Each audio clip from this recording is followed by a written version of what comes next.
Yes, yes, yes. You can see that. And can you hear me? Yes, you can hear me? Can. Yes, we can hear you, Prof. And we see the Can you hear present. me? Yes, we can hear you. Just keep talking so we can get your levels right. You could read the title of your presentation. You could just say good morning to those who are here at the plenary already, just so we can pick your levels. Yes, from your end, the voice is not coming out clearly from your side. No, it is clear. We just want to make sure that it is leveled out right. So we can hear you. Just say something. You could read the title of your presentation, just so that we can make sure we put it at the right level You can once we hear me? start. Yes we can.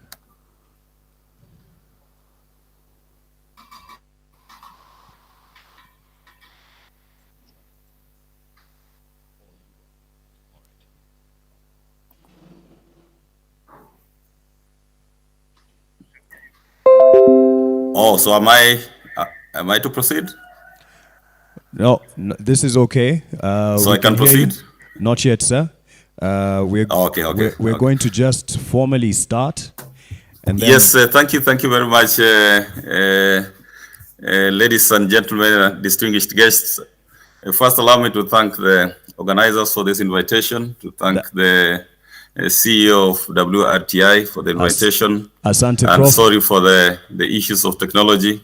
Asante Prof. This Google Meet, Let me just probably interject we have there, not used it quite often. Anyway, the topic I was given to present on Prof. was If on you can hear regulating. me, Prof. If you can hear me, the levels are good. Just stand by.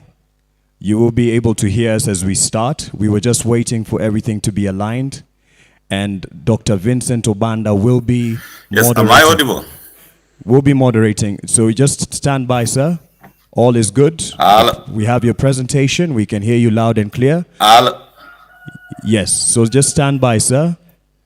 Dr. Vincent Obanda will hand over to you once we just start.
Good morning, ladies and gentlemen. Good morning. Was it that heavy a night? You checked through the registration so that you can have a meal card later for lunch. So just to give you a quick run through, we will have a keynote by Professor Walter Oyawa. He is all matters research.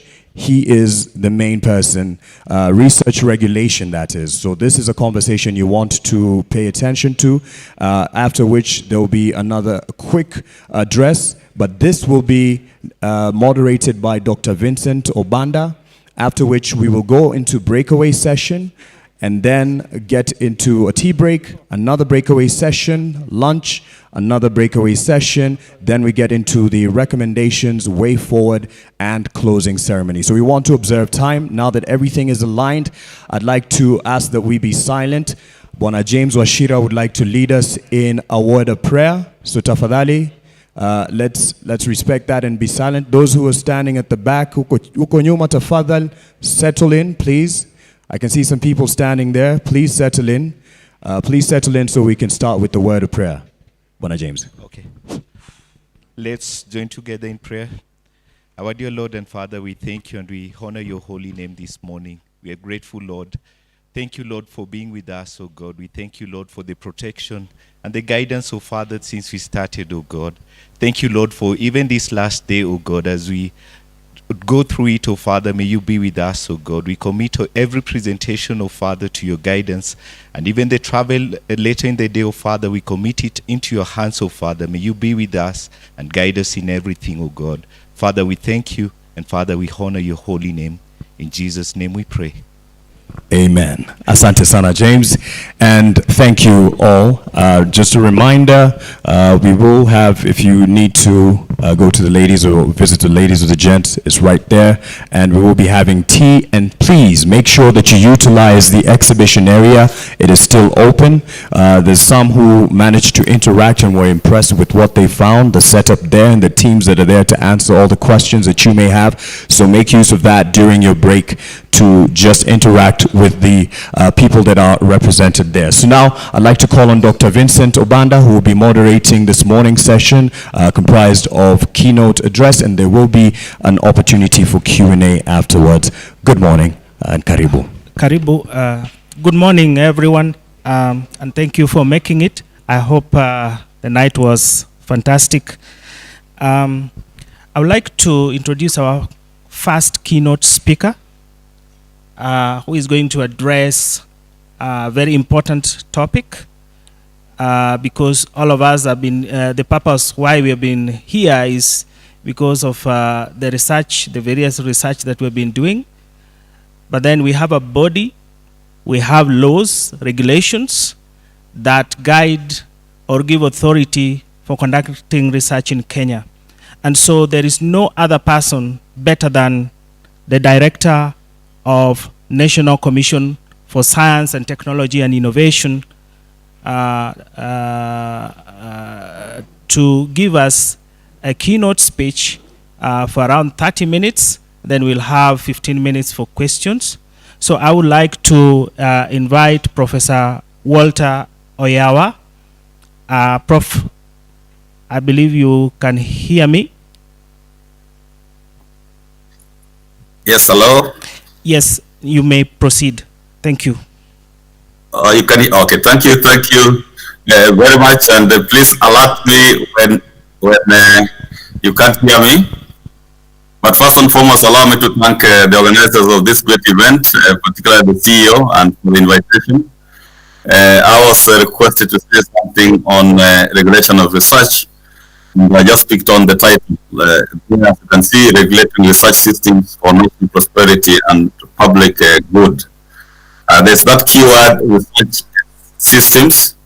Allow me just to mention that in the wake of COVID-19 pandemic, there are drastic changes with regard to regulation of research. That we are no longer talking of research, but you're talking of research systems. It means you have to talk about technology. You move to the next slide. Yeah, next slide, please. Yes, that we no longer talk about research, but we talk about research systems, which is defined by the Enabling Act of Research Regulation, that is the STI Act of 2013. It defines a research system as research, science, technology, and innovation. And there's some write-up there, which I think you can read later, but you can move it to the next slide. That as we talk about the research system, then we talk about what are direct bearing on what is captured in our Constitution, where the Article 11 of the Constitution emphasizes on the importance of science and technology in the knowledge-based economic development of the country. And when you talk about science and technology, research comes as the platform through which you get to the end product of science, technology, and innovation. So these are anchored in the law, and I think you may be familiar with it. So you can move to the next slide. Yes, the research system, I've just given a typical example like in Japan. It comprises several actors in this, and sometimes we in the research sector like WRTI or NACOSTI or the universities, we focus more on ourselves without knowing that at the end of the game, whatever we do is to end up in businesses and startups and so forth. That is just a typical, what you call the STI ecosystem in Japan. But if you move to the next one, you'll be able to see what is there for our country.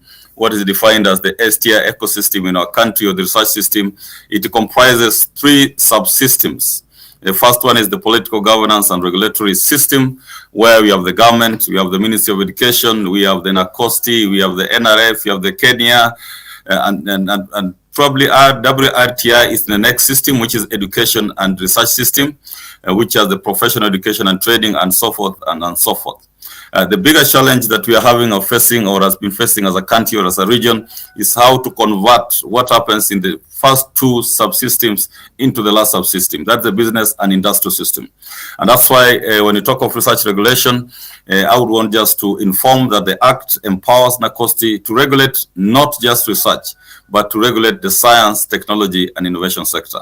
We, due to, of course, certain limitations, financial resources, human resources, we have not been able to fully actualize or action our functions in the Act, but I think we are on course. And we hope at some point when the resources are fully available, we'll be able to get there. But I want to shout louder here that that element, the subsystem of business and industrial system, is floating somewhere. And we have to find a way of linking with them, because it is at that juncture that Wanjiku, as defined by the Constitution, is able to feel the impact of research, which is done at WRTI and any other agency. Move to the next one, please. Yes, it's coming on quite slowly. Yes, this is now the Act. The Science, Technology, and Innovation sector is regulated through the STI Act of 2013, which was enacted for 3 purposes. Number 1 is a promotion, coordination, and regulation, which NACOSTI is there, WRTI is there, other agencies are there in one way or another. Then number 2 was to assign priority to the development of science, technology, and innovation. And number 3 was to entrench science, technology, and innovation into the national production system and for connected purposes. And for that reason of number 3, you've moved to the next slide, which is okay. Maybe you can go back a little bit on the previous slide. Yes, if we look at the third reason for enacting the STI Act, to entrench science, technology, innovation system into the national production system and for connected purposes. And that would imply that literally every MDA, the private sector, and all of us are involved in STI, because it's to entrench it into the national production system. It's only the agencies or institutions that believe they're not part of the production system which can claim not to be part of the STI sector. Now, if you move to the next one. Based on that third purpose for enacting the STI Act, the government over the last 2 years has introduced a performance contracting for MDS on STI mainstreaming, and I believe the WRTI is part of this. And NACOSTI was designated as the one to coordinate this function. This function is really transforming the way we do business in the STI or RSTI space. And if you move to the next one. Yes, you move to the next. To this opportunity, you can move to the next, please. Next, to this STI mainstreaming, this is the value proposition that we put out to our stakeholders, that if this is done well, I think we're in our 3rd year now, getting a lot of data, then it will anchor Kenya as a technology and innovation hub by providing relevant data that informs the global competitiveness. The data that we are getting from the institutions that are now participating, and we are pleased to inform that through our minister, we have been able to bring on board almost all the ministries, including the Ministry of Defense, the Ministry of Foreign Affairs, the National Treasury, and so forth, because they have really seen that matters of RSTI goes beyond just the typical research aimed for economic development. We are now putting a strong case that research, science, technology, and innovation has direct bearing on national security. It has direct bearing on public safety. It has direct bearing on national interest when dealing, especially with our partners around and in the far west and east. And it's also able to facilitate the implementation of a whole government multi-sector approach. So as institutions do their what we call the annual work plan under that STI mainstreaming, we are expecting one way or another to demonstrate the other institutions that you're working on. We strongly believe that NACOSTI cannot deliver on its mandate alone. We also believe that WRTI cannot deliver on your mandate alone. That's why you work with NACOSTI and others. But we are now insisting that there has to be a demonstration that whatever your functions are, which other agencies assist you to achieve that function. And that goes in a long way to improve the quality assurance in the sector, the optimizing the resources that we have. So we move. So you can see one of the aims of that STI mainstreaming indicator is to ensure enhanced national security, enhanced public safety, and inclusive sustainable development by ensuring that every institution delivers on its core mandate. So when you're doing your annual work plan, we look at the functions of WRTI and ask, are you really meeting those core functions of WRTI? And on this one, allow me just to pass on a message. I think there have been issues from our stakeholders. At NACOSTI, we give licenses within a week or 2 weeks at most. But before we do that, if it's things dealing with wildlife, dealing with your area of expertise, then the request have to pass through WRTI. And before it was, I think, Kenya Wildlife Service. We would really want to request you that there's need for a mechanism. The stakeholders are concerned.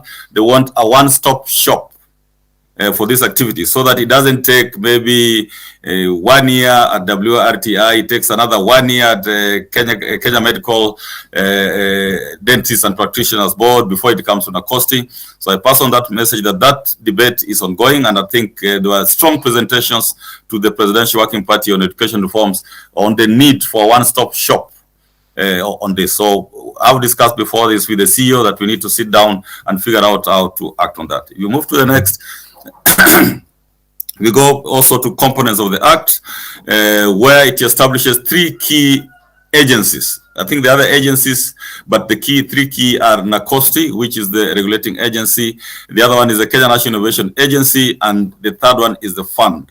Sometimes there's always confusion between the 3 of us, but I think we are now getting it hopefully right, because the other 2 institutions did not have a substantive CEO. I think for the last 10 years, they have been having acting CEOs. But Kenya National Innovation Agency, I think, got their CEO, I think, 2 years. National Research Fund got a substantive CEO, I think, 6 or 7 months ago. So we are on course now to do what is required. You can see below there, the objective of the commission shall be to regulate and assure quality in the science, technology, and innovation sector, and advise the government in matters related thereto. It does not talk of regulate research. It talks of regulating the entire sector. And research is just a component of the entire sector. And that's why in the STI mainstreaming, we are going beyond just research. We are going to innovations, technology, and so forth. On the other hand, Kenya is the implementing agency of the sector, the implementing agency of the end product that is supposed to impact directly on publics and also of the government projects. Now, the National Research Fund is just a fund. Yeah, it's a fund, almost like help, getting the money and providing the resources to undertake that. So let there be no confusion, because sometimes we get requests to support conferences, for example. That is the work of the National Research Fund. Sometimes you get requests of people who have very good innovations. They say, how can NACOSTI help? And we direct them that there's another very good agency which is mandated and has expertise for that. For NACOSTI is mainly to regulate. You go to the next slide. Yes, we have 17 functions, but I will just focus on very few, 17 very strong functions, which has taken quite some time to realize. But function number 1 is being activated now. And that function is to develop, in consultation with stakeholders, the priorities in scientific, technological, and innovation activities in Kenya in relation to the economic and social policy of the government and the country's international obligations. That is an extremely important function. I've been to the course now, I think, approaching 3 years, and that function, for some reason, had not been done. What was done was what you're calling R&D priorities. But if you look clearly on what Parliament gave Nakosti and gave the public, is to develop priorities in scientific, technological, and innovation activities. If you move to the next slide, there's what you have proposed. We've been proposing this for almost 1 year, and we are at a stage, I think, tomorrow our board will finally approve this. They had approved this for engagement with stakeholders. It has been on our website. If you're able to Google now, we have shared it during like our strategic plan engagement with stakeholders. So we have got some feedback, but you can see there are 12 key areas. And number one is research. There's R&D strengthening, R&D priorities, R&D financing, and R&D infrastructure.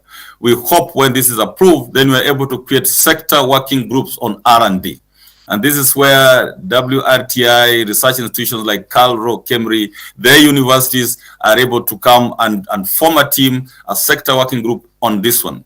Whether we get funding from the Exchequer, whether we get funding from the private sector, whether we get funding from the partners that we work with, that will be up to this sector. You can see it's benchmarked with what is happening elsewhere. So it's just not a local consideration, but also goes beyond. Number two is on STI education, Number two is on STI education, communication, talent development, and next generation workforce.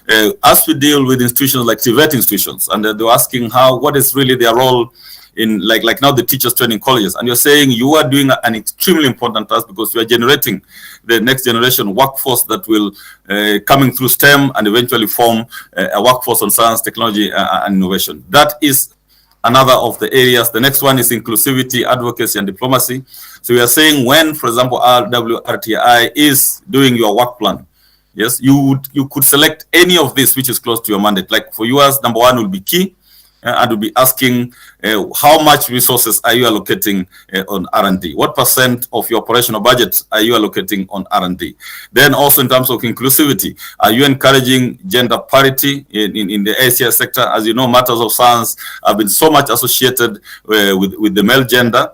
Where you find that globally and probably even regionally, only 30% of the people involved in STI are female.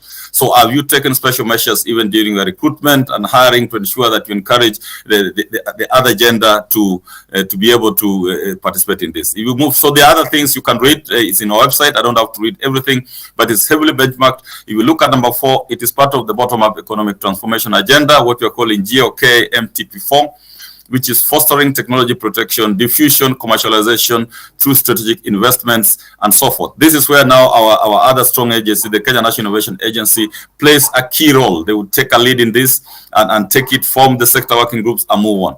Number 5 also is bottom-up economic transformation agenda area, which is health and security. You move to the next. We move to the next. You look, number 6 again is bottom-up economic transformation agenda on food security. And number 7 is also part of bottom-up economic transformation agenda. But you can see we are now talking about the 5th industrial revolution, and we are really focused on this because the 4th industrial revolution is on its final stages, and it's like Kenya, we were nowhere in the same. Yes, if you look at South Africa, even had a white paper at very high levels on the 4th industrial revolution. And when they had that white paper, it means resources, finances from their treasury was allocated for that 4th industrial revolution. And if you look at the global rankings, you'll find South Africa, for some reason, is doing fairly well. Outcomes have just come, I think 2023, the Global Innovation Index, and I'm told that Kenya has moved from the rank of 85 to around 100. That is very disheartening. Botswana seemed to have surpassed us because in the sub-Saharan Africa, Kenya was second to South Africa, but now we have moved either third from position 85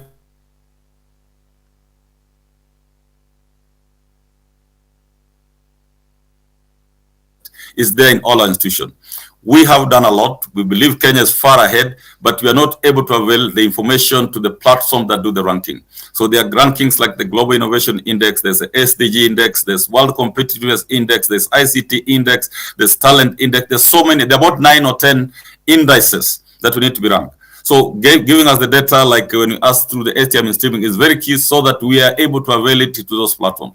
We have gotten very good data, which we will share with stakeholders in the near future after validating the SAFE, after ensuring that the data that we received was quite okay. Very, very interesting that in terms of the workforce, in terms of the patents in the country, in terms of the publications, I'm sure if I check somewhere, I'll be able to see the number of publications that WRTI has, and that is if you give us the correct data. Then there's number 8, which is global SDR for SDGs. Then number 9 is very key, is the new introduction, and it's coming in the wake of COVID. Countries that have been ahead of us, like the UK and the US, they have always treated matters of research, science, technology, innovation as a national security issue. Yes, first and foremost, a national security issue, and then after that, public safety issue, and number 3 is when you talk of sustainable development. So we want to convert, like for WRTI dealing with the animals out there, as been supposed, these things like COVID, yes, they are all suspicions it could have come from some animals, and where now this is the sector that the space that WRTI is in charge of. So what do you do to ensure that there is no transmission of some things from animals to humans? And that will call upon, like when you evaluate those who are applying for research permits from NACOSTI and from myself, is this the kind of research which will expose our people to dangers that might even have direct bearing on national security or public safety? This is the level of escalation that we hope we can do jointly. And when we do that, then even seeking resources from the National Treasury will be hard more. It will be more than the usual gospel of we want to do this for economic development and so forth and so forth. So you have 10 and 11 and 12. Please take some time to read, and if there's any feedback, you can give us. Then, yeah, you go to the next.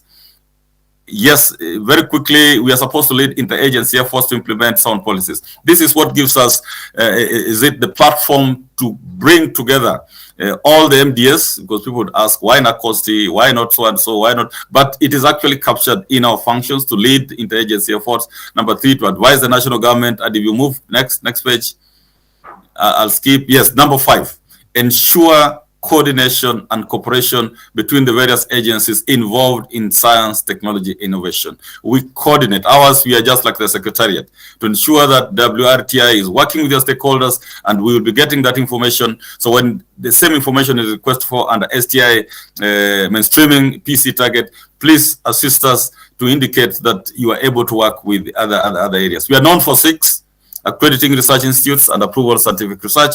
I just want to inform WRTI that we have requested our new minister to consider the applications. I think they are in his desk. We are following up very strongly, and God willing, probably you'll be one of our registered research institutions soon. As I said, we did our bit, and there's a process. So it is now at a very, very advanced stage, and we are following up very closely. Just also to inform you that it's not only yourself, there are about 15 institutions that are waiting for registration. So there's a lot of interest in research, and we hope that this sector will be extremely vibrant. If you move to the next one, the rest you can read, is I'm looking for something here. If you look at number 10, there's a keyword I'm underlining there, research systems. By the definition of the actors, I've said research systems implies research, science, technology, and innovation. What you're finding is the moment you use the word research, then the common other groups of people see it as an elitist approach. They start thinking of research in university or research in such institutions, but the Act talks of research systems. That whichever research you do, we must be able to demonstrate that at the end it gets to the public. So for every 1 shilling that, for example, our sister agency, NRF funds, we are supposed to demonstrate that how many other shillings of products is coming out at the tail end in the form of technologies that are developed and commercialized, in the form of innovations that come out. The next, skipping on number, yes. Number 14 is very key. This has not been done also for over 10 years. We are doing it for the first time. And I think we circulated the draft document, and we are very pleased to inform we got a very good feedback. This document, it talks of annually review the progress in scientific research systems and submit a report of its findings and recommendation to the Cabinet Secretary. You can guess that when a report lands on the desk of the Cabinet Secretary, it can go anywhere in the upper echelons. And that will give us the voice that we need. We'll be capturing matters of like maybe wildlife research inside there. So we hope you give us some information that is included. But I know again on tomorrow, Friday, our board is finalizing this document, which will be presented to the minister. It gives a progress report on literally all areas. Those areas that you saw, like the 12 areas on agriculture, on national security, and so forth, as relates to RSDI. And if you move to the next one, the rest is normal. Yes, so next one, that's about registration. Next. Yes, there's been a lot of debate about research licensing. One, of course, is the delay, to the extent that stakeholders are thinking, do we really need to go through this research licensing? The other one is the waiver of the fees, which from my end is minimal, because for those undertaking research for like a diploma at Kenya Medical's training institute, it's just 100 shillings. Very, very low fees that were set 10 years ago. When it comes to masters and bachelors, it's just 1,000. It's still very moderate. But we're being told that when they take it to other institutions, I don't know how much WRTI is charging, then some institutions, like the Institutional Ethics Committee, charge even 40,000 or 20,000. And that is causing some concern. Again, that's a conversation that we need to do because for regulation to succeed, that component of money needs to be minimized so that the stakeholders do not have so many issues, but we can have that conversation. But the rules are very clear on Section 12. There's an attempt for a waiver. Yes, whoever was trying to get a waiver for research institutes and whatever, maybe they didn't do it well. But 12.1 requires literally everybody to get alliances. Then 12.2 waives 12.1 on research institutes and universities, but then 12.3 doesn't waive. It has not been waived, and that is any person, because research is not licensed for institutions. It is mostly licensed to individuals. So any person undertaking or intending to undertake research in science and technology in the country, or who accesses, handles, or transfers any material or technology, or moves it within from or into the country, shall apply to the Commission for the grant of alliances in accordance with this Act. So when you talk of moving wildlife specimens, then that is beyond us. That's where now we call on WRTI that can you consider this and figure out whether it needs to be approved or confirmed that it will be safe to move one component of an animal to another county or even outside the country. This is very important. I would just want to request WRTI and the stakeholders. There is observation. I think other eyes of the government are observing that their exportation, some of the wildlife specimens are going out without authorization. So please, let's also have that conversation at some point. It is critical because we do not know what is happening. Just like the baobab was going out and it has raised concern, what purposes was it being used? Was it for research? Was it for whatever? So we need to come together to stop something which is happening now and it seems to be rampant. The offenses are there. Somebody not meeting there can even be charged. We have not used this for now. But now the pressure is for us to actually activate this, that somebody will be fined a fine not exceeding 5 million or can be imprisoned for 4 years. And that just shows the severity of the crime because it's a matter of life and death. You move to the next slide, probably you'll be able to see the reasons. And this is what we want to, again, shout out loud, that licensing is not just for the sake of licensing, like what even WRTI is doing is not just for the security, but number one, why that is necessary is for national security. You can wipe out an entire population of Kenya just using some simple chemicals, biological and or whatever, or just at Calro, I'm told there's a lab. I'm told there's a lab, but I don't know whether WRTI has a way of engaging them. There's a lab that uses is it rats as specimens, but if one of those rats were to leak to the communities surrounding, there will be a disaster. So I don't know whether Kenya the Wildlife Service controls the use of rats or rabbits in research. That is something which we would also want to know. But you can see the dangers. Just one animal being used in a lab gets out of the environment there, the impact would be a catastrophe. So we license, number one, for national security. Number two, for the life of Kenyans and public safety. Number three, to ensure the culture and IP rights of communities are preserved. We have had situations. Just a minute. Yeah, we have had situations where our very own people who have come from families that were like, before they used to call them the medicine clans, the herbalists and so forth.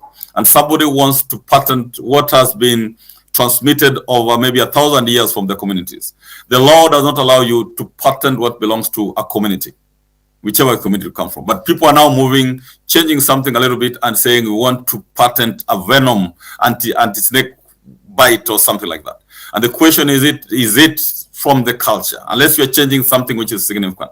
So we'd also inform WRTI that as you handle some of the requests that come for research, figure out, are they from communities? Because have you involved the chief to verify that this belongs to this community and somebody is trying to own it as a person? Then there are also international obligations. That number 4 is very critical. That even if we were, and we have no problem with it, by the way, to waive licensing for certain kinds of research, but our law is coming from the desire to implement international obligations. So even if we waived it locally, we are still bound by the international obligations, and that will imply that Kenya has to withdraw from those international obligations. So just doing it at local level doesn't work. It will require that either Kenya withdraws from some of these conventions, Biological Weapons Convention, CTBTO, Bioethics of UNESCO, and so forth. These are international obligations, and the STI Act just actions them. So even if you withdrew the licensing and so forth from the STA Act, we will still be bound by international obligations as per the Kenya Constitution. So it protects nature, protects environment, the matters of research ethics. You move to the next. I'll skip quite a number of them, but move to the next. Yes, in the performance of the functions of this Act, the Commission shall have powers. This is, and we have not utilized this again, as you are saying. We have been told to create awareness before other security agencies help us to undertake this. So the Act Section 6(2) says that in the performance of its functions, the Commission shall have powers to apply for the grant or revocation of patents. Why would we seek revocation of patents? Yeah, when it has an impact on public safety, when it has impact on national interest. Yes, you might be doing, a researcher might be undertaking a research in Kenya, but it's maybe meant to benefit our friends outside who we are in a competition with in economic arena. So we have the powers, of course. We have to justify, to seek. Somebody might have a very good technology or a product, to insist that that one must be granted a patent, or for patents which are already granted, to request for revocation. We have been also permitted to institute such action in respect of the patent as it may deem appropriate for the security of the country. The element of security is becoming very important in modern times in the wake of COVID-19 pandemic. And I would request WRTI, even as you evaluate those proposals, and you have quite a good number of them, please escalate it to another level. Try to check and work with NACOSTI, work with other security agencies. If you have attended the training on protective security, which is being offered by the main agency, that element of national security and national interest and public good is that frontline. Is it research for public good? Might be a wonderful research, but is it in the best interest of this country? That question we need all to interrogate. The number C is acquire from any person the right in or to any scientific innovation, invention, or patent of strategic importance to the country. So you can see in all this, the country is number one. And the country is you and me. So what is good for the country is good for you and me. So what is of strategic importance for the country is determined. You can acquire it even as WRTI. When somebody has come up with some research on animals and so forth, and is of national interest, that person cannot own it. And you just have to declare and work with other agencies to confirm that this is of national interest, and therefore it has to be escalated for that. Then we are allowed to collaborate with similar institutions and so forth. You go to the next. Yes, and this is just a typical example of a quote which I got yesterday, something that I Googled, and you can also Google. This is just a statement from the director of the National Science Foundation in the US, and it says, America's economic and national security depend on our ability to invest heavily in the technologies of today while making the discoveries that are the foundation for the technologies of tomorrow. You can see elements of national security are very extreme. So far, we are focused on economy, which is very important. But even more important is national security. And even more important, again, just like national security, is national interest. So is it in our national interest? Is it in our national interest when scientists sign MOUs in a way that a research will be done and the outcomes will be transported out of the country? We are being asked as NACOSTI what is happening in that sector. Yes, what is the national interest? What are the national stakes? It's good to collaborate. We encourage strong collaboration both internally and externally. But at the end of it, what is the national interest? What is the benefit that the country gets out of this? This is a question which is being asked to NACOSTI, it's being asked to WRTI, it's being asked to university researchers, it's being asked to research institutions like ISIPE, ILI, CALRO, and I think we need to have a common agenda on the way we handle research moving henceforth. Because national security, national interest, economic development comes very important. So move to the next again, just on the areas. And if I talk of now the Kenya's international obligations, which have direct bearing on research licensing, and I hope WRTI is aware of this. If you talk of UNESCO Universal Declaration on Bioethics and Human Rights, Kenya is part of it, we are bound by it. Bioethics, I wouldn't read about the definition. If you go to Article 1 below there, this declaration addresses ethical issues related to medicine, life sciences, and associated technologies as applied to human beings. You good? Move to the next. Next on that one. Yes, Article 4 of the same Universal Declaration on Bioethics, it talks of benefit and harm. In applying and advancing scientific knowledge, medical practice, and associated technologies, direct and indirect benefits to patients, research participants, and other affected individuals should be maximized. This is what we're talking about, national interest.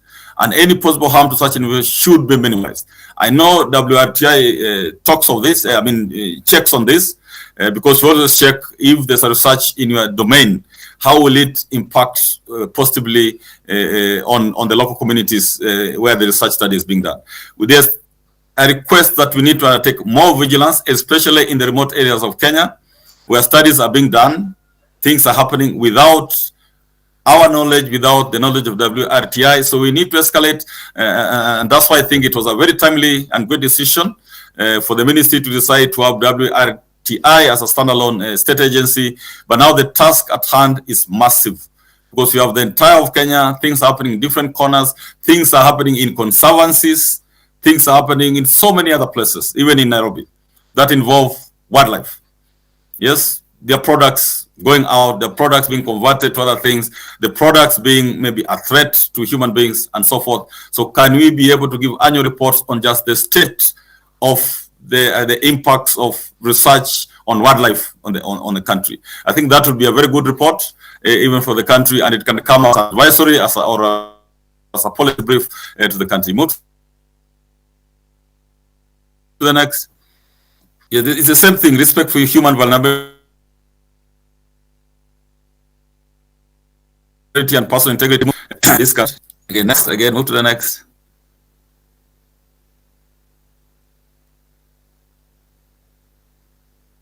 Next slide. You sharing this, I know some areas which WRTI stated it what delays of the pause, that benefits resulting from any scientific research and its application should be shared with society as a whole and within international community, in particular with developing countries. This is part of that UNESCO Declaration for Human Rights. So in the process of determining what are the benefits, I think there should be a way of us tracking this, and we have discussed this with the CEO, because it's taking quite some time, and therefore some people are losing funding. They're saying they're losing funding, they're losing opportunities because of the time that is taking on this. But it's a very important case. One of the others that I would want to throw to WRTI leadership is a situation where we had some sort of a complaints of research institutions getting the snake venom from some areas of the country. Please find out where it is. And this research has never come back to the community. I think a snake is part of wildlife. So if people are milking the snake venom, converting into something useful to mankind, what are the benefits to those people? Because there's that complaint. So I'm publicly informing WRTI that the people milking snake venom purposes, I hope, but the communities are not getting any returns. They're not aware what happens after that, whatever. And the other question is, where does that product go to? Could it be used as a poison for some other purposes? Is it being used for the common good? So all of us need to follow up on some of the things that are happening. So WRTI is at the center of a very, very complex field, which is of great national interest and has direct bearing on national security. So move next. Yes, to the next. I think the rest can be read. Yeah, the other international obligations can move just to the next. Next. Yes, other international obligations involve the Biological Weapons Convention, of which NACOST is a national focal point. It prohibits the development, production, acquisition, transfer, stockpiling, and use of biological and toxic weapons. These biological things are in the domain of the WRTI. And that's why I say that Kenya is a signatory to this, just like Kenya is a signatory to the Organization for the Prohibition of Chemical Weapons. So even if there was, or we tried collectively to waive on research licensing, we are still obligated actually to undertake some form of regulation to ensure that we are in compliance with these international conventions. That's the BWC, OPCW. We'll move to the next slide. Right, please. Yes. Then and the others conventions. I think the signatories. We are also signatories to the SDGs. And if you look at the SDGs, there are certain requirements to protect humanity inside those SDGs. But the latest, I think, which is being canvassed, which is being consulted upon, which has been discussed, at least I'm aware, the Biological Weapons Convention in Geneva, are now what they're calling the Tianjin Biosecurity Guidelines for Codes of Conduct for Scientists. It has not been ratified. Probably WRTI and our stakeholders are aware of this, but it really is a global move in the wake of COVID, which it has like 12 or so. It talks of ethical standards, responsible conduct in biosciences. It talks of laws and norms. It talks of responsible conduct of research, respect for research participants, and so forth and so forth. We go to the next. Yes, at the same, it goes research findings dissemination is actually a requirement for any researcher to disseminate the findings, especially if you have used public resources. You cannot keep those findings under lock and key because the public deserves to receive that. So if you don't, then it becomes a matter of ethics again, and it should be discussed with those concerned. You move to the next. I think we now nearing the end. Yes, emerging global threats are there in the wake of COVID, the issues of bioterrorism and so forth. So please also consider that. Move to the next.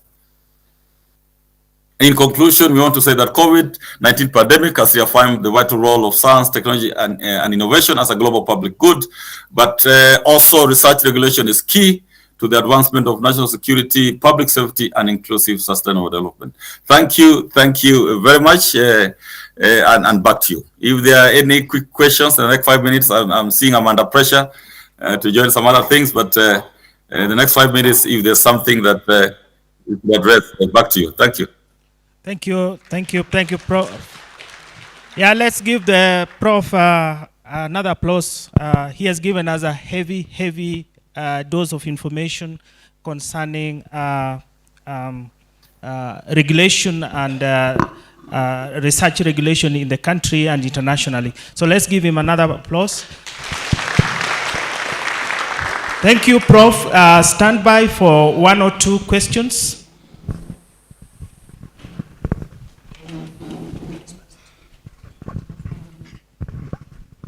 Thank you, Prof, for the presentation. My name is Dennis Mwangi. I'm a geneticist from a local genotyping company called CICAD. So my comment is just on data loss and data transfer.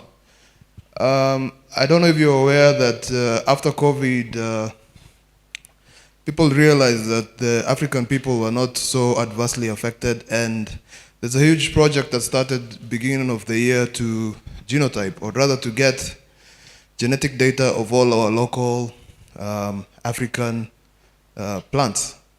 So that's going to happen. It's going to bring a lot of bioprospecting and among other products. So the question is, now we have moved to, we're going to move soon to wildlife. I hope that you guys will be at the forefront of regulating this data transfer. Thank you. Yeah, just allow me to respond to them one by one, maybe. Yes, Prof. Go Just ahead. quickly, one bar once. Is that okay? Yes, yes. Yeah, just to keep track of them. Yes, that's a very important area. By the way, it's an area of great concern to even several organs of government. It requires a multi-sector approach. And so WRTI and us and the other agents of government needs to work on this. A lot is happening. You must have heard of the entire genetic data of South Africa was lost somewhere. And that's very recent. I think last year, or probably early this year or last year. So it's an area which is urgent. Issues of cybersecurity, how do you store that kind of genome data? And I think Nacosti, working with some of our partners, is the trainings on cybersecurity, on high containment laboratories. I believe WRTI might be having those kind of high containment laboratories. They need to be secure. There need to be serious protocols on those laboratories. There are very few. I think they are either at Kemri, but I guess also WRTI might eventually be having such kind of lives and monitoring them and then the transfer of those products. So it's an area I totally agree. We need to come together. It cannot be done by one agency. It needs a multi-sector approach to be able to do that. Okay, back to you. Okay, the next. Yeah, thank you. Thank you very much for a nice presentation. I noted one of your sentences with great care that R&D strengthening, R&D financing, and R&D infrastructure.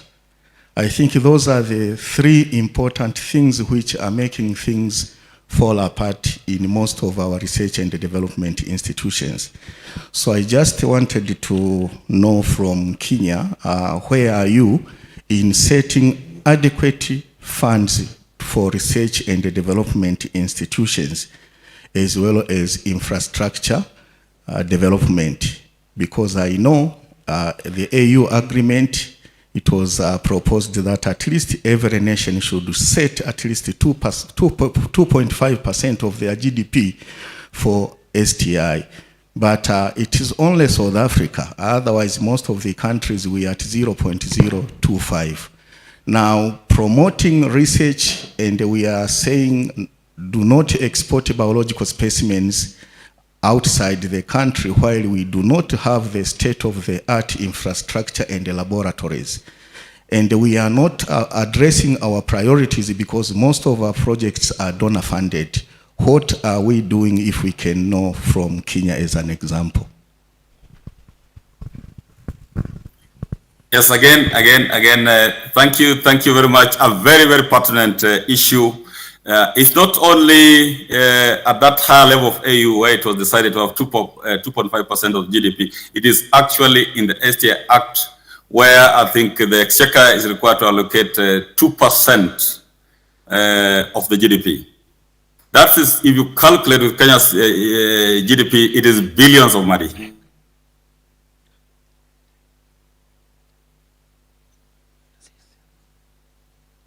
It's like 7 billion. And at that time, the mechanisms, I think, under the fund, they did not have the mechanism to absorb that money. And in the process, it was maybe taken to sort out other urgent issues. We are now trying to watch for that. I think even the Presidential Working Party, it was one of the key planks of the Kenya Kwanza, in the Kenya Kwanza manifesto, to give that 2%. Of course, the resources are limited. So that is a big issue. At the moment, I think the figures show that we are at around 0.8% of GDP, but that is not being felt so strongly. But I would want to just to inform that the current government has taken matters of STI extremely important. I think His Excellency was in New York the other day at the UN, and one of the areas where Kenya was leading was like STI for SDGs. You may also be aware that under Executive Order number 1, His Excellency the President has established a Presidential Advisory Council on Science and Technology. The membership has not been determined.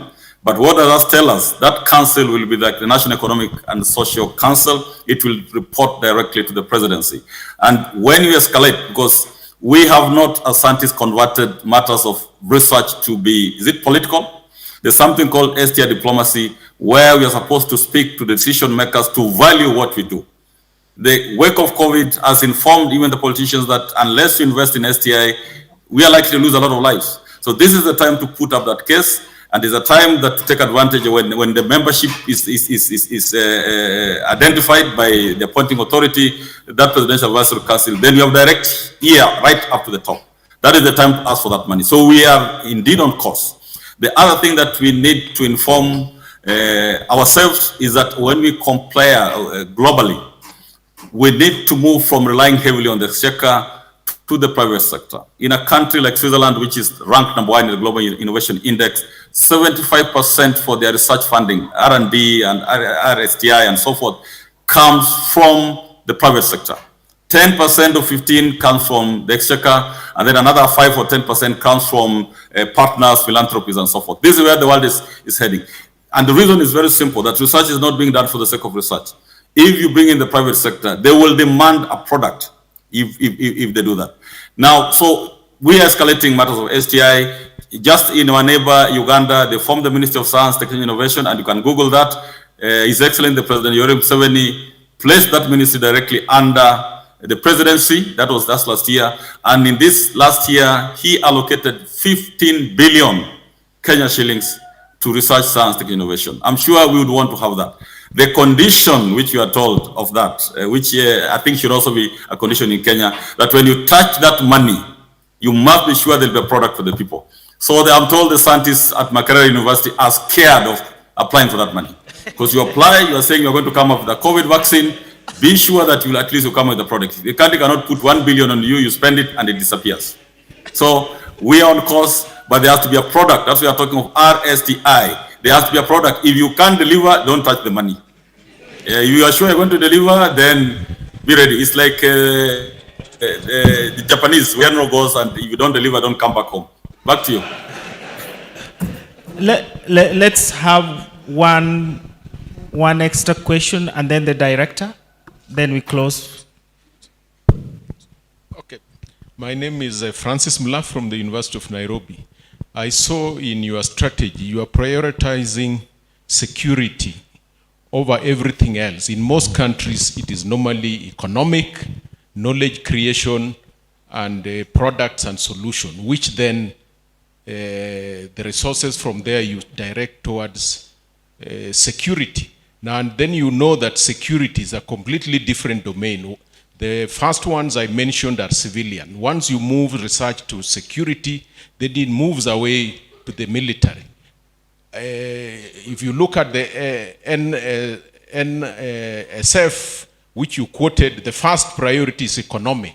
And that should always be the case for, for research. Because security consumes resources, while the civilian aspect produces resources. And we would like us to move fast towards economic so that security is then financed from, we cannot prioritize, make research military when it's a civilian domain. Thank you. Prof, you can respond to it. Yes, thank you very much, Prof. Yes, you are right, and also I'm right. I think both of us are right. The question that you need to ask, why have we voted for research for economic development and the key decision makers do not listen to us? What would make them listen to us? Because if you are doing things the same way and you're not getting results, then you have to turn it around. But having said that, I would want to inform you that the key countries that we desire to benchmark with, and there's a slide, actually there were 2 slides or 3 that I deleted from this presentation. I don't know, I've just opened another slide. I want to tell you just very quickly what some countries are doing.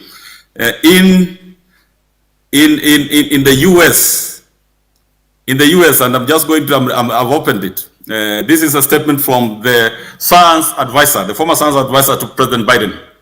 And he said this is a letter in 2021. He says, for 75 years, America has led the world in science, technology. That leadership has had profound benefits for our national security, health, and economy. And they see matters of research as protecting our country and our people. And he goes ahead, I'm quoting, this one I'm quoting, and I can send you the slide after that. are not only moving to America, but even if you talk of the STI ecosystem of America right now, and you can Google that, there are 3 organs that report to the presidency. That's the President of America. There is the National Science and Technology Council. That is like the NACOSTI. It reports to the presidency. Then there's the Office of Science and Technology Policy. It also reports to the presidency. There's a 3rd organ, the President's Council of Advisors on Science and Technology. It also reports to the presidency. These organs work together in the STI ecosystem. Under the Presidential Council of Advisors, the people below the rank are the security people, Homeland Security, National Security, like our NIS and DCI are there. So the first thing they did is that when you have leadership with regard to your national security, then you have leadership in everything. They have used it, and this is actually what you are simply, because you're asking a question, why is it that our institutions, we are not able to get what we want? And then just last year, something very important, Parliament, the American Parliament approved, and again, the Prof, you might be aware of this, the US Chips and Science Act, where they have allocated US dollars $280 billion. Yes? And why is that? Because they're competing with China on AI and so forth. So when you convert to national security, it means a lot of money has to be allocated, and that is indeed the fact.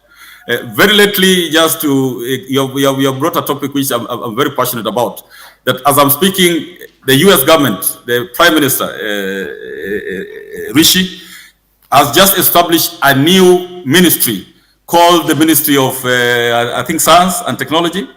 And in that one, he has allocated for this year, Kenya shilling 65 billion. This is as of August 2023. That was last month. Simply because they have converted matters of research, science and technology to be a national security issue, first and foremost, because COVID pandemic is a national security issue. So I don't know whether I'm able to convince you. It is actually a national security issue. And when you do that, then parliamentarians will hear you. When you say we want money for research, there'll be enough for national security, there'll be enough for research and economic development, there'll be enough for everything. And that is what President Museveni has done. And with the creation of the Presidential Advisory Council, we hope national security will be a key plank of that Presidential Advisory Council. Thank you, Prof. Thank you, Prof. But we can have that conversation. Thank you, Prof. Let's have the last question from the Director, WRTI. Prof, thank you for joining us this morning and for the enlightening presentation. Mine is just to say I will follow up on the one-stop shop for the research permitting process in the sector, and also engage further to ensure that all the shortfalls that you have highlighted in the wildlife sector is streamlined. Because if we don't have research going on in the country, then we have no business being a research institute, as you have mentioned. And just to thank you for fast-tracking our registration, and looking forward to that celebration. I just wanted to introduce to you, because we have engaged our new chair of the board, Dr. Kadienyi, and just to say a word. Thank you so much, Prof. We are so delighted that you could spend time with us this morning, and thank you for that presentation that was packed with a lot of information. We are delighted that actually the audience here has followed very keenly to listen to the details that you have gone through, and we commit to making sure that we will do a great job as WRTI.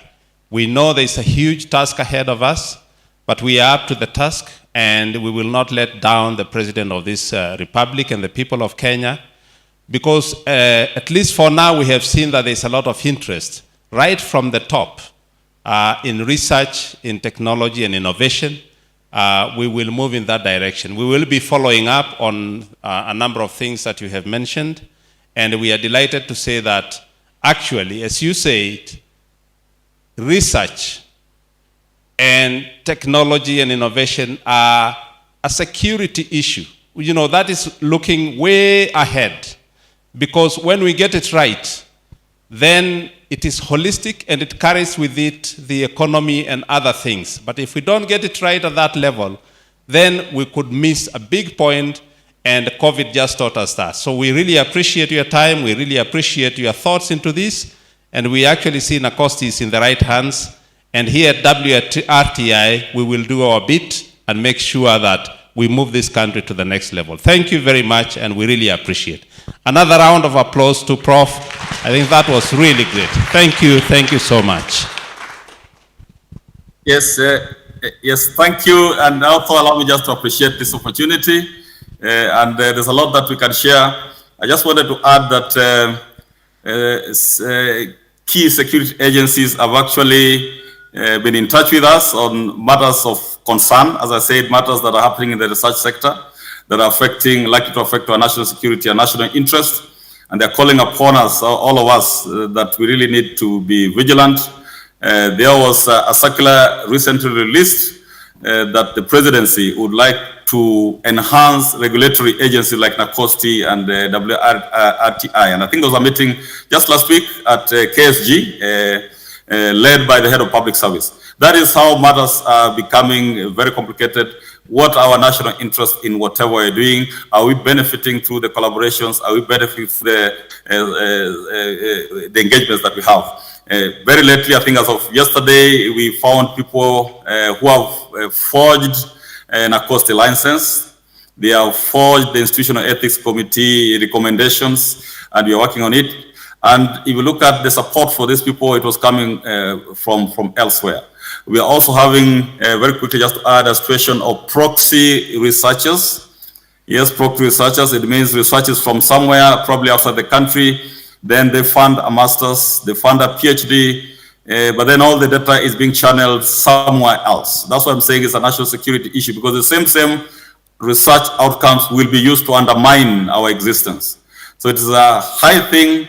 It's a high matter. We have been declared almost like a national security organization by the agencies that are concerned, and that means that whatever we do, we have to read from that angle.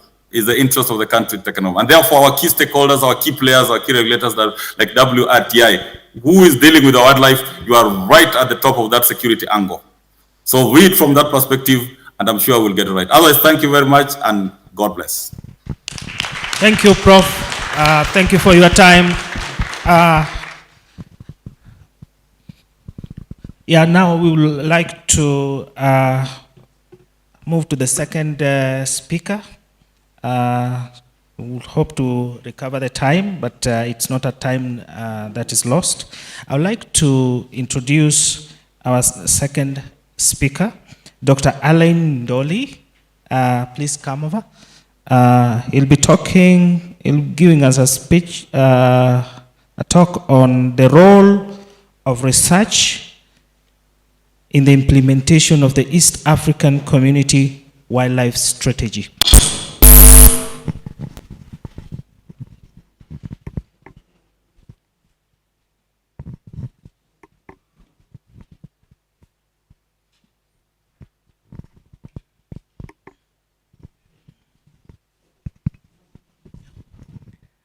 Thank you.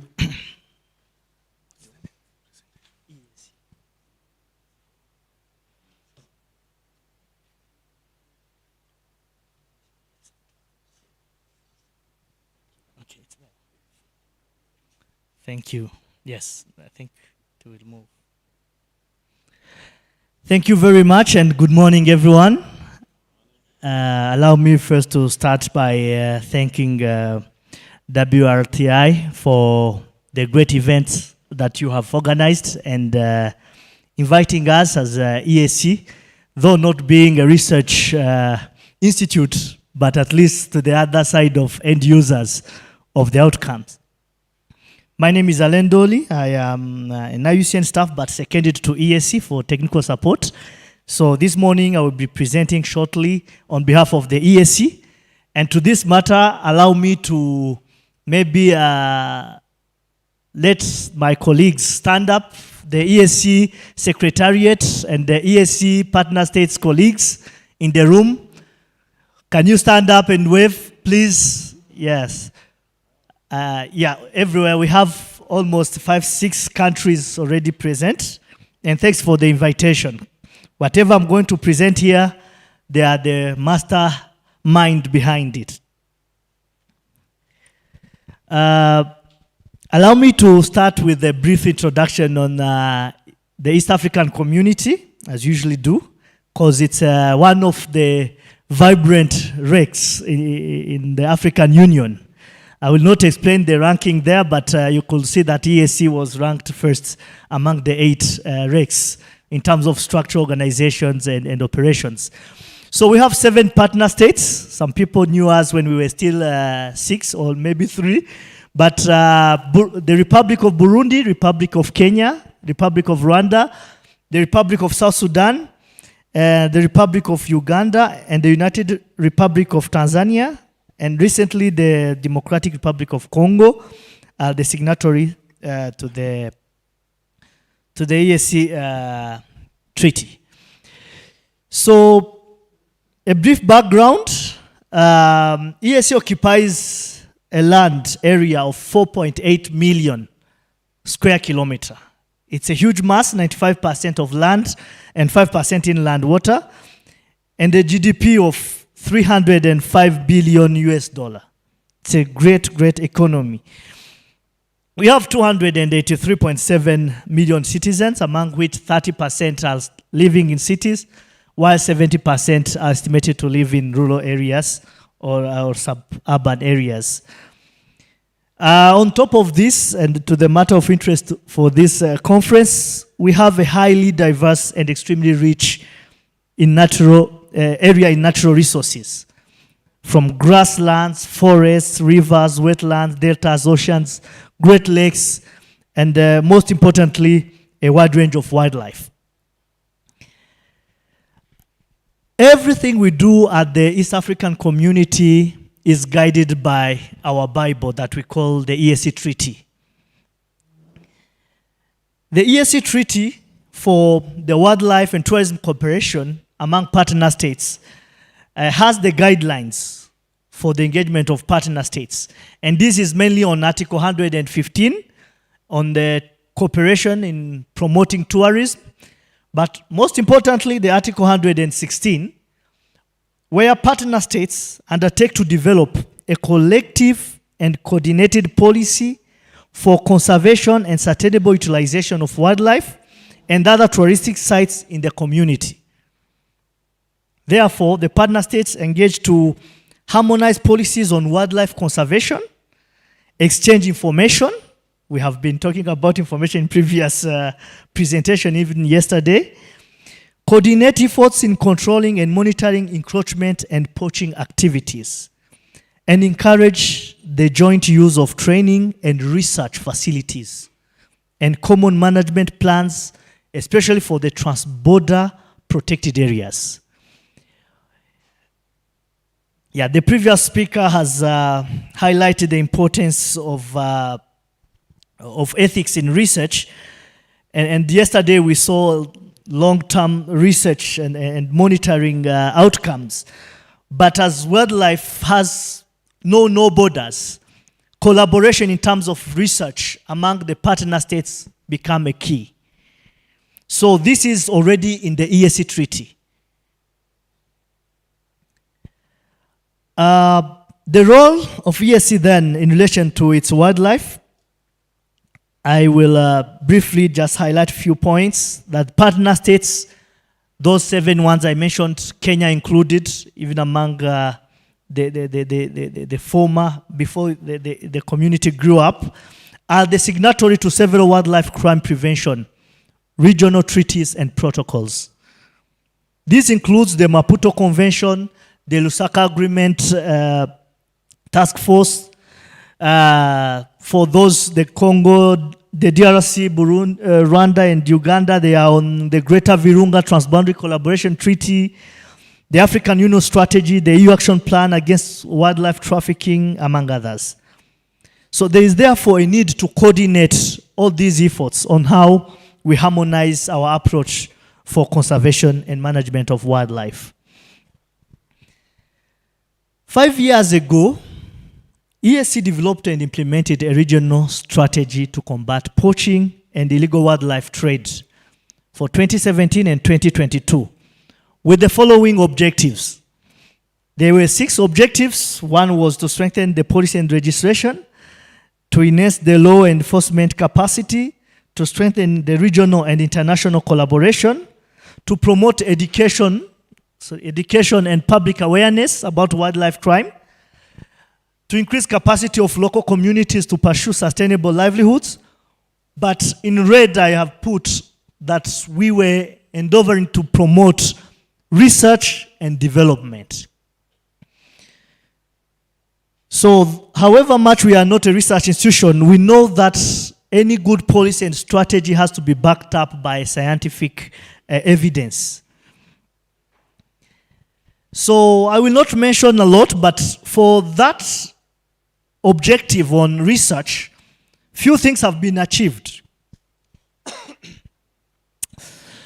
We had almost five actions, but 3 were tackled because of time and resources.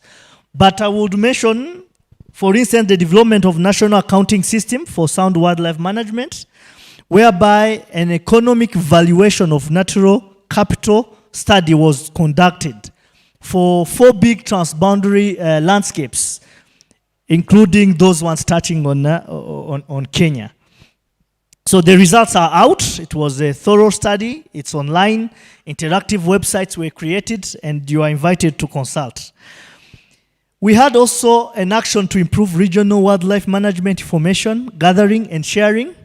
And to this end, a Trade in Wildlife Information Exchange, commonly known as TWIX, has been developed as a tool for sharing information.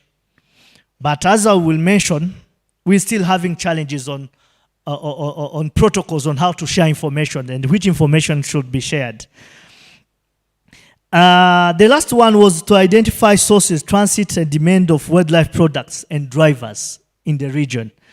To this end, through traffic, the Wildlife Trade Monitoring Network, a regional study was conducted for wildlife use patterns was undertaken to support the wildlife trade information. So it's also online on traffic website.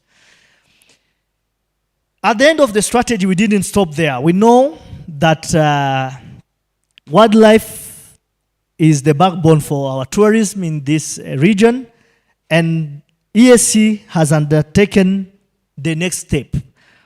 A regional policy on wildlife conservation and management was developed between 2021 to 2022, was subjected to the sectoral council. We received some comments, and recently comments were addressed, and the technical groups with a lot of people also here who participated was validated, will be again tabled to the sectoral council for adoption. It had 5 strategies, so 5 objectives. I will not mention them here. I will mention them at the level of the strategy, because after developing the policy, we needed a strategy to implement it. And we used the lessons learned in the implementation of the anti-poaching strategy, which was for 5 years, and we realized 5 years is a short period. By the time you start implementing, you are almost at the end of the strategy. So this one is for 10 years to come. And the strategy is associated with its action plan to provide an implementation mechanism for the ESC Wildlife Conservation Management Policy Framework, allowing for stronger collective and coordinated measures for ESC member states for conservation and sustainable utilization of wildlife and related tourist sites in the region. So these are the 5 objectives. The first one is mainly on the collective and coordinated efforts. The second is on harmonization of policies, strategies, and laws in the region. The third is on governance mechanism, while engaging with governments, private sector, local communities, and partners. The fourth is on promotion of the participation of local communities, because they are the first line of defense. While the last one is on innovative financing for wildlife conservation. So, to this matter, allow me to present only 3 slides on the room and stir up the research spirit from the audience, because we believe you have all the capacities we don't have to support us with your top-notch research knowledge and equipments, so that the region can take informed decisions and informed strategies for the betterness of our people and our ecosystems. Throughout the 7 partner states, we did national consultation and realized common gaps. People were mentioning the lack of research and technology, scientific information, data and evidence, which reduce the quality of decision making, limited equipment, data accessibilities, and so on. For few objectives I'm quickly going to go through. I know my time is over. We are going to facilitate collective and coordination for the wildlife conservation. And the action plan calls for supporting the coordinated planning, research, and information sharing for priority transboundary ecosystems and their migratory wildlife species. But as you could see, studies or deep studies, deep research are done at country levels, if not at just few landscape levels. So one of the challenges we will just bring to you is on how WRTI, for instance, would collaborate with the Tawiri colleagues for some studies on the transboundary ecosystems so that data are not descripted to the country borders. And this would benefit the decision making at the regional levels. Because wildlife knows no boundaries, and we need more transboundary research collaboration to understand all these dynamics. Again, to influence policy, you need research evidence to be able to mobilize the goodwill from the partner states, and this was lacking. The effective human-wildlife conflict management and coexistence, which is a key issue in this strategy for the 10 coming years, is receiving limited research, especially on the transboundary levels. So social science research and ecological research is needed to inform us on what actions need to be taken by partner states. My last slides, on objective 3, we need also in the context of effective governance mechanism, the strategy action plan calls for collaboration, MOUs on scientific research and information sharing. So we really do need this collaboration, especially where we have those transboundary ecosystems. And lastly, we also need to value the intellectual property for IPLCs, the indigenous people and local communities entrenched in conservation. And for the innovative financing, we know carbon credits, biodiversity credits, etc. A lot of is happening in the region, but research in those areas are still limited. So to answer all these questions and have us a successful strategy implementation in the region, we need researchers like you to support us. Please feel free to reach out. If you, for instance, the academic institutions for research topics, we really have a lot that we would want to understand at the regional levels. Thank you very much for the great opportunity. Thank you. Yeah, let's give another round of applause to Dr. Alan Ndoli. And we'll welcome 1 or 2 questions very quickly. Yes? Let me get the mic to you. Yeah, thank you. My name is Daniel Letoye, a board member of WRTI.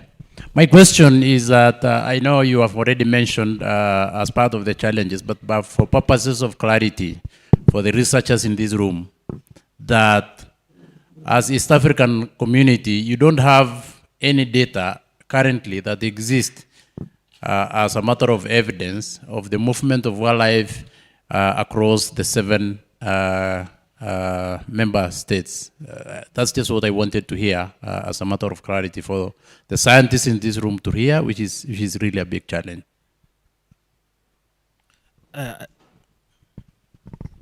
Thank you very much. Actually, we are moving to there on coordinating. We know knowledge is there, and every time we have all our technical experts from all the partner states, information is there. But gathering it to show the bigger picture, that's still a loophole.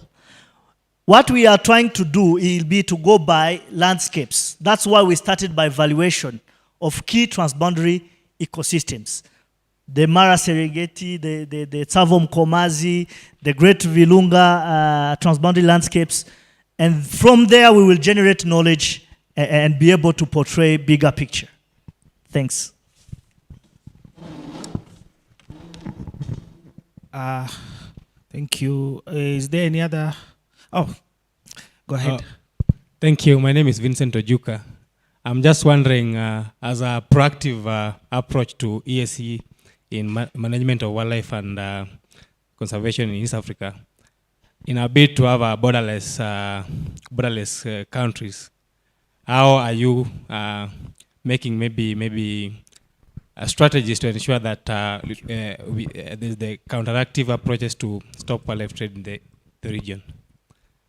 Our leaders are saying that we want to have what, how do you call it, borderless interactions and free trade stuffs. Yeah, thanks. Thanks very much. Actually, last year, the Sectoral Council approved the Transboundary Wildlife Collaboration Areas Network. And from this, because as we were saying, wildlife knows no borders. From those platforms, because each country has its sovereignty, but at least from the transboundary ecosystems, we have platforms where knowledge can be discussed. I didn't get well where you wanted to reach by saying as a REC, towards other RECs or within the REC?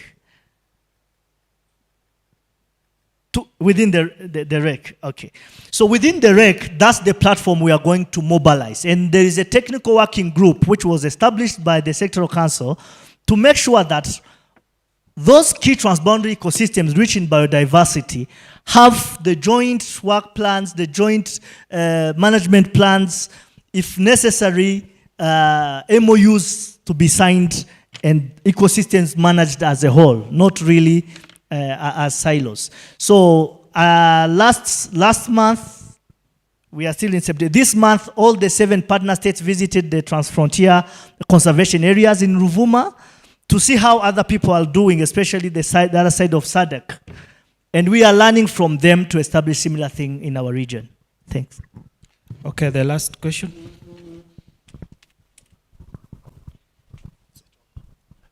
My name's Otianga Owiti from University of Nairobi.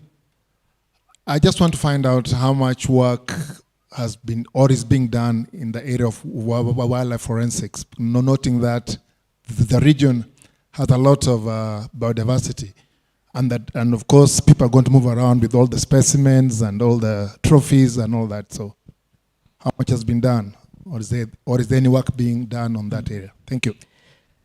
Thanks very much. At the regional levels, most has been done at the national levels. We have a lot of trainings which we undertook for the ground borders, for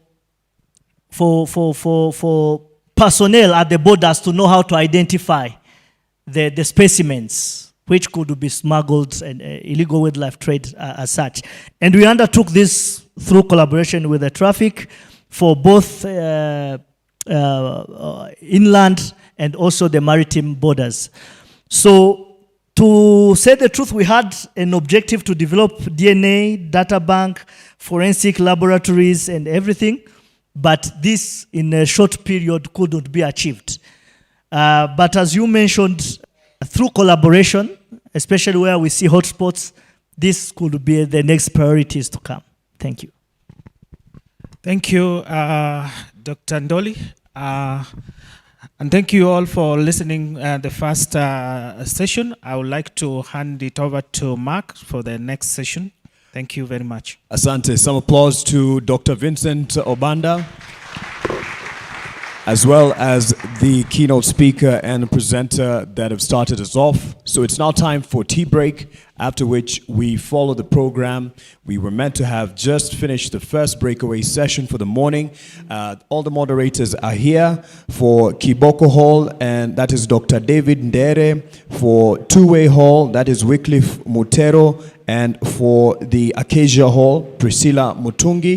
So I'd advise that as you take the health break as well as a tea break, you can feel free to go with your tea and snack into the breakaway room that you'd want to attend, given the sub-themes. And we know for Kiboko, it's addressing wildlife health challenges through One Health approach.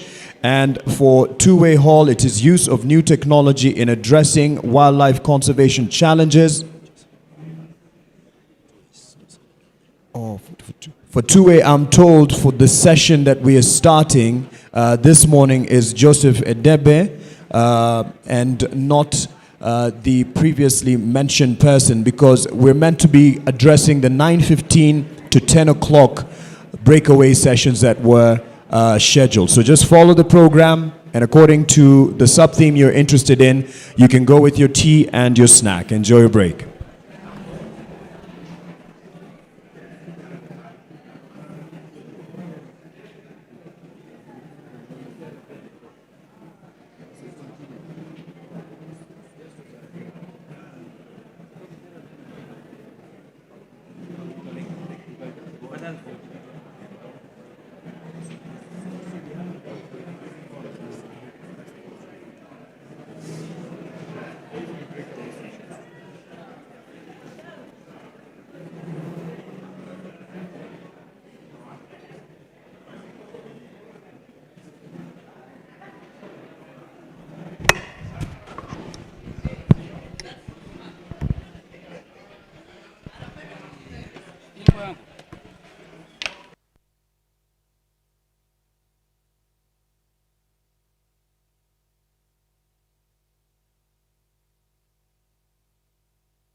Good morning.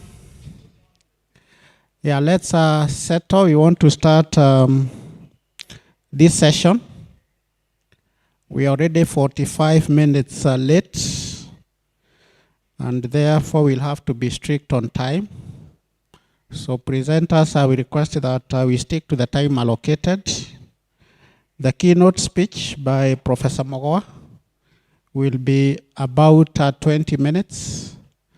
And Professor Mogoa has requested that because he's going to leave almost immediately, that soon after his presentation, we will have a Q&A before he departs for other engagements in Nairobi. Otherwise, my name is David Ndere.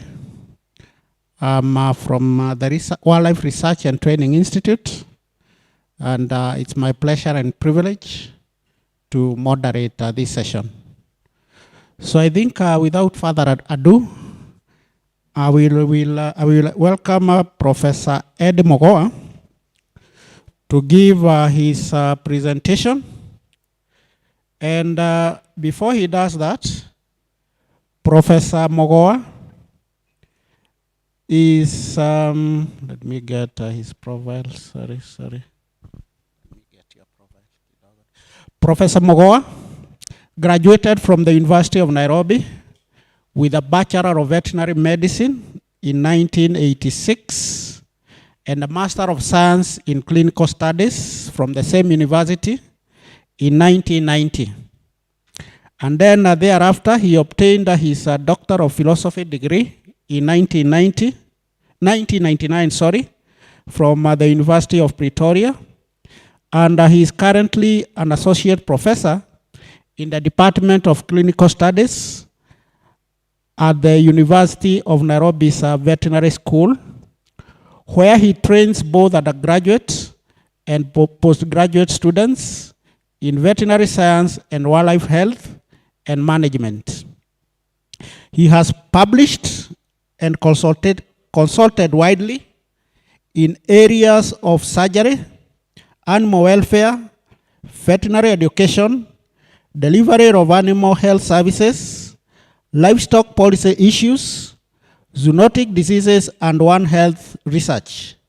Since 2018, Professor Mogoa has been a member of HOSEA and the African One Health University Network team in the Faculty of Veterinary Medicine, where he has been involved in AFROHUN, that is African One Health University Network, One Health activities, including curriculum development, guiding One Health policy and partnership, engagement initiatives, and supporting the development of AFROHUN newsletters, among other areas. So welcome, Sana, Professor.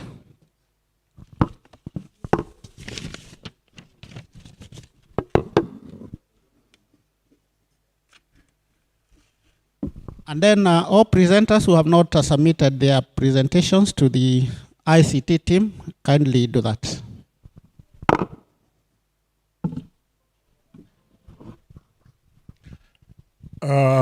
Good morning. Good morning. Thank you, Dr. Ndere, for the introduction. I know the time is limited.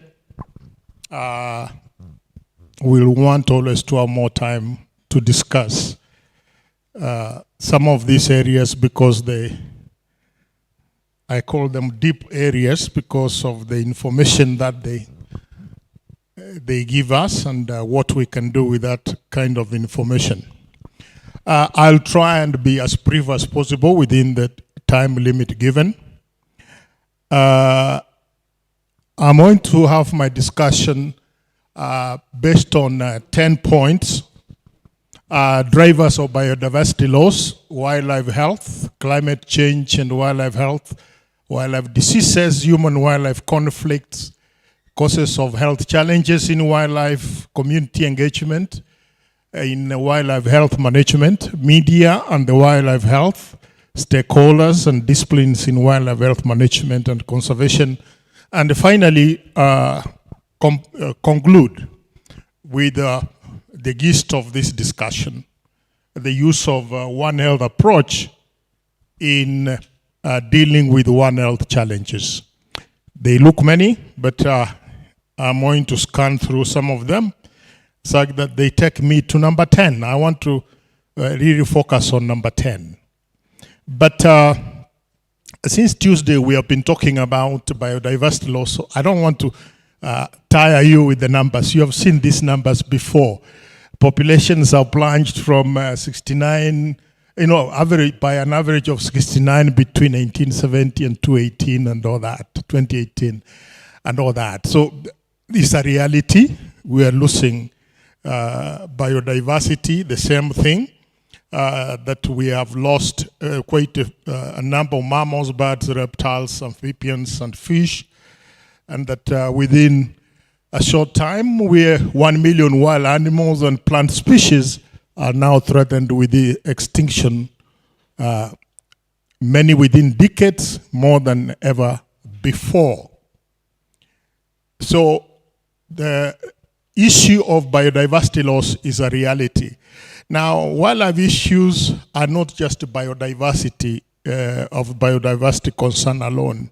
What is happening in recent times has taught us that infectious diseases alone are not the issue that we must deal with. Now we have to grapple with other developments in the antimicrobial arena, and we have got antimicrobial resistance in wildlife, which we must start thinking about. Very recently, I think there was a publication of E. coli, resistant E. coli in the rhino in Lambwe Valley.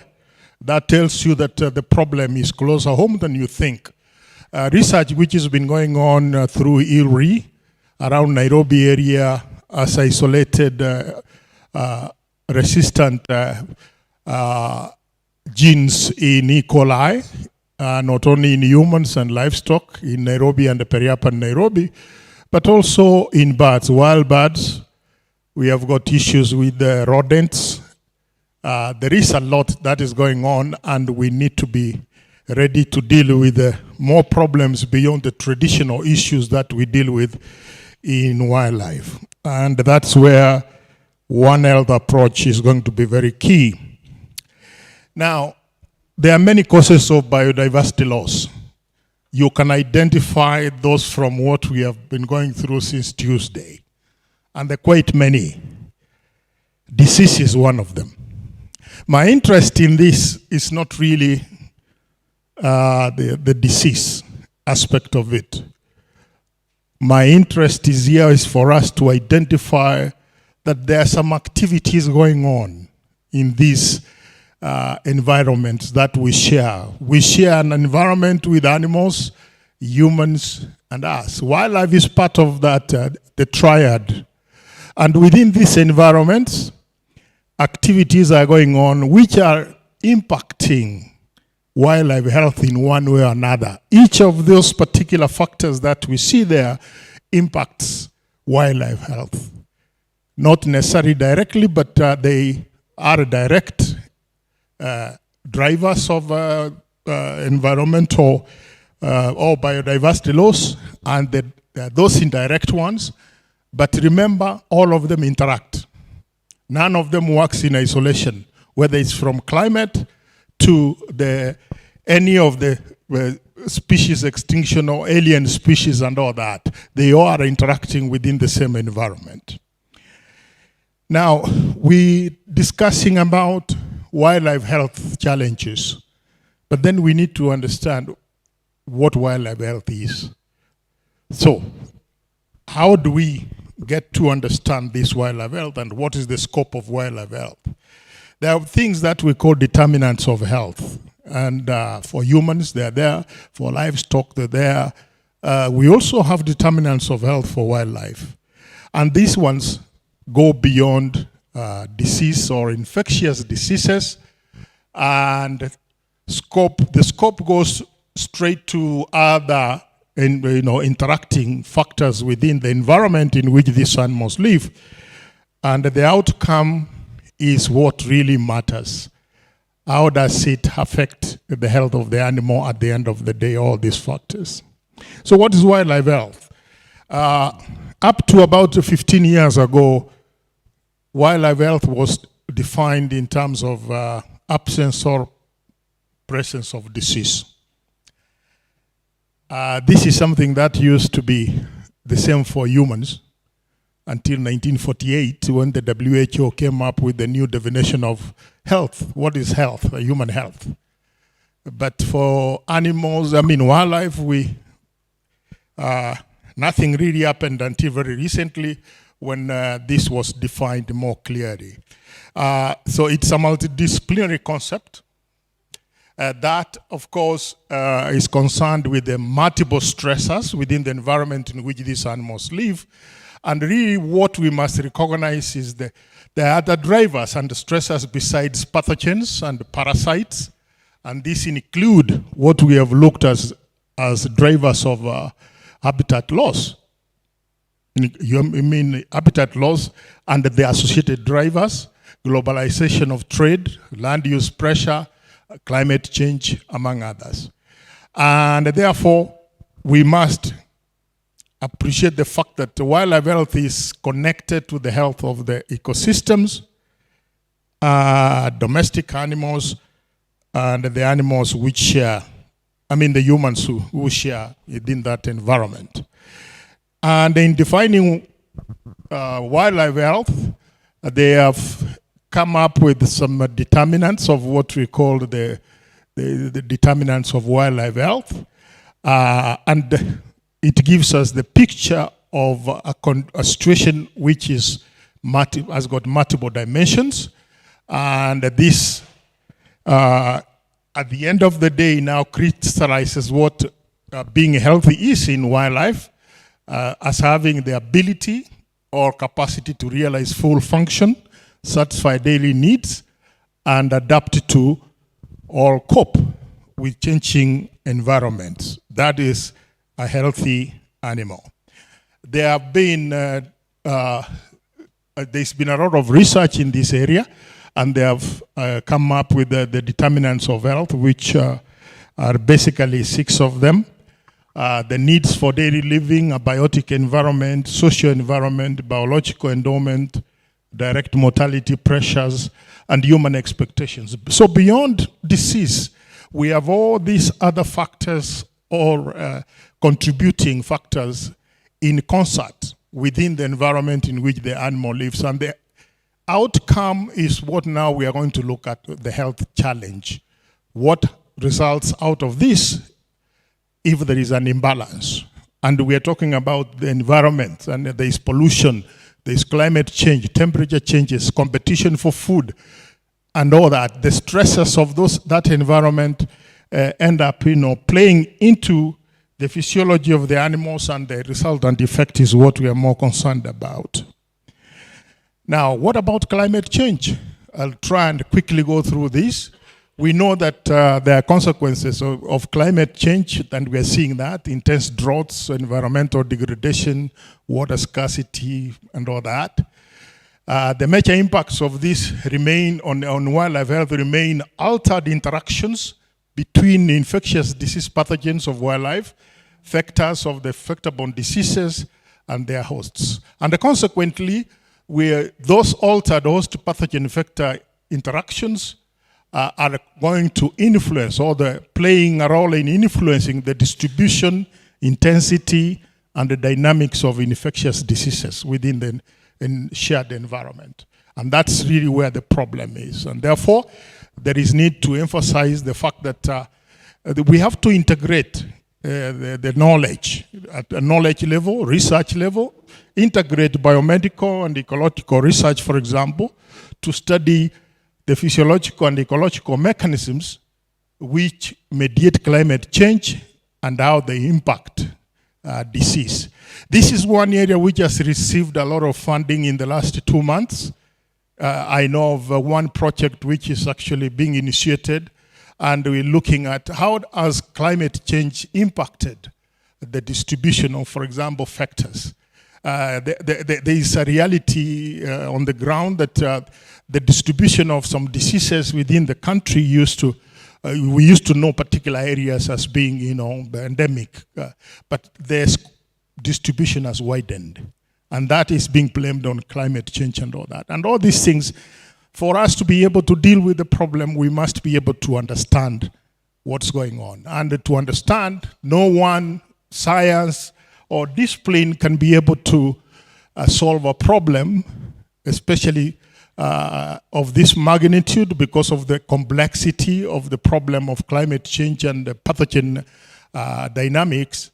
We need to come together, several disciplines, so that we can help each other understand what's really going on and what is the best mitigation measure for some of these issues that we are dealing with. Now, I don't have to talk much about wildlife diseases and pathogens because we have been talking about that again most of the week. And we know that we share most of the diseases and they come from wildlife. That is a common, I'm sure you've seen this slide some time back. The wildlife hunting, domestic animals, intensive farming and livestock. For example, live animal markets contribute to emerging zoonotic diseases in one way or another. And therefore, there are many actors, there are many players in this field. The same drivers of biodiversity loss and the same ones which are actually driving zoonotic disease emergence. As I said, these same drivers interact with each other and the consequences are the ones we need to understand. Now, I don't want to go to human-wildlife conflict also has played a role which we need to recognize. And simply put, if we look at the kind of wildlife human livestock interfaces that we have, they also interface with wildlife, and there are issues where livestock owners actually react and injure wildlife, and these have been documented by one of our vets in KWS, Dr. Michele and the group. And the consequences of this is it affects wildlife health in many ways, more than we think. So what are these wildlife health challenges? What causes the challenges that we're talking about that we want to address? There are many. Diseases we have seen, increasing human population, increased human activities, blockage of migratory and dispersal areas. We have been talking about that since Tuesday. Loss of habitat for wildlife, raiding of crops, and all that.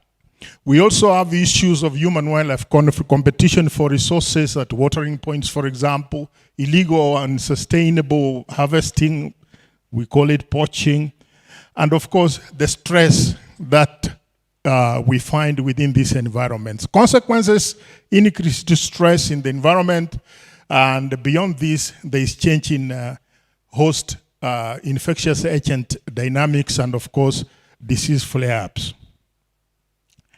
And therefore, the response to some of these wildlife health challenges that we mount include different interventions, and that's why we have institutions like KWS. How does it respond to some of these situations? And that's what we want to look at. Very quickly, there are many interventions that I put in place. We do wildlife animal population monitoring using technology these days, a lot of technologies. Somebody was talking about those cameras, night vision cameras, and other cameras we strap to trees to monitor activities of animals. In investigations of disease outbreaks in free-ranging wildlife, examples, we have had examples. So like there's a project at Erie that was undertaken where they were looking at different diseases at the interface between wildlife and livestock and all that.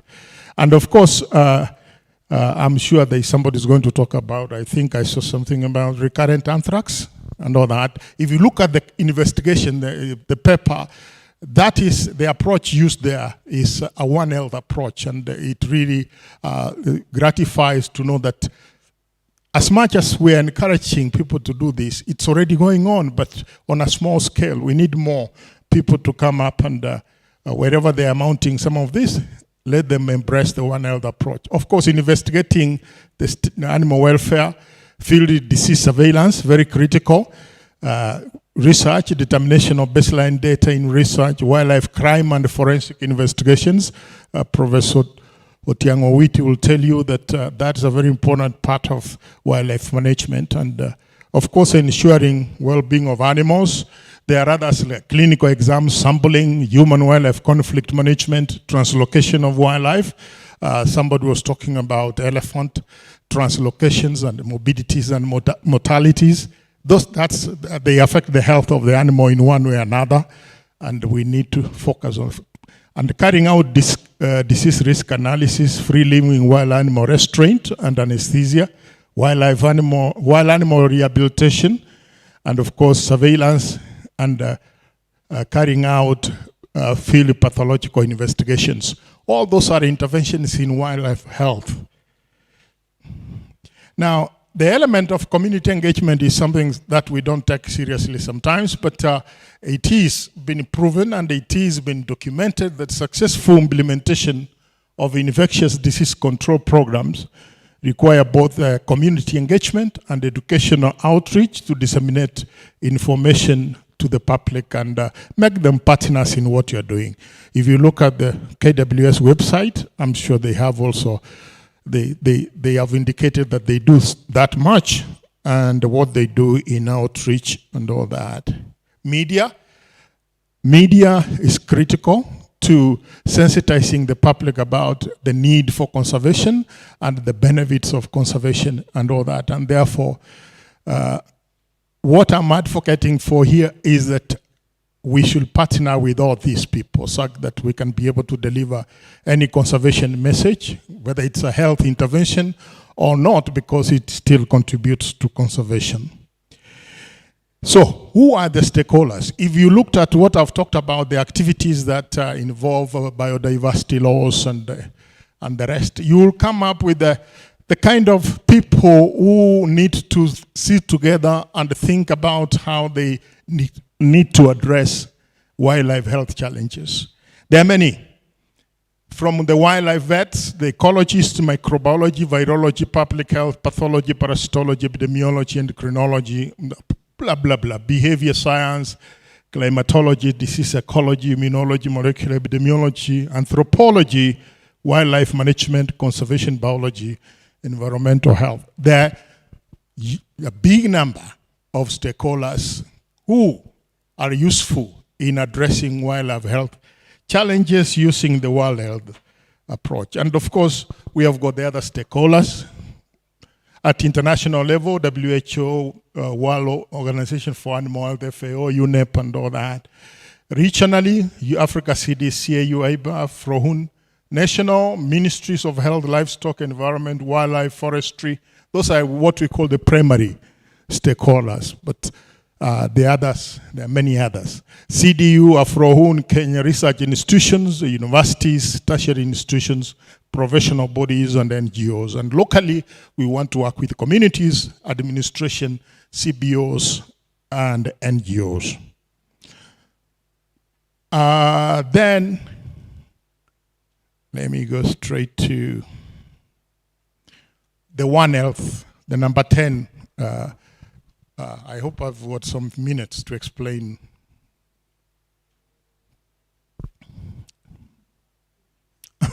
Two minutes, okay. So, we are talking about One Health approach. Why do we need One Health approach? One, no one discipline understands what goes on in the environment that we share, the animals, the humans, and the wildlife. You'll be cheating yourself that you know everything within that.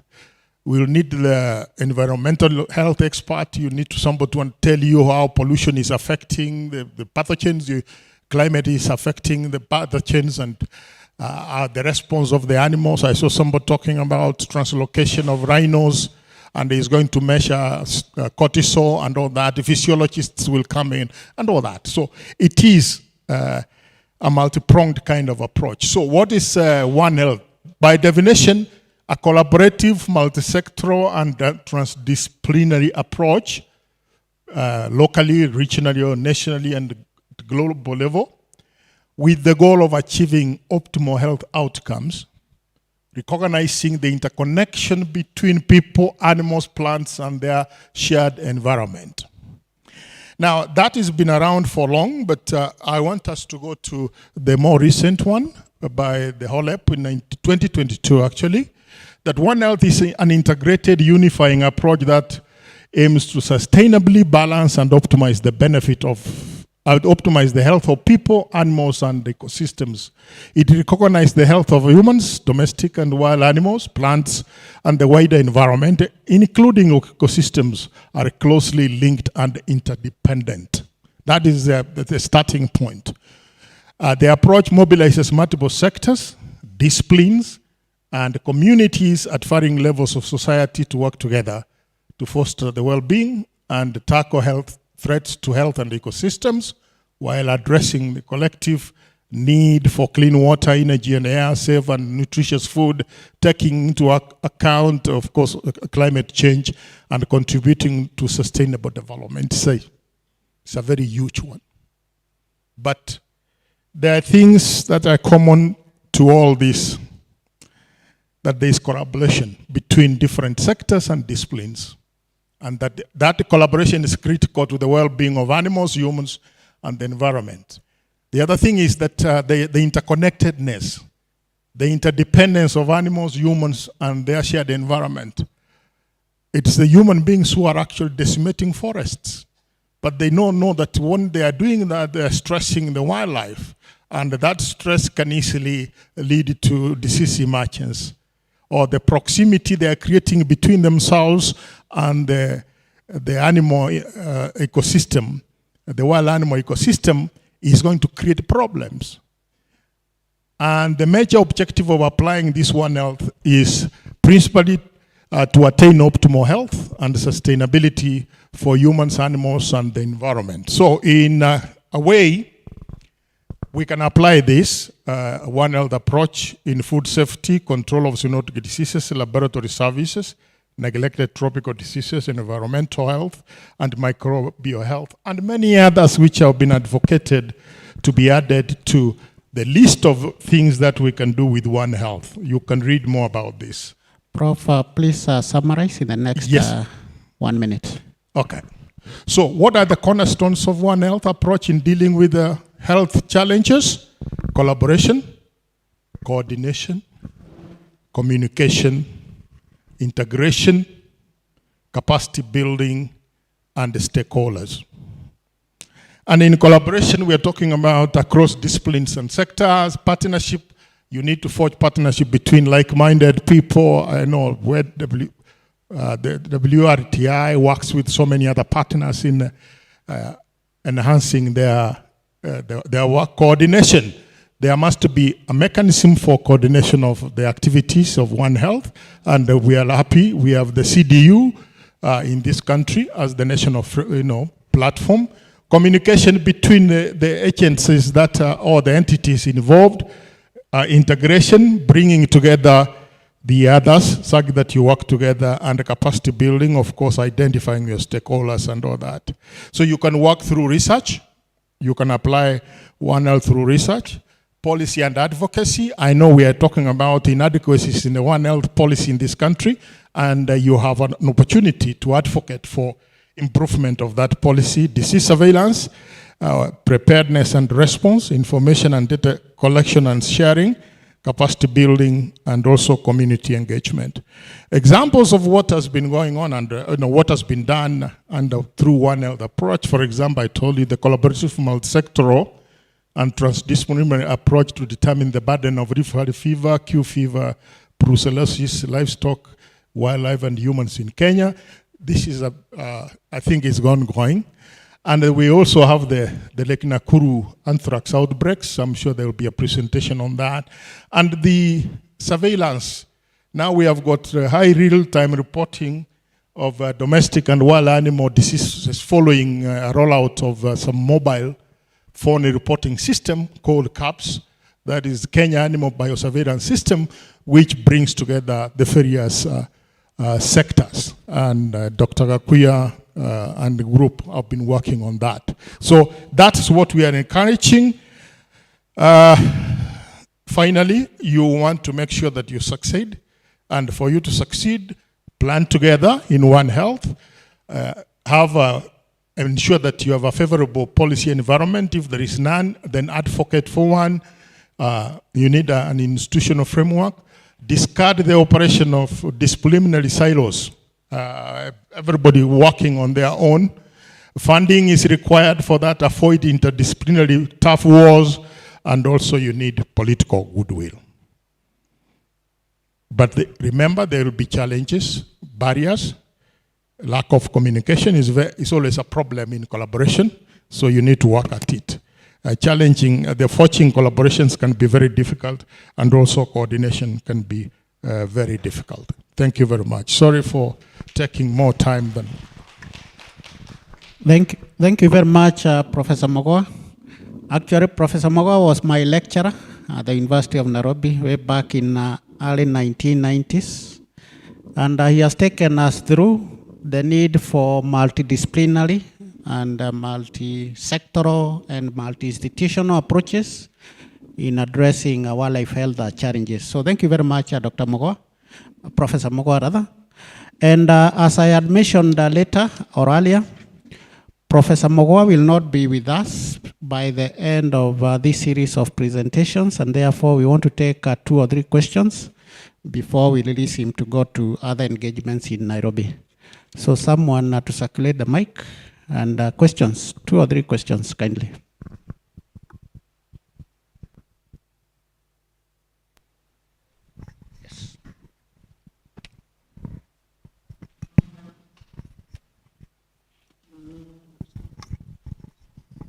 Prof, thank you very much for that good presentation. I mean, it covered a lot of areas, and maybe what's the future of One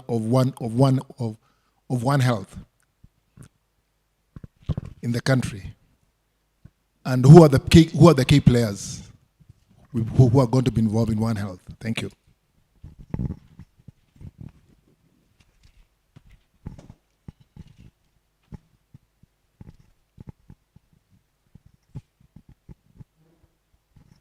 Thank you so much, Prof, for that insightful presentation. Indeed, he's also my professor. And so my question would be to be able to understand, probably understand the WRTI and its being a new institution, how the engagement so far with the One Health sector that has been developing in the country. So the last question, if there is, yes, at the back there.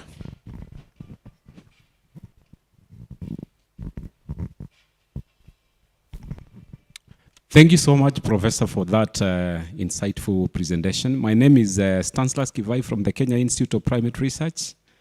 You've talked about policy as one of the gaps in One Health. If you think about it, what will be the priority in terms of policy that we need to put in place? Thank you. Okay, Prof, you can respond to those 3 questions.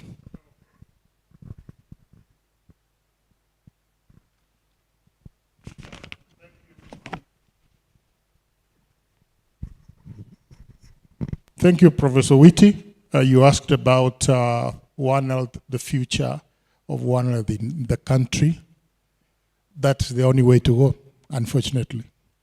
The way we are going with climate change, the biodiversity loss and all that, we can only bank on One Health to help us resolve or solve some of the problems that we are facing in terms of food security and food safety, vector diseases, zoonotic diseases and microbial resistance and all that. So One Health is something either we embrace it or we are done. That's my position on that. The key players in this country is all of us. I know there is that word key, but it's all of us. The people who drive this is the Zoonotic Disease Unit, which is run by the Ministries of Health and the Ministry of the Animal Health, with the 2 joint leadership between those 2 ministries. And those are the key players are actually the animal health sector, the primary sectors, animal health, human health or public health, environmental health, wildlife and forestry. Those are key in trying to resolve some of the problems that we are facing. And I can talk about each one of them for an hour if need be to justify why each needs to be in there. WLTI and its engagement with my advice to WRTI management is to seek to network with other One Health entities, so that you can work together. Recognition, of course, of the role that you can play, the value you can add. As we have, for example, in the university, we have the Africa University One Health Network. It's about 18 universities now across Africa. And in University of Nairobi and the Moi University are partners in that. And through that network, we do a lot, from training, capacity building, and all that, and research. So institutions, yes, we work with the KWS, we work with the IPR, and all that, but we need to have formal engagements, and that's why I was talking about collaboration and partnerships. You need to develop that. And IPR policy, priority policy areas. In one statement, we need to enact an all-inclusive One Health policy in this country. I've said that probably 100 times. The way it is at the moment is just the Ministry of Health and the Ministry of Livestock. They are brought in the Kenya, the wildlife section or wildlife sector to be consulted from time to time and as may be necessary. Is that the kind of wording, I think? Yeah?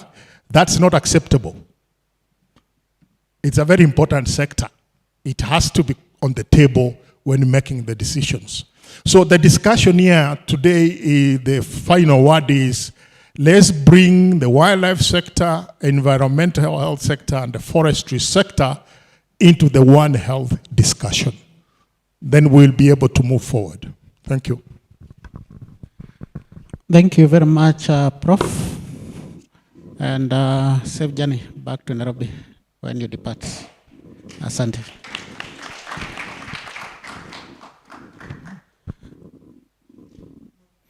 The next two presentations will be done back to back by Dr. Gakuya.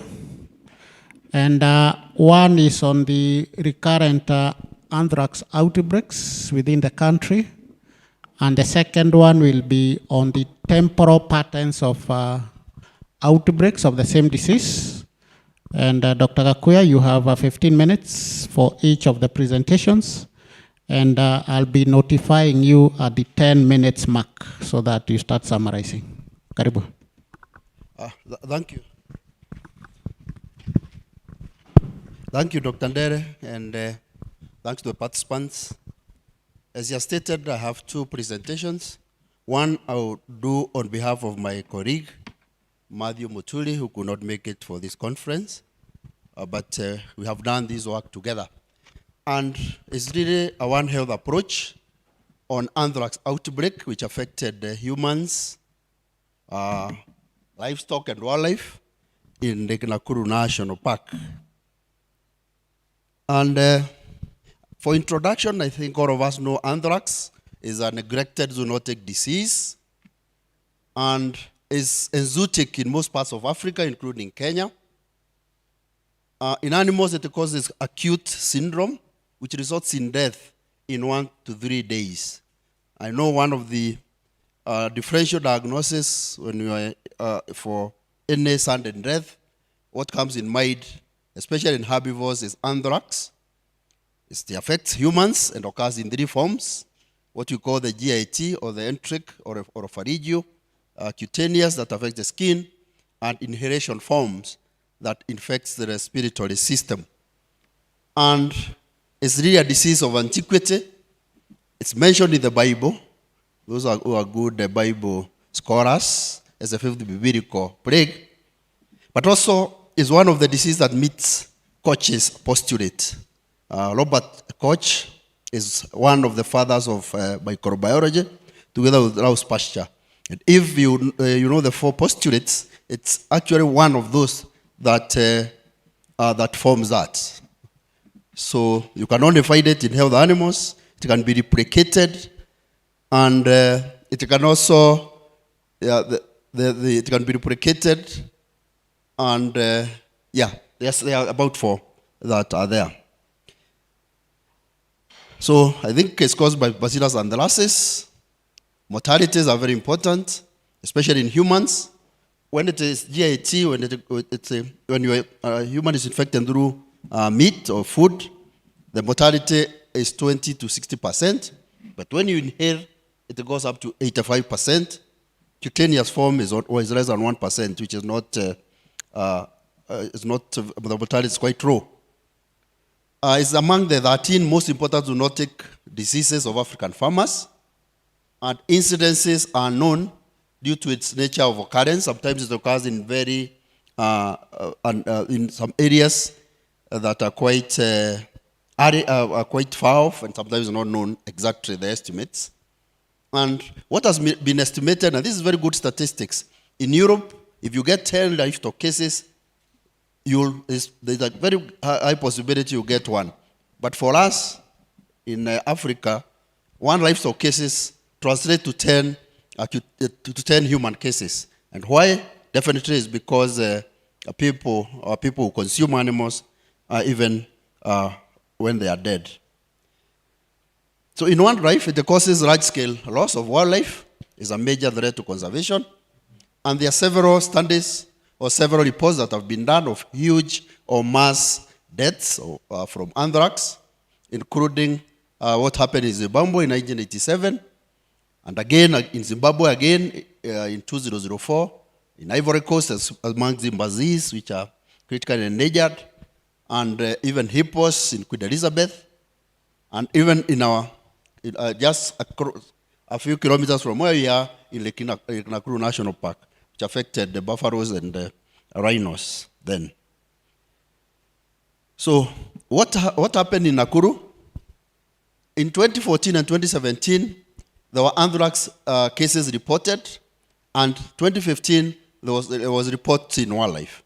So a team was constituted to investigate the relationship between these outbreaks, and one of the objectives was to characterize the outbreak in time, place, and person, to determine the risk factors for anthrax among human and animals, and also to obtain affected area data and institute control and preventive measures.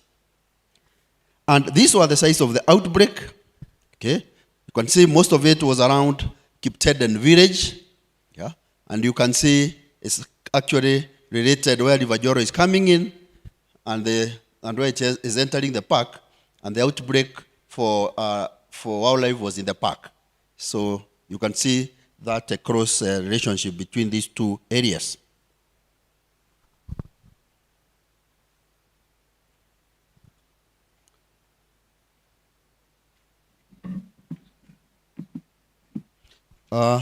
So what the study design was a retrospective cohort study and also ecological study, mostly using soil sampling, and also review of rainfall patterns. And the case study was what was adopted by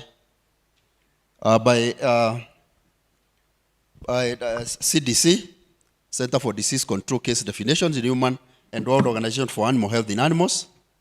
And we also key informative interviews and linear snowboarding. What happened when the human investigation? There was 16 suspected cases. When you look at the socio-demographic information, most of them were males. 94% were males, and the median age was 33 years. And most of them worked in the formal employment. None worked in the formal employment. Most of it was informal, and 83% were quite minors, and none of them had completed secondary school education. So when you talk about some of these diseases that are neglected, mostly they are diseases of the poor. And males, obviously, is because they are the ones who really slaughter and get into contact area on with anthrax. Yeah. So again, the clinical results: 2 suspects died. So we had a case fatality rate of 13%. There are also 6 probable cases that were not conclusive. So that is a ratio of that 8%. We had 3 cutaneous symptoms. 2 had GIT and cutaneous symptoms, and 1 had oropharyngeal. And the average incubation was 2 days for the cases. And again, this is just a map to show where the cases were. And again, just a minute, it's not. It's up. So, and again, this is it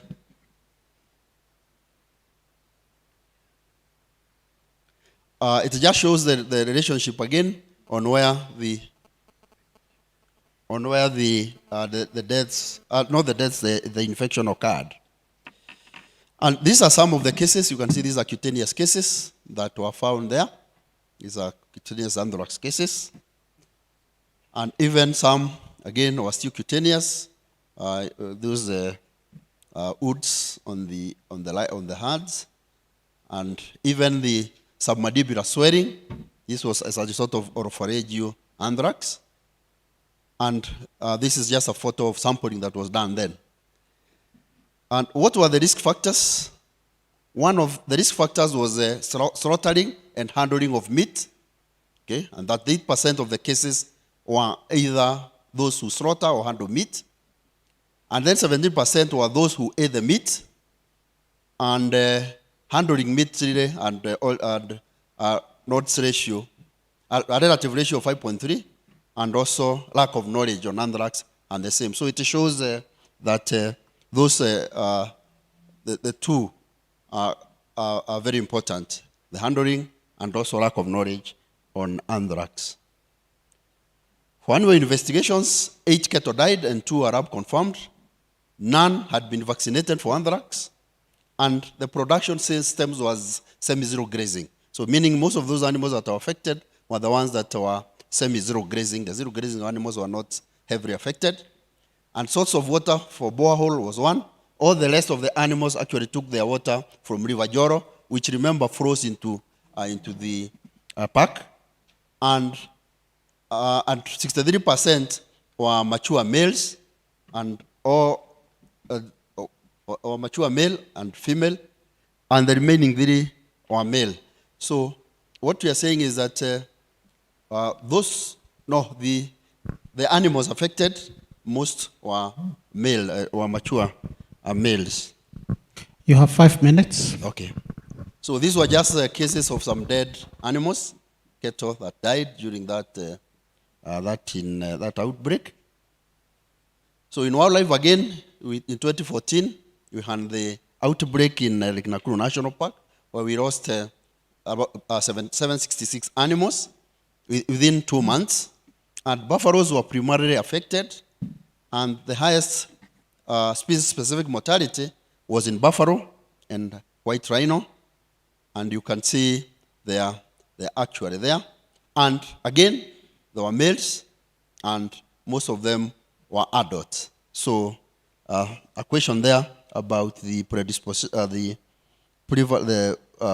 male, why the males could be more predisposed even among animals. And then there was, in 2017, as the outbreak occurred outside the park, this time it was not a major outbreak. Only 2 carcasses were detected, and they were positive for anthrax in the southern side of the park. It never spread this time. And most likely is because of the work that was done in 2015. A lot of work of carcass, a lot of work of disposal of carcasses, disinfection were done. And in the next one, we will be able to appreciate that. Most likely that's why the outbreak was not major. And then all the animals died suddenly without any clinical presentation. And the main post-mortem presentation was watery blood from all the orifices and bloating of the carcass. These are just a dead buffalo then. So what control measures were instituted when this was being investigated? One was provision of vaccination for cattle across the county. There was a lot of public awareness and education, and then disinfection of animals or animal sites where the animals died. And any case or suspected case was referred to hospital. There was also a lot of work in the park of burying carcasses and disinfecting carcasses site and vaccination of endangered species in the park. All these took place at the same time. So what's the conclusion? One is it showed Nakuru County is one of the anthrax hotspots in the country, and it affects all the species, human, domestic animals, and livestock, and wildlife. And there is also very high likelihood that the spillover is unidirectional. It's from livestock to wildlife, because definitely Nakuru is fenced, so the probability of the bacteria spilling over to livestock is very high and likely, and especially due to the River Joro, which passes through, and also slaughterhouse and other effluents that comes into the park.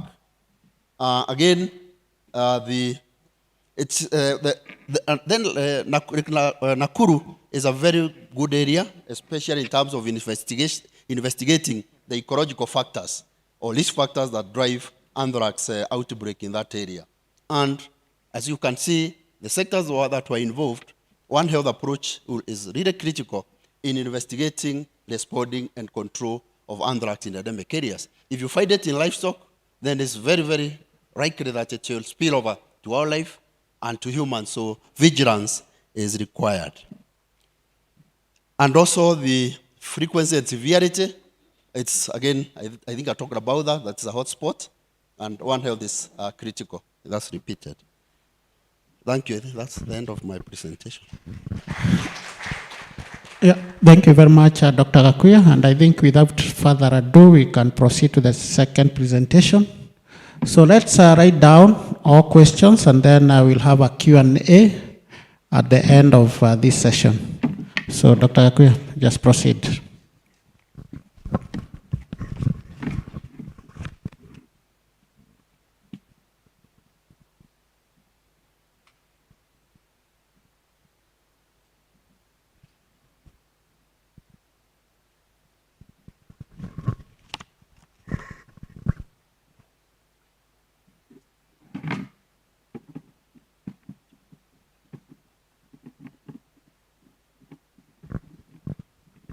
And then Mercy Akinyi, Daktari, you can prepare, you'll be next after Dr. Gakuya. Yeah, this is a related study that I also present, and I'm doing it on behalf of my colleagues, Isaac Rekoror, who was around, I don't see him, from KWS, Matthew Muturi, again, from the Director of Veterinary Services, and David Ndere, who is the chair from WRTI.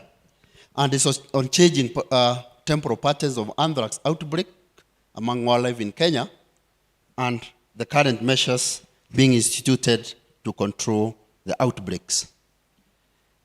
I will not go through this. I think we have talked about this in the other introduction, about what causes it, is of global health security, and what we have seen, those large-scale deaths. But the most important thing is a weak surveillance system in wildlife. And many cases are really missed. The wildlife veterinarians here, or the wildlife disease ecologists or scientists who are here, they can agree with me. Our surveillance system in wildlife is quite inadequate. It's not really up to standard. And this is something that we have to look into the future, so that we are able to have very good data in terms of disease distribution and occurrence. The other important thing is the preferred method. We talk about that.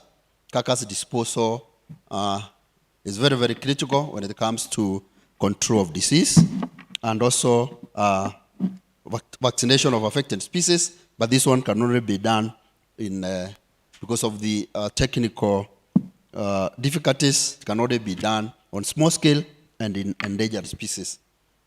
So why did we initiate this study? The objective was to look at the patterns of occurrence since the first major outbreak of anthrax in wildlife in the country. Anthrax is known for many years, but the first outbreak that was reported was in 2006.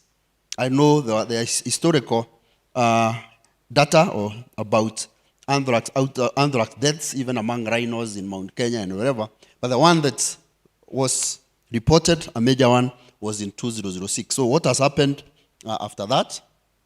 What are the control measures instituted? And what are the effectiveness of these measures? It's very important so that anytime an outbreak occurs, these measures can be used. So what did we do? We reviewed records of anthrax cases and outbreaks in the wildlife data from 2000 to last year, and from the database at Kenya Wildlife Service. That is where the database was. And then we also looked at the case reports throughout, either case monthly or annual. And we also categorized an outbreak. I know this is controversial among epidemiologists because there is a feeling that any one single case of anthrax is an outbreak. But you realize that in Kenya we have very many sporadic outbreaks affecting one or two species across the country. And so we said, this was a rule of the thumb, it's debatable. Anything that is more than 5 cases and happens within 1 month or less, we categorize it as an outbreak for purposes of for purposes of statistical analysis. And then I think I'm just talking about that due to the endemicity, sometimes you get isolated cases that probably affects just one animal. It doesn't affect the corn species or other species. And we also reviewed the measures that we have been used over time to control outbreaks in the country. So what were the results? We detected about 6 unordinary recurrences in Nakuru. So this study really might not be able to fully postulate that. Although what I'm saying is that although this study might not fully postulate that the intensive management of anthrax outbreak could be why we don't get annual outbreaks, and outbreaks are far off, most likely, it might not be very conclusive, but in our thinking, if you look at the case in Nakuru, the recurrence was quite low, and it has not recurred then since that time. You have 4 minutes. Okay. Again, the study revealed that bovidae is are the most affected, the most susceptible. And again, I think I've talked about Nakuru. It still remains a hotspot, and I talked about it in the other presentation. And disposal of carcass, use of formaldehyde for disinfection are the first-line control measures. So if you do very good carcass disposal and disinfection, you definitely be able to control. And this really agrees with most other studies. Again, those other supplementary or complementary methods of control. We've talked about them: poison bags, closure of water holes, vaccination of endangered species. All these complement the major or the primary control measures, which are carcass disposal and disinfection. Again, vaccination is only practical in specific species. I think I've talked about that. And where non-endangered species occurring in large numbers are affected, it's difficult really to be able to vaccinate those sympatric. And you can only vaccinate the endangered species or sympatric endangered species within the locality. So what do we conclude? I think what we conclude is deep burning of carcasses with disinfection of burial sites, with 10% formaldehyde and caustic soda, and disinfection of carcass sites using 10% formaldehyde, combined with the secondary methods that I've talked about, is to an extent the best way of controlling. And it also, and subsequently, in our view, it prevents recurrence, and if the recurrence occurs is of less intensity, And the other important thing is that we should always be vigilant, especially the management authority, even the research authority, that we be on the lookout, because every 3 to 5 years, we expect it. So by the time it's there, you have to pick it very fast so that you can be able to control it immediately. Okay, thank you. That's the end of my presentation.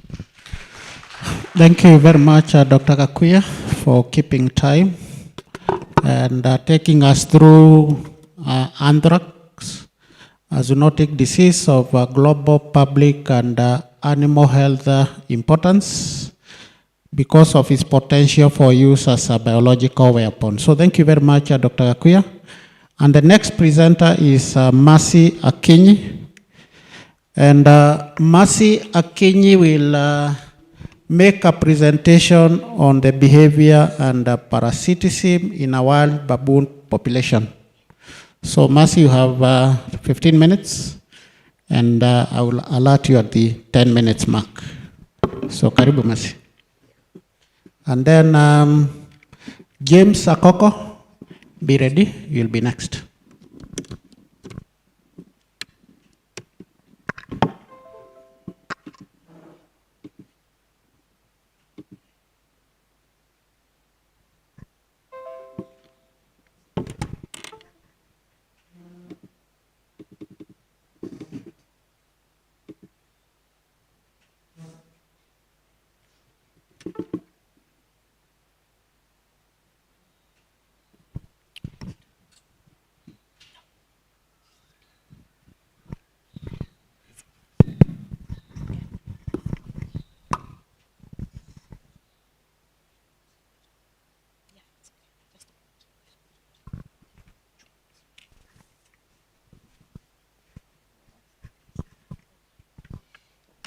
All right.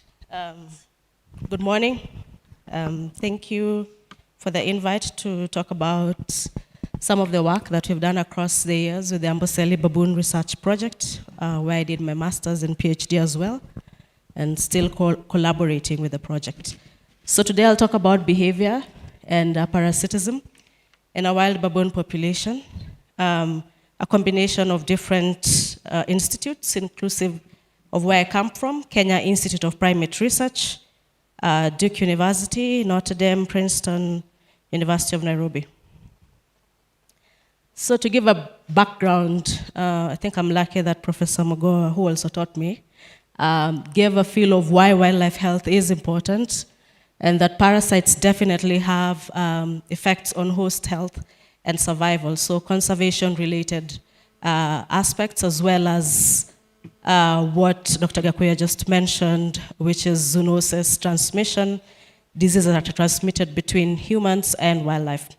So host behavior definitely influences parasite burdens, but the opposite is also true. And today I'll just talk briefly about 2 studies that looked at how host behavior influences parasite burden. And grooming behavior is extremely common, especially in non-human primates, and it's been shown to give both health and social benefits. And the picture that is right there just shows you what grooming is. And it's just really trying to comb through the fur, and it seems like they're trying to get rid of something or just grooming for the sake of it. So again, as I say, the study area is the Amboseli ecosystem. And the baboons are yellow baboons, though they do experience that mixture with olive baboons. So not entirely pure, but more of hybrids. And these subjects are, the study that has been done here has been long-term. They've been doing research for the last 50 years, and it's individual-based monitoring. If you can look keenly, one of the baboons that is there, a female baboon, has a collar, meaning that they're able to track them. But apart from tracking, there's also a lot of life history events that are recorded, inclusive of births, maturations, migration, deaths, social interactions, and a collection of biological samples, such as stool samples and blood samples as well. So the first study looked at grooming behavior, so the grooming received and tick load.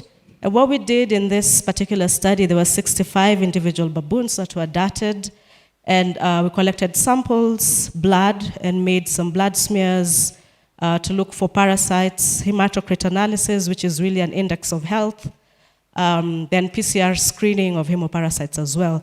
And we did get ticks during this year, and those were also identified and counted. And so for each subject, we had metadata inclusive of age, sex, dominance rank, which is really a measure of social status, and the counts of grooming received months before darting. So the assumption is the more grooming that you receive is likely to impact the tick load and probably downstream any health effects that may be attached to it.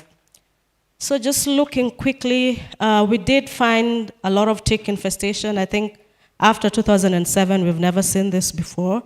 And what you can see mostly, the ticks were around the area of the chest, in the first picture A, and B around the neck, and C near the armpits. And for those who've watched baboon groom, these are areas that an animal cannot self-groom and probably need other animals to groom. And also, a lot of these animals were either old or low-ranking as well in their social groups. So these are tick species, probably common to some of us. The first two on, I think that's the right, are the Rhipicephalus pulchellus, the kind of colorful. And then we also have Arsimus, and really at the bottom we have Hyaloma, which are ticks that are well known to be found in different species. So quickly looking at tick load and hematocrit, we can see from this figure where we have tick load on the y-axis and counts of grooming received. On the x-axis, we can see the higher grooming counts predicted lower ticks. And also, when we look at the next picture, which has residuals of PCV, PCV is just hematocrit, again an index of health, possibly associated with anemia. What we can see is higher tick loads predicted lower packed cell volume. So this gives a conclusion that grooming reduces tick load and improves hematocrit. So the second study, we switched now to helminth burdens in female baboons. And what we did in this study is really measure helminth parasite burdens in 745 samples collected over 5 years from 122 females. And as mentioned, there was plenty of data, inclusive of different drivers that we found in the environment, general behavior, hormone levels as well, and reproductive indices. And the main aim for this project, we had two main objectives, which included figuring out the drivers of helminth infection, but also figuring out the costs associated with helminth infections. So this figure might look a little bit daunting, but the main reason it's here is just to show you that drivers of helminth burdens will occur at multiple levels. They'll occur at the population level, meaning everyone is experiencing it. So these include things like temperature, rainfall, amongst other things. Then at the group level, because these animals live in different groups, you might experience, if you're in a bigger group vis-a-vis a smaller group or even the group structure, that might also affect the drivers of helminth burden. But the biggest one is really host levels, which is each individual. What are some of the things that may affect helminth burden, inclusive of age and sex as well? Though here we're only looking at females, we had a parallel study that looked at males. But also in terms of behavior, two key measures that we put in was social status, which is really dominant rank, and then social connectedness, which is the degree of social bonding amongst females. So fecal parasitology, again, basic. Most of you may have seen these eggs, which are eggs for different helminths.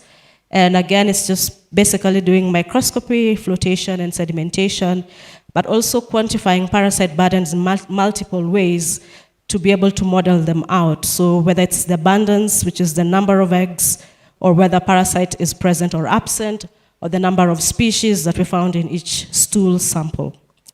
And so from what we saw, the species that are common in Amboseli baboons include at least 6 species, the highest being the Trichuris trichura, and then Strongyles kind of form come in second, with possibly 2 different species that might be different to differentiate microscopically, though now we're able to differentiate some of these using microscopic molecular methods. And of importance are the zoonotic helminths, which are starred, and that's Trichuris, E. vermicularis, and S. fuleboni. And these, again, as I said, can be transferred between humans and wildlife and also livestock. So important to note those as well. And the parasite richness ranged all the way from 0 to 5 species with a median of 2. So this busy table just points out that we did take each helminth taxa and try to see which factors predicted them the most. And what I wanted us to take away from this is if we look at Trichuris trichura, the social connectedness of females to males will predict the burden. The more connected that females are to males, the less parasites they have. And also generally, in terms of the number of parasites, we also have the same trend, meaning that social connectedness, which is determined by behavior, is good because it decreases the helminth burden.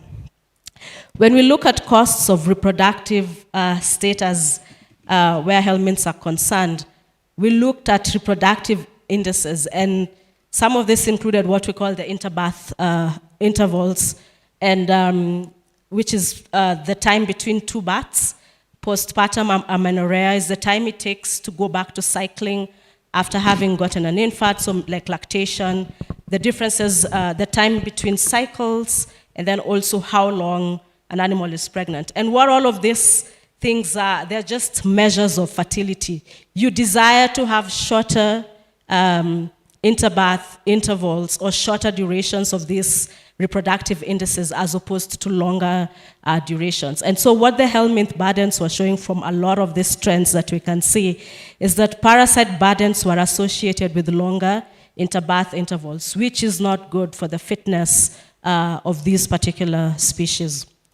But also looking at another cost, which is stress hormones, what we did see is higher helminth burdens, in particular Trichuris trichura, were associated with elevated fecal glucocorticoids. And FGCs really are metabolites that measure a cortisol, and cortisol is a stress hormone that is definitely not good to have over the long term. So it shows that the animals are stressed because of the parasite burdens that they have.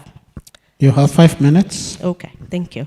So to conclude, what this other study did show was that multiple level processes influence helminth burdens, and this is just to show that when you're looking at processes, you really can't pick one process or one driver at a time. You need to have more of a holistic approach when you're doing it.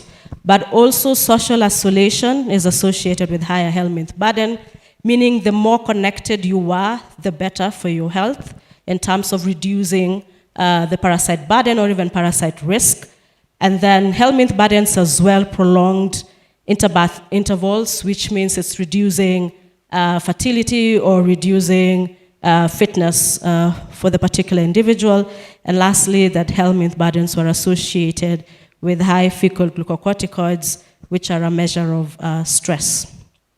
So I'd like to acknowledge different people that we worked with, and especially the Amboseli Baboon Research Project that I have been with for the last I think 15 or more years, and also the Kenya Institute of Primate Research, where I'm a senior research scientist, the pastoral communities, and the main funders of the work that we do, inclusive of NACOSTI, that actually funded some of the work that we do, and other organizations in the US where I did my PhD.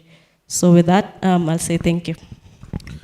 Thank you very much, Mercy. At least you've saved us 2 minutes. Thanks for that. So James Akoko, karibu. And then after James, we'll have Toby Otieno, who will present on behalf of Solomon Lenasalia. So Toby, be ready. You'll be next.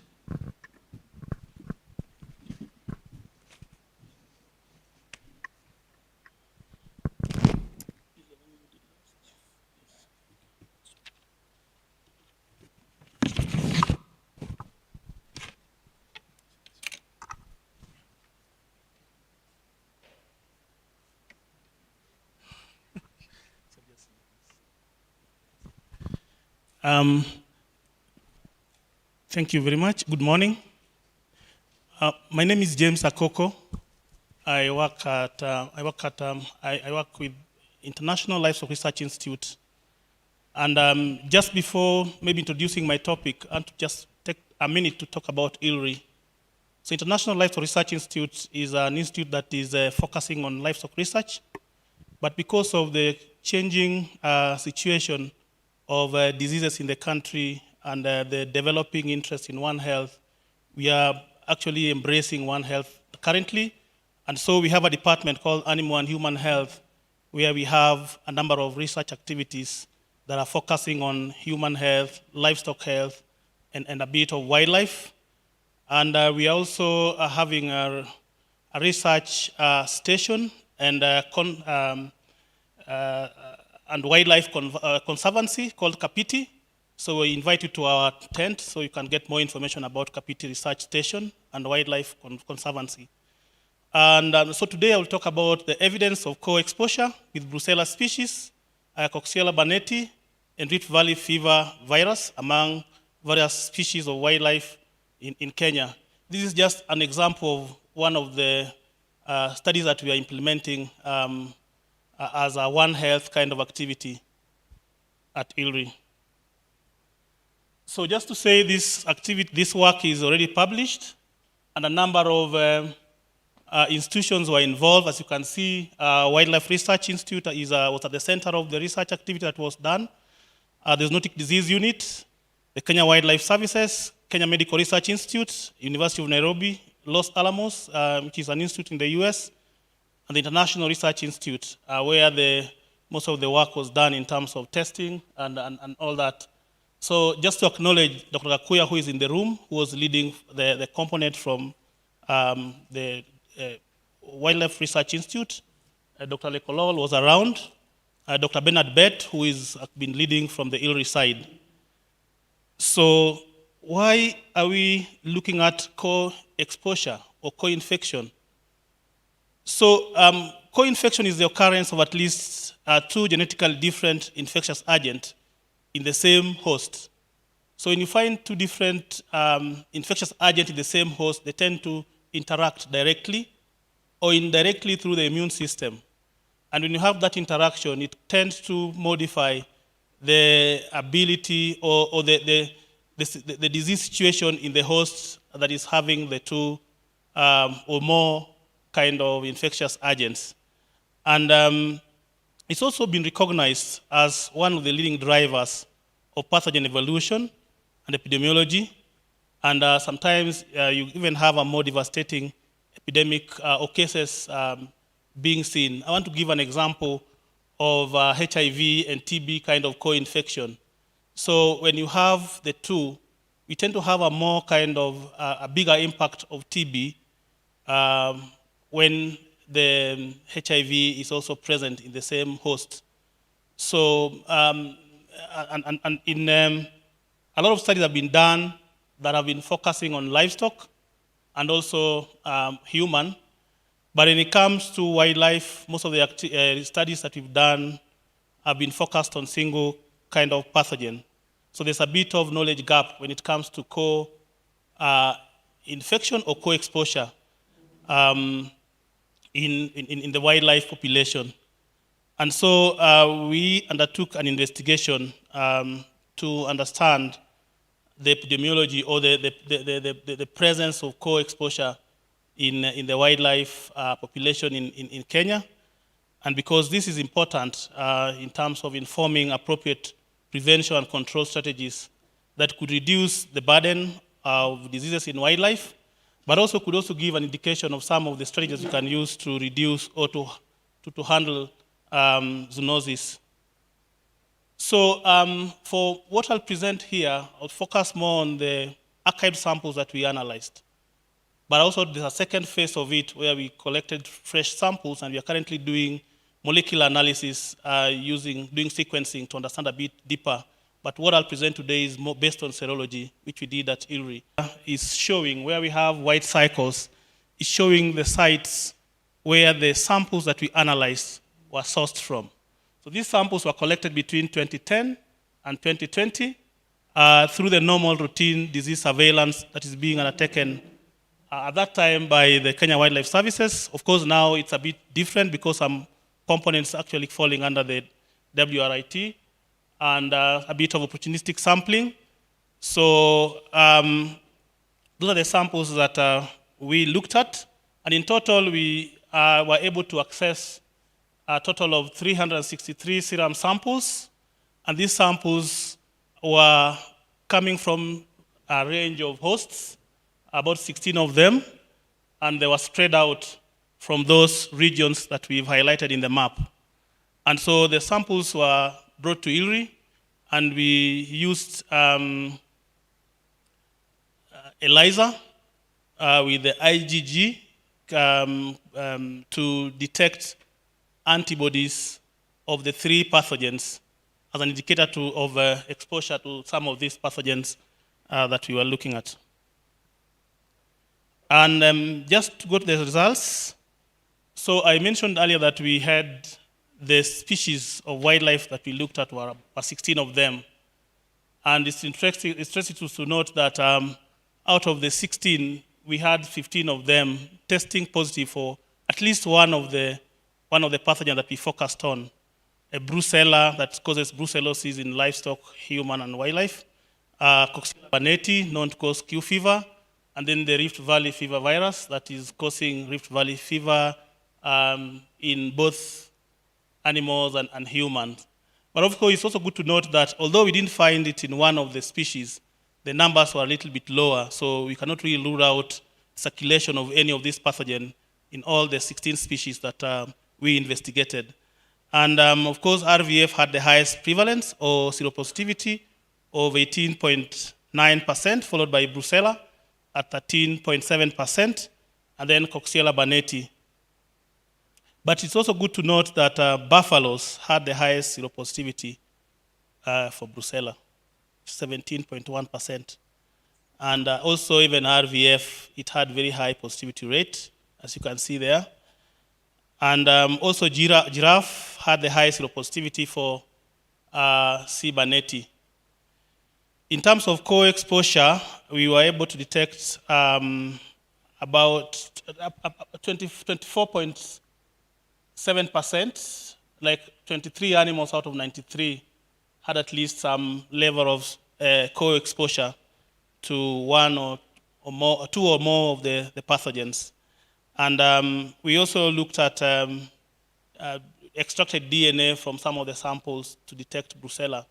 And I must say this is part of the reason why we went for fresh samples, because the samples were very old, from 2010, and so the quality of DNA was not very good, so that limited our ability to do a robust kind of molecular analysis that we are now doing currently. We've done a bit of sequencing, and we are seeing very good results, but I am not able to share it today because we are still analyzing to see the diversity of bacteria, pathogens that we are seeing in the wildlife population. So in terms of the risk factors or factors that were somehow associated with the positivity rates that we saw, we did not really see any association between the different sex or the different sex of the animals, males and females, and also the age category. I mean, all these animals, the males and females, were somehow exposed in a similar way. This is similar to the adult and the subadult animal populations. Of course, we saw a bit of variation when it comes to the families, with bovidae having a bit of a higher positivity rate compared to the other categories. I've only included bovidae there and giraffidae because of the numbers that were relatively higher compared to the other categories. But we also saw that the distribution was somehow influenced by the location, the different ecosystems, with Masai Mara having significantly higher kind of positivity rate for brucella, which I think I'll talk about it later during the discussion, because this also agrees with what we've seen in the livestock side, where we did a study looking at livestock that are kept close to the park, those slightly away and very far off from the park, and those animals that are kept close to the park had the highest positivity rate. So it's indicating that there could be some circulation around the park there. And then you have 5 minutes. Thank you. In terms of the co-exposure with the three pathogens, we were able to find co-exposure with at least one of the, at least two of the pathogens with these animal species. And maybe I'll talk more about it in the discussion part. So then now to discuss the results is that the co-occurrence of Brucella and Cibanetti and RVF antibodies in wildlife was 24.7%, which is slightly higher than what we've seen in livestock and what we are seeing in human. I did mention earlier that the co-infection project that we are doing is looking at these three pathogens from livestock, from wildlife, and also in the human population. So if you compare what we are seeing in the wildlife and what we are seeing in the other categories, it's slightly higher in the wildlife population. And wildlife species could play a role, an important role in maintaining some of these zoonotic pathogens, given that the effort is more in controlling the disease in livestock and human, but in the wildlife population, a bit of a challenge, and we don't have really active surveillance activity going on at the moment. We also saw higher seropositivity of Brucella in the Masai Mara ecosystem. That's what I was explaining earlier. Another study that was done in Tanzania that focused on archived sample was part of the study. And Dr. K, who was here, I think he's worked out. We also found very high positivity rates. I think 11% in the wildlife population around the Mara ecosystem, which actually confirms that there could be some element of circulation. But what we do not really know now is the direction of infection, whether it is the livestock really causing this problem to the wildlife, or it's the other way around, or it's both directions. So that's an area that requires further investigation to really understand what is happening in that area. And seeing a bit more of higher positivity rate in bovidae and generally ungulates also kind of points to the need to really focus on the bushmeat, because these are the animals that are being targeted. So if we are picking up, if we are seeing exposure to zoonotic pathogens in this category of animals, and people are also targeting them for bushmeat, then what role could they be playing in transmitting some of these pathogens to the human population? So I think there's still more that requires to be done in terms of generating more data to understand epidemiology and proper intervention options for these pathogens in the country. So with that, thank you very much. Appreciate the opportunity.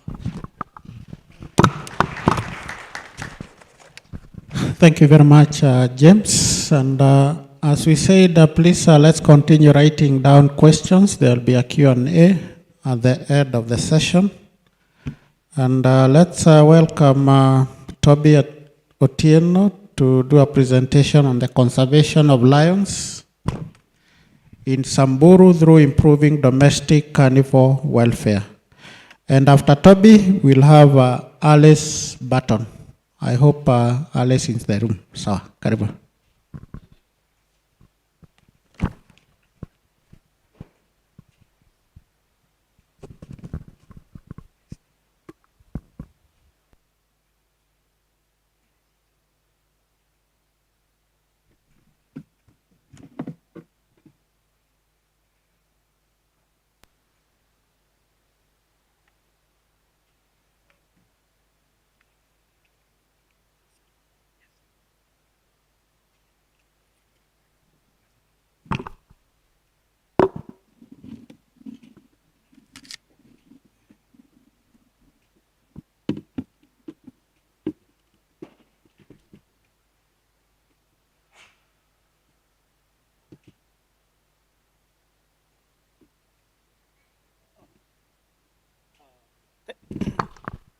Thanks everyone for being here. I'm going to give this talk on behalf of my colleague who was not able to be here. I'm going to take my time to talk to you guys about how One Health in terms of domestic dogs. Oh, sorry. I'm going to talk to you about how domestic dogs using through One Health is helping us conserve lions. But first of all, we work with the Waso Lions, a conservation organization in northern Kenya, working towards promoting coexistence between people and wildlife through community-led programs. And this is River Ewaso, which is very, very important in northern Kenya, which is like the lifeline of the lifeline and art of this region. And we get our name from this river. Sorry. When we started out in Westgate Conservancy, including the three national reserves, which are Buffalo Springs, Shaba, and Samburu National Reserve. But over time, we've increased to work in 11 community conservancies. But today, I'm only going to focus on Westgate Community Conservancy, where we have one of the One Health program working with the community. And just to tell you about this landscape, this is a fenced landscape where people, livestock, wildlife share the same space. And the community living in this area or living in this landscape are pastoralists. They are semi-nomadic, and they depend on their livestock as a livelihood. They depend on their livestock as their traditions. Livestock is their way of life, and livestock is their bank. And when it comes to pastoralists, dogs are very, very important for them. Dogs, they use dogs to look after their livestock. And so in a pastoralist community, dogs are very, very important. And this is well put by one of them, says in Westgate Community Conservancy called Msele Lengoju. And he said that if you don't have a dog as a pastoralist, then you live in darkness. My colleague Ava and I have talked about the fate of lions and the status of lions within Africa, within Kenya, and within northern Kenya. And just to highlight a little bit, we have about 2,500 lions in Kenya based on the recent census. And of these, northern Kenya, where we work, we are monitoring about 50 lions, which are very, very critical, and significant in lion populations we have within Kenya. But northern Kenya is dry. Northern Kenya, with every coming year, it's getting frequent droughts. There's lack of rains and severe land degradation like happening in this area. And this is making things harder. Livestock are struggling, communities are also struggling, and lions too are struggling within this landscape at the moment. And because of this, often leads to such an instances where lions will actually go and kill livestock. And that is where some of the challenges start.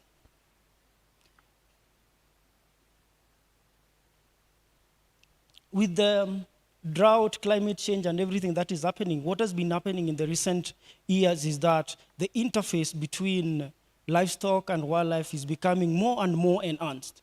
And with that, what it means that livestock and wildlife are sharing these resources more than before. And this often leads to such instances.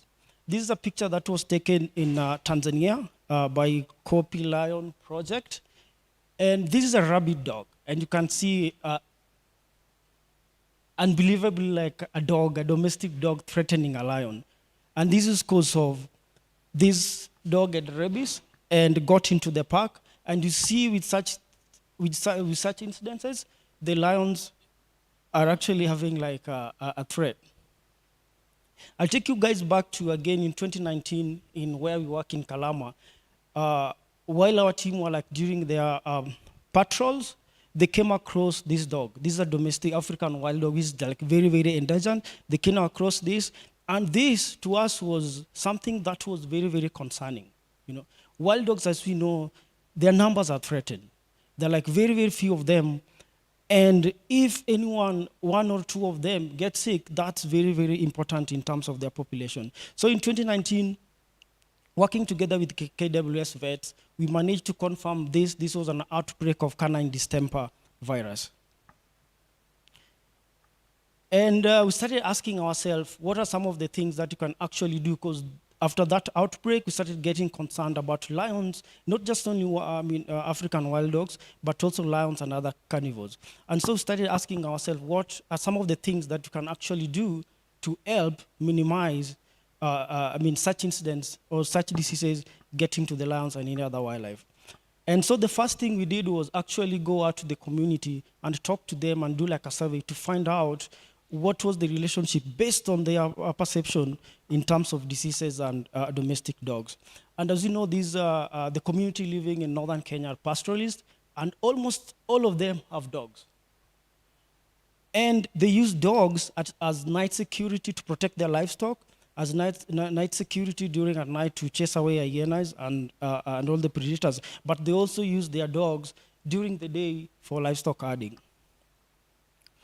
And so, to all of them, they understood that having better dogs who are healthy will actually help them minimize predation by wild carnivores.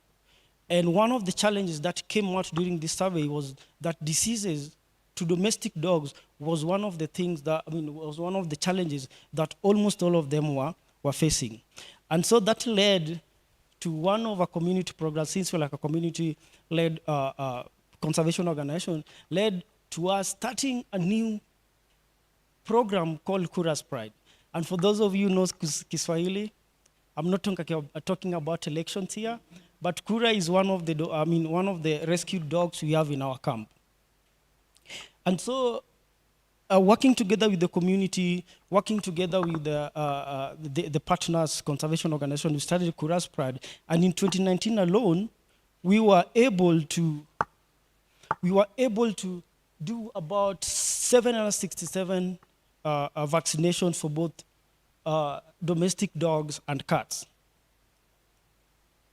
in Westgate alone. And these were like done in 2 campaigns, which were like on and off, like about 2 campaigns, like getting vets from Nairobi to come and volunteer and help us do vaccinations, working with the community and such and so. But then again, towards the end, we realized that this one-off campaigns was not going to help that much. And so in the spirit of collaboration, in the spirit of partnership, we partnered together with Animal Care Center, which is from Nairobi. We partnered together with Samburu County. We partnered together with Vet in the Wild, and we also partnered together with Foundation for International Aid to Animals to form a community animal initiative. Working together with the community. And what Ramat Elden or Swampo can mean, it just means that by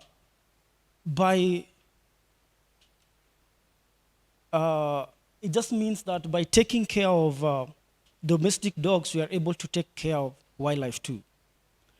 And in the next few slides, I'm just going to tell you about how much we have achieved through this program. And since we started up to now, we've managed to do a total of 1,872 vaccinations. And the other thing that also we do through this initiative is also doing domestic animal. It is a domestic animal mobile veterinary route, and we've attended to about 2,080 cases, where our vet, we have a resident vet now called Jessica. We will actually move within the Westgate Conservancy and try to attend to some of the domestic dogs whenever she's called to. But also sometimes during such visits, maybe from one place, it gets stopped by some of the community members to take care of their cats and dogs. In terms of treatments, we've managed to do a total of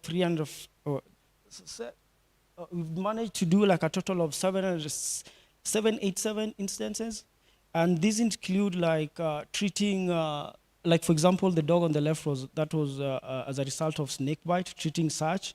The picture on the bottom, this was a case where the community are trying to use the only method they know in population control by using rubbers to castrate their dogs. So one of the things that we also do through this program is actually go out and help in such cases. And we also do, this is a case of TVT, and so some of the things that we also do through this program is attending to such cases. In 2022, there was an outbreak of canine distemper in domestic dogs. And that is also one of the things through our vet, we were able to attend to about 349 dogs by just treating them, doing like clinical interventions and such sorts to actually help these dogs survive. Because as most of the vets know here, once a dog gets a canine distemper virus, there's no way you can actually treat it. You can actually vaccinate it. And so that is one of the other things. And also part of the program, we are also trying to do population control. Because the community, they also realize that having too many dogs is a burden. Having too many dogs, you won't be able to make them healthy, but healthy dog for them is equivalent to protecting more of your livestock. The other thing we also do is emergency response, and this is in instances in which wild carnivore will attack domestic animals, and so in such cases we also get to be called upon to go and attend to such cases. Another part of the program is community engagement through films, through talking with the community. What are some of the things through group discussions, through workshops? What are some of the things that we can actually do to help you or work together in taking care of their dogs? And through the community, we're able to put up a film called Ramatel Dem, which just means how do you take care of your dogs, of the domestic dogs. And that is one of the things that we show during such films. We also engage the kids. So we go to school sometimes through this program to talk to the kids about some of the things or some of the ways in which you can take care of your dogs. And by conclusion, healthy domestic dogs or healthy domestic animals will lead to less human-wildlife conflict. Because we know as a pastoralist community, they depend on their dogs to alert them when hyenas and lions come near their homesteads at night, but also during the day when they're herding. So by having healthy domestic dogs, you are actually going to prevent human-wildlife conflict. Because if you have healthy dogs, definitely the dog is going to alert you of a lacking a lion or a lacking hyena nearby. And also by having healthy domestic dogs, we are able to minimize disease spillovers, either from domestic animals to the to lions or to other carnivores, and not just to wild animals and to the domestics, but also to humans. But also one of the things that has come up from this that we've realized that by just starting like this program, we've been able to improve the attitude the attitude of the community has been more positive towards lion conservation. And that to us is a plus. Before we started this program, since we started this program, the number of communities who are actually now talking positively about lions has actually gone up. And that is one of the stories, or that is one of the case study that illustrate the importance of One Health. Thank you.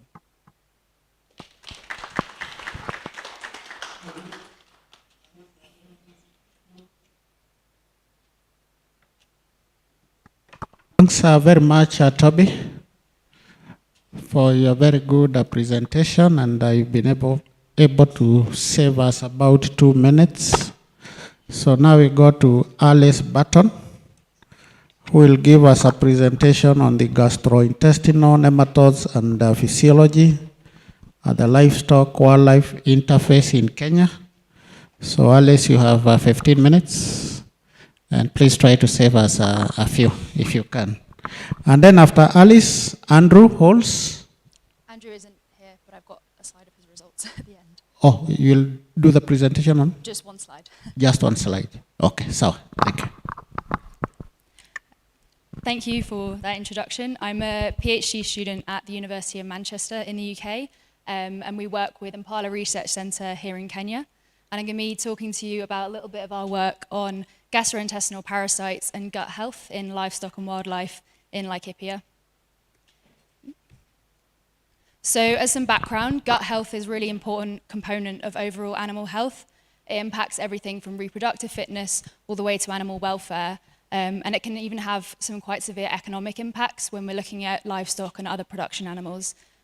And these guys are gastrointestinal helminths, so they're super ubiquitous. They're found nearly every species, nearly all over the globe, but they're often a little bit understudied because they don't produce those really acute morbidity or direct mortality events compared to something like anthrax, as we've been hearing about earlier today. But these do still impact their host, and within livestock we can measure this by things like measuring milk yield losses or reductions in body condition or weight gains over time. But within wildlife, it's actually really tricky to quantify those impacts. And we had a great talk earlier about baboons and the use of long-term data sets to actually monitor those impacts. But in a lot of cases, this isn't possible. We don't want to be taking lots of invasive sampling, and we can't always get that really detailed long-term data within wildlife that we would need to quantify the impacts these helminths are having on the host. So one of the questions we're asking, where we've got wildlife and livestock co-grazing on the same land, as we do in Laikipia, is actually, first of all, what are the prevalence of these pathogens, and also what the physiological impacts of those pathogens are on the host. And then when we do things like anti-helminth interventions, how does that affect not only the livestock, but also the wildlife that are co-grazing on that landscape? Some other questions that we're interested in are whether wildlife are acting as disease reservoirs. So there's this idea that wildlife are more asymptomatic and they can harbour higher parasite burdens, which will then spill over into livestock. But actually, if we can't really quantify the physiological impacts on the host, we don't know if that's true. And what might be the case is that livestock are bringing pathogens into wildlife populations, or more likely that it's a cyclical effect and they're being transmitted between the two populations. Thirdly, what are the zoonotic potential? So helminths are found in all species all over the globe, and some species are zoonotic. So it's really important to know if there are zoonotic species being circulated within communities. And finally, can we actually measure these immune and inflammatory responses non-invasively? So we are not vets, we all work non-invasively, so we use fecal samples. So we're really trying to see if we can use those fecal samples to actually understand what's going on in the guts of these animals at the time of infection.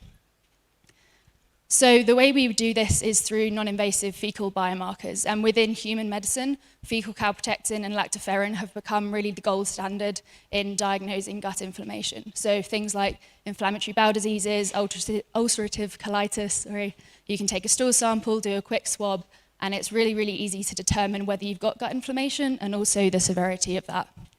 And within animal research, there's been an increase in looking at fecal antibodies. So the Soya sheep group have done a lot of work in looking at fecal antibody detection and that acquired immunity to nematodes over time. Also in cattle, there's some work on antibodies, and also this group has successfully quantified lactoferrin in fecal samples. And then within zebra, there was another paper also here in Kenya that looked at fecal IgA in domestic and wild equids. And also in some captive animals. So cheetahs suffer a lot from gastric ulcers because they get quite stressed in captivity. And this was a really cool paper looking at the effect of diet changes on fecal calprotectin in captive cheetahs. So the three biomarkers that we selected for this study were total IgG, total IgA, and lactoferrin. And I'll explain a little bit more about what those are. So IgG is an immunoglobulin, an antibody. It's found in the highest concentration in extracellular fluid, and its role is really to protect your cells against extracellular parasites. And there's a lot of literature now showing that it's really associated with protecting your cells against helminths, which is why we selected this one. Then IgA is really important in that mucosal immunity. So for example, in the intestines, you've got that mucosal barrier that protects your body from infections, and IgA is really important in that. It also exists in this dimeric secretory form, which basically protects it from being degraded. So where you've got really extreme environments in the gut, a lot of things are trying to be degraded. The secretory form of IgA protects that, so it's found in quite high concentrations in the feces. And then lactoferrin, this is not an antibody, it's an iron-binding glycoprotein, and it's released from neutrophils at sites of inflammation in the gut. And it has some really cool anti-inflammatory and antibacterial properties that just protect that intestinal barrier. And the nice thing about lactoferrin is that it's got a lot of commercial uses, so you can isolate it from bovine colostrum, and it's used a lot within the pharmaceutical industry because of those antibacterial and anti-inflammatory properties. So there's a lot of bovine antibodies for lactoferrin that are available pretty cheaply, which made it really useful for our assay development process.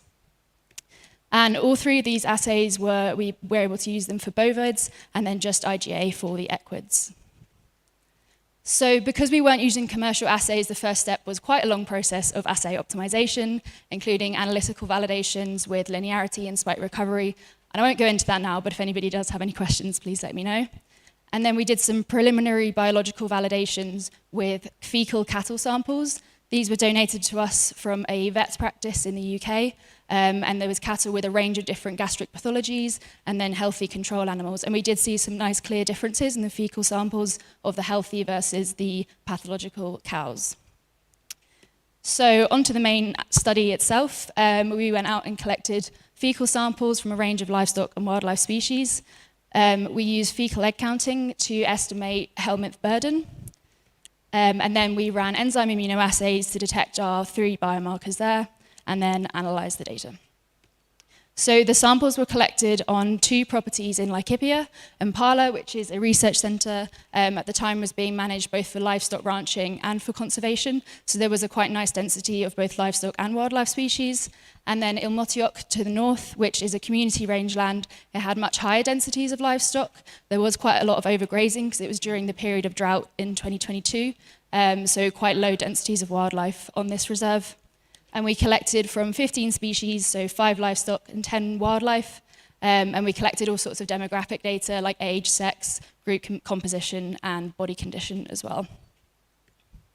So first of all, for the actual parasite prevalence, we did see a significantly higher fecal egg count in wildlife than livestock. But interestingly, there was no effect of the 2 locations, the 2 properties that we looked at, or for any of those demographic factors like age or sex. But we did find a really interesting result in terms of the gastric physiology of these animals, where actually those hindgut fermenters had much higher fecal egg counts than the foregut fermenters. So onto the biomarkers themselves. First of all, with the bovid antibodies, we wanted to look at the actual associations between those markers. And we found a really strong positive correlation between fecal IgG on the bottom and fecal IgA, and also between fecal IgG and lactoferrin. And this was an important first step because it just gave us an idea of the overall immune response in these animals and the baseline levels of inflammation that we would expect with our analyses going forward. So the all-important question was, can we actually detect an immune response to nematode infections in our animals? And luckily, the answer was yes. So we did see a strong positive correlation between fecal egg count and IgG, also between fecal egg count and IgA, which suggests they're maybe having to invest more in that mucosal immunity as their parasite burdens go up. We didn't see a positive correlation between fecal egg count and lactoferrin. And one of the reasons that we think this might be is that even though when nematodes attach, they do produce inflammation, that's quite localized. So then when you've got a big gastric system, like in a cow or a camel or something, that concentration might just be quite low and we're not picking it up in the feces.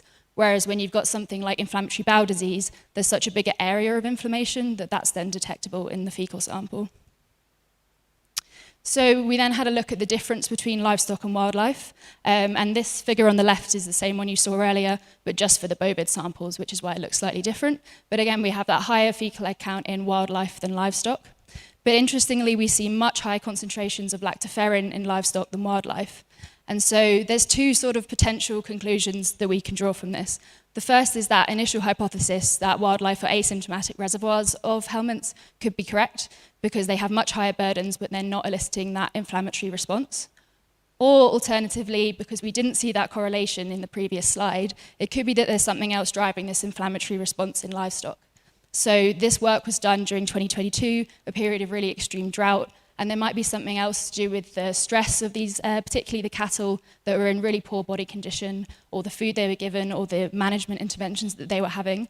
So it shows that they had a lot more gut inflammation than the wildlife in the same areas. So the equid IgA now, we also saw a really interesting divide between the livestock and the wildlife samples that we used. So both the grevies and the plain zebras were positively correlated between fecal egg count and IgA, but actually it was completely the opposite relationship with the donkeys. So that's leading us to think that there's something to do with either the physiology of these animals or the management and how they're being treated or how they were getting used to the drought, which changed their immune response to these helminth infections.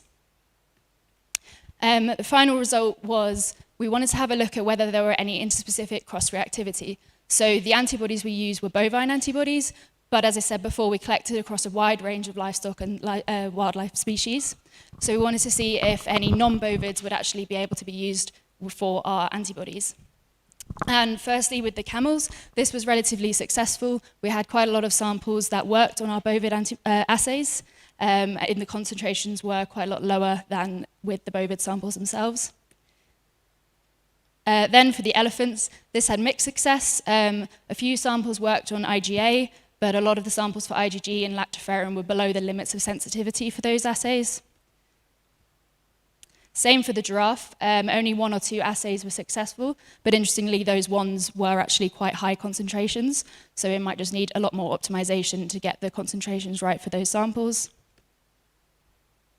And finally, warthogs, again, only 1 or 2 samples actually worked for these, the rest were below the limits of sensitivity for these assays. So this is just to say that there might be some cross-reactivity and wider applications if you want to use these assays for non-bovid or non-equid species, but it might just take a little bit more optimization and potentially some more specific antibodies if you can get hold of them. So in conclusion, we were able to successfully detect fecal antibodies and fecal inflammatory proteins in our fecal samples, which was super exciting. And we did provide a link between parasite burden and the host immunology and physiology. But there's a lot of next steps. As I said, there's still early days in the analysis, and there's a lot of other things that we want to unpick in order to understand those immune responses. In particular, actually, the specific parasite infections themselves. And we've been hearing a lot today about different co-infections. So it's not just helminths that are going to be in those animals causing an immune response.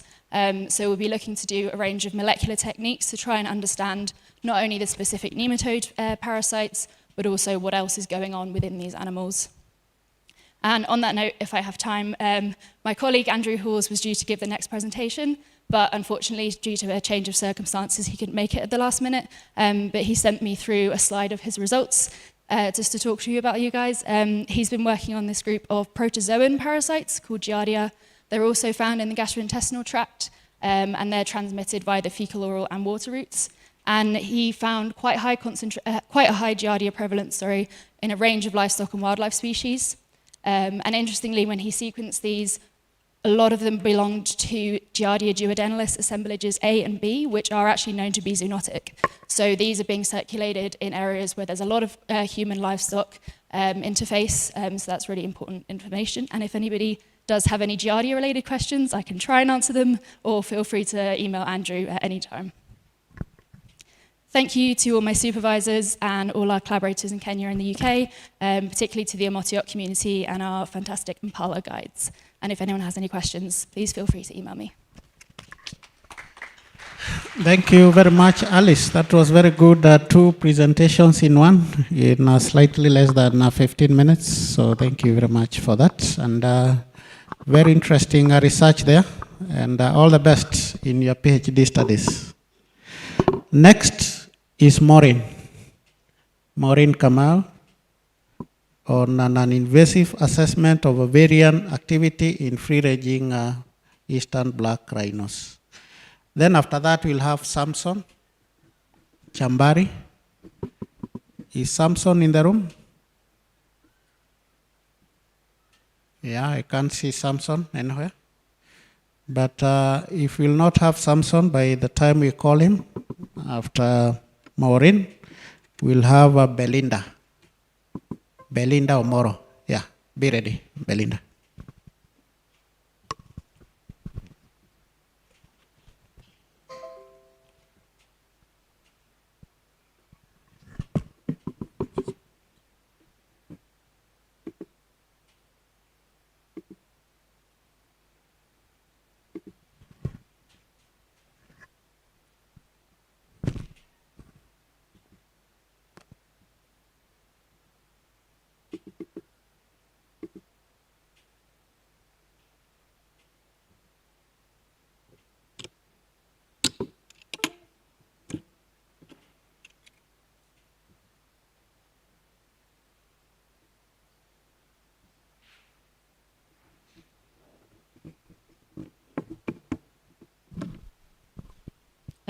Good afternoon, everyone.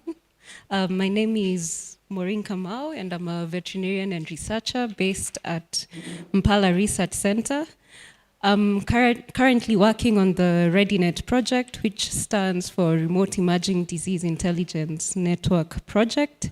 And it's a disease surveillance project based in Kenya and other parts of the world. And our objective is to conduct disease surveillance here and to reduce the data to decision timeline and develop remote lab-friendly techniques to enable disease surveillance. So for today, I'll be talking to you about non-invasive assessment of ovarian activity in free-ranging eastern black rhino. And yeah, this is a study that we conducted in 2019. So as an introduction, monitoring reproductive performance and population demographics is a key element of rhino management. This is because with poaching still being a major threat for this population, new birds serve as a buffer for poaching events, and to maintain genetic diversity in this population, like sustained reproduction is an important element. So in Kenya, with increased monitoring and security measures in place, poaching losses stand at less than 1% annually, and some populations of the eastern black rhino are increasing at rates of 2.4 to 6% per annum. Some populations are, however, well below the desired 5% per annum growth rate, with suboptimal reproduction being one of the problems affecting sustainability. So we conducted this study at Oljogi Wildlife Conservancy. And at Oljogi, the average intercalving interval of 2.9 years indicates good to moderate fecundity. However, some individuals are performing suboptimally with intercalving intervals longer than 3 years. So for small populations, every reproductive age female should reproduce regularly, which does not appear to be the case for all subpopulations in Kenya. And previous studies of eastern black rhinos have identified several factors that can impact reproductive input, and these include irregular ovarian cycles, which are defined as longer than 40 days or shorter than 20 days, and a high incidence of prolonged anestrus periods in female black rhinos has also been thought to influence their reproductive output.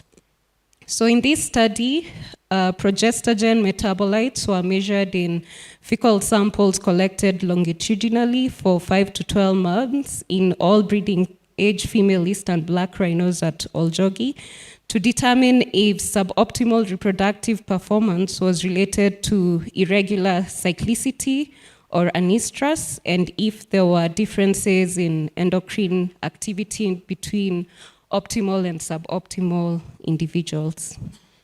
So yeah, as I mentioned, our study site was Oljogi Wildlife Conservancy, and I've included a map on the right side of my slide to show you where that is. So the Conservancy had a population of 67 black rhinos, and of the 28 females on the property, 17 were of reproductive age, and all these individuals were included on the study. So the individuals with an average intercalving interval of less than 3 years were categorized as optimal, and those with an intercalving interval of more than 3 years were categorized as suboptimal. So the samples were collected by the rhino monitoring rangers at Oljogi, and the picture here is just to show you one of the training sessions we had with the rhino rangers on collection of the samples. So the rangers would collect 50 grams of a fecal sample after observed defecations during patrols. The samples were collected within 2 hours of defecation at least twice a week for 5 to 12 months between March 2019 and March 2020. The samples were placed in Ziploc bags, placed inside an insulated cool bag with a frozen ice pack, because this This was during the patrols, and after the patrols, the rangers will place the samples in a -20 freezer. Laboratory analysis was conducted at Mpala Research Center, and the picture is just to show you the endocrine lab there. So the hormones were extracted from feces using an established wet weight vortexing method, and fecal progestogen metabolites were analyzed by enzyme immunoassay that relies on a monoclonal progesterone antibody validated for black rhinos. We determined, so for our data analysis and results, we determined the number of pregnant individuals and calculated the length of the estrus cycles and anestrus periods in non-pregnant individuals. And we defined irregular estrus cycles as longer than 40 days or shorter than 20 days. So all females exhibited ovarian activity, which included pregnancy in 10 individuals, cyclicity in 7 individuals, and 6 anestrus periods. A total of 12 complete cycles were observed from 7 rhinos during the sample collection period, which ranged from 19 to 51 days with an average length of 36 days. Half of the cycles were within the normal range, that's between 20 to 40 days, and irregular cyclicity was observed, including 8.3% of short cycles and 41.7% of long cycles. We also assessed seasonality by aligning periods of ovarian fecal progestogen metabolite activity, anestrus, and irregular ovarian cycles with the month of the year, and plotting bar graphs to determine if an observable pattern was present. So the female rhinos exhibited ovarian cycles represented by the gray bars throughout the year, except for April and December 2019, which were the peaks of the dry season and the wet season, respectively, in Laikipia in 2019. And the highest rates of ovarian cyclicity were observed between June and July, which corresponded to the end of a drought period.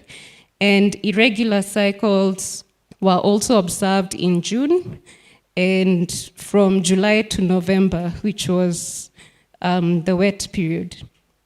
The rhinos in this study also exhibited anestrus, which is represented by the black bars.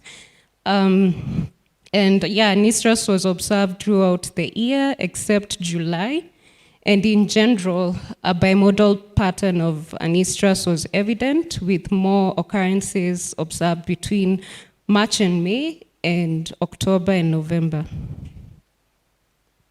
We also used historical calving data from Oljogi to determine the distribution of birds throughout the year. And a clear pattern of birds in relation to cyclicity status was not evident. Based on the Oljogi records, birds were observed in every month of the year, with lower birds observed in March to May, corresponding to higher rates of anestrus, as you've seen on the previous slide, and the highest birds were observed in October, which was also associated with anestrus. We calculated and compared the prevalence of irregular estrus cycles observed from both optimal and suboptimal reproducing individuals. The optimal reproducing individuals recorded a higher prevalence of irregular estrus cycles compared to the suboptimally reproducing individuals. Overall, the optimal reproducing individuals showed a higher prevalence of anestrus activity compared to suboptimal reproducing individuals, and there was no difference in the occurrence of irregular estrus cycles or anestrus periods between the optimally and suboptimally reproducing female eastern black rhinos at Oljogi. So in conclusion, there was an observable pattern in the occurrence of anestrus periods and irregular cycles, suggesting that ovarian activity in this population may be influenced by the prevailing weather conditions. Irregular cyclicity was observed in both optimal and suboptimal reproducing females, although our data was limited for further statistical analysis.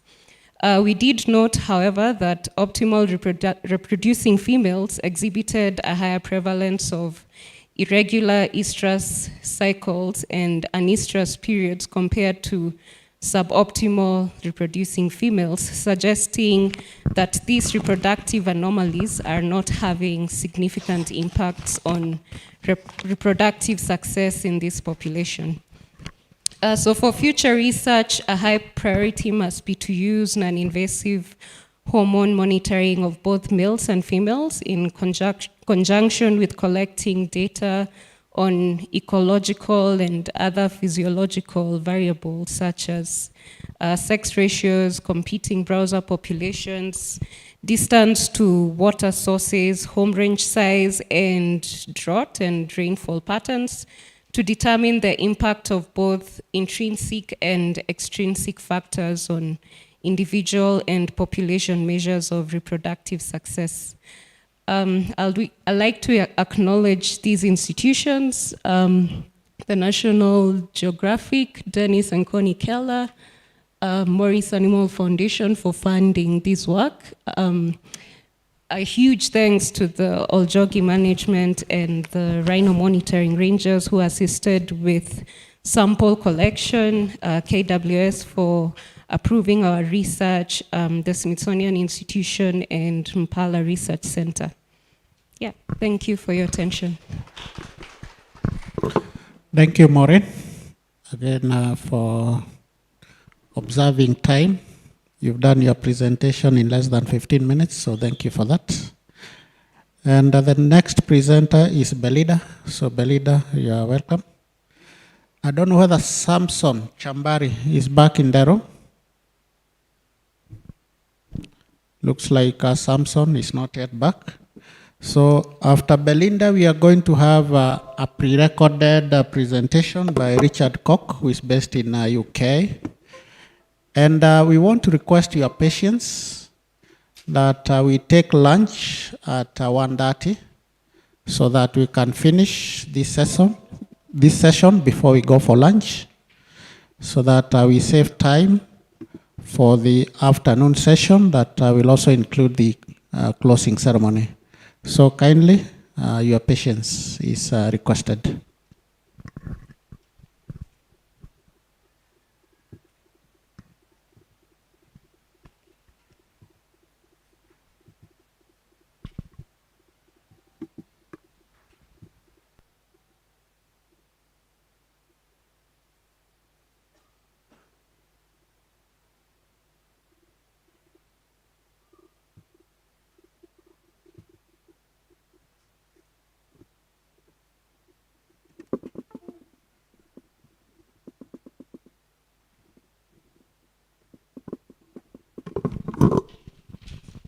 Hello, everyone, and thank you for joining me today as we delve into a critical topic, that is a One Health approach to engaging communities better in long-term elephant conservation that has far-reaching implications to both wildlife and human communities, addressing human-wildlife conflicts in a human-dominated landscape.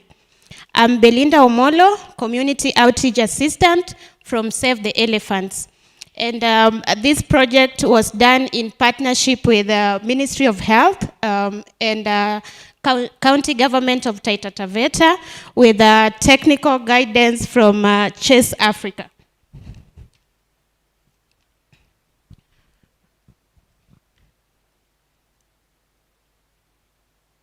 Oh, sorry. So first, allow me to give you an overview of One Health approach in the context of our shared initiatives addressing human-elephant conflicts and community health in Sagala, Kenya. At the heart of One Health approach is the comprehensive understanding of health, and this is not just understanding of human health, but also animal health and environmental health. We recognize that these aspects are intricately connected and must be addressed holistically. Our commitment to conservation highlights the essential role elephants play in our ecosystem. And through toolbox research from our team members, we strive for their coexistence with human communities, understanding that the well-being of both is intrinsically linked. Core to our approach is empowerment of communities, and through livelihood programs, we not only aim to address the immediate needs, but also aim to foster a sense of ownership and engagement with these communities that we work with. Allow me to give you the background of where we are implementing our project. Taita Taveta County, which has 62.3% of its land area being within protected areas. And this emphasizes the need for a comprehensive and integrated approach. And in the map that you can see here, intricate mix of human settlements and protected areas offers a unique challenge to conservation. And this demographic contrast underlines the complexity of coexistence between humans and wildlife. Sagala area where we piloted this project is human dominated, and the area exemplifies challenges in reconciling conservation and human livelihoods. The area also experiences periodic drought, which can lead to heightened conflict and competition of resources.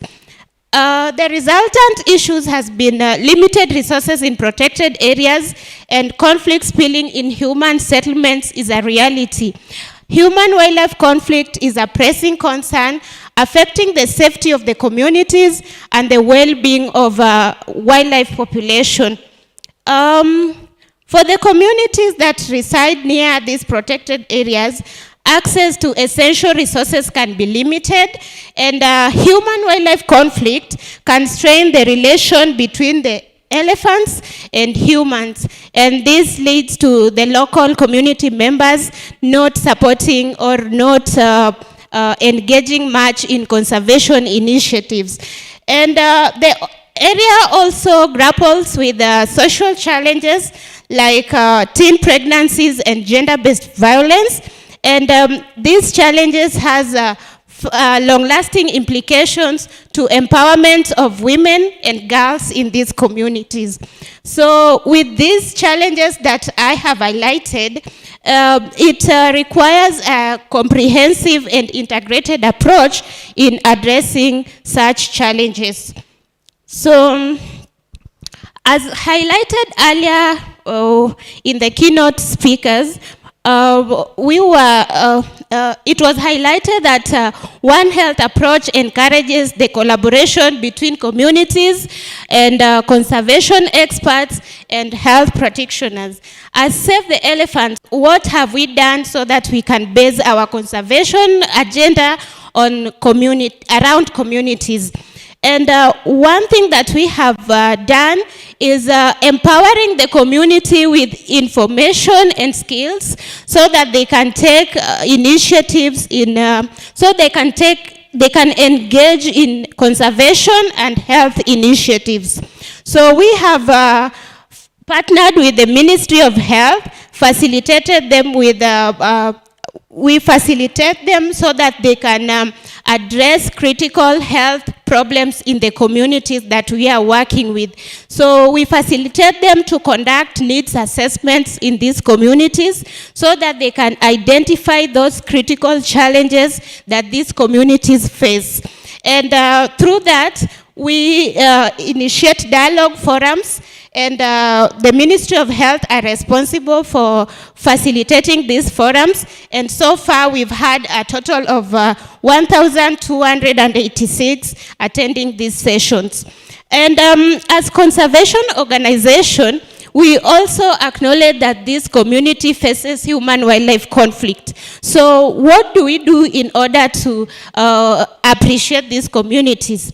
We engage in dialogue forums, and our team has a toolbox, which I'll show you after this presentation, that aims to address those root causes, aims to find the root causes of the conflict, and finding mutually beneficial solutions so that these communities can engage in elephant conservation. And so far, we've had a total of 493 members attending these sessions. And some of the community members has also been trained on various mitigation measures so that they can take active part in conserving these majestic creatures. We have the information, and we know the challenges that is affecting us. Human population growth, teen pregnancies, activities in human-dominated landscape, that is agriculture, infrastructural growth, urbanization, and what are those active steps that we are taking in order to not face these challenges? The collective unease that we are having in addressing these challenges makes the issues so complex. And through collaborative measures, we can be able to find initiatives or find solutions that benefit both the communities and the conservationists. So we've engaged with the communities so that they can we've engaged with the communities so that we can identify the pressing concerns, the pressing issues, their perspectives, so that they can lead these initiatives in trying to find these solutions. When we are talking about teen pregnancies, youths are the most affected. And how often do we engage them in these conversations? And apart from that, even in conservation, we need to bring the youth to the table so that we can engage them in collective approaches. So what we do as Save the Elephant, we organize youth dialogues so that we can share ideas and co-create strategies so that we can be able to engage them in so that they can be able to have responsible engagements. As much as we are trying to engage them in our initiatives, we are also trying to make them to commit to some of these engagements so that they have the necessary skills needed to participate in these initiatives. Because as much as we are saying we want to engage the youths, but they don't have the skills needed, they cannot be able to participate in these initiatives. Another issue that we are tackling is that we are supporting schools with school health talks, and we are facilitating the Ministry of Health to conduct these health talks at school level so that they can identify those sole challenges at the school level. And this initiative came from the community when we started these dialogue sessions. The community said that if you support even the schools with these health talks, we can be able to find these solutions and be able to support the teachers in engaging the students. So we facilitate the Ministry of Health to conduct these school health sessions, and we also have our staff who does conservation and education in schools so that we can engage these schools more. And apart from that, we are empowering community health promoters. And as you are aware, community health promoters are attached to various facilities at the village level, and they link the community to facilities. How are we going to reach more people? Through community health promoters who does door-to-door visits, they are able to collect data from these households, and not just health data, but also data that can help inform conservation initiatives. We have capacitated 33 community health promoters with data collection skills, health talk skills, so that they can be able to do their role.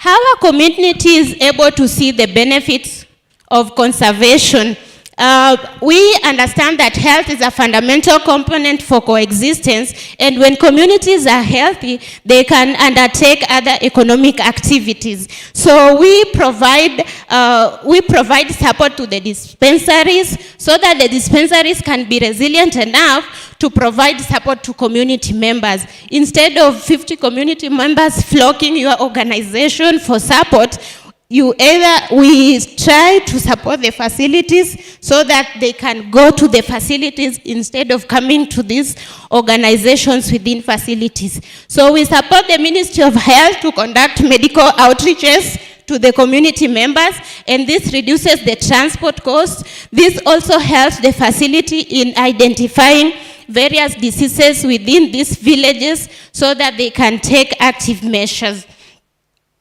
And with that, we've been able to support 147 immunizations, 694 community members came for primary care services, 64 COVID vaccinations, and over 20 healthcare workers have been facilitated. Male involvement is key to both health and conservation initiatives, and by involving male partners, we are able to bring them to conversations. And how are we able to review this project? Through the project reviews with the Ministry of Health and reinforcing critical frameworks, and also review with the community members. After collecting data from the community, whether health data or conservation data, we are able to review with them our findings. In this graph, I just want to explain some of the lessons that we have learned throughout the implementation of this project. This is a family planning uptake graph during our backpack nurse services. So the importance of targeted engagements. We targeted women and youth in our programs, and as you can see, the uptake of family planning during our 18 sessions have been very positive. Effectiveness of gender discussions. We have separate male and female discussions so that we can able to capture the necessary concerns within these separate genders. Mobilization through the local leaders. We understand that the local leaders advocate for community initiatives. And if we mobilize through them, they are able to understand our projects and support our projects. And this is how we foster good relationship and goodwill with the community members. Data-driven methodology refinement. For us to allocate resources, for us to see the effectiveness of our programs, we were able to get data and analyze data that the community health promoters have provided so that we can be able to allocate resources effectively. And as you can see this graph, before the program, most people were opting for short-term family planning, that is PIL and DEPO, but not the long-term family planning. But through our engagements with the community in partnership with the Ministry of Health, you can see that the new users in short-term methods have reduced, while in long-term methods have increased. And this shows a positive shift that behavior change communication can create to the community. What are the future prospects in our project? We aim to build on knowledges and experiences, focusing on the past insights to provide a solid working for the future. And we are hoping to expand community well-being initiatives so that we can foster a sense of shared ownership and engagement with the community members.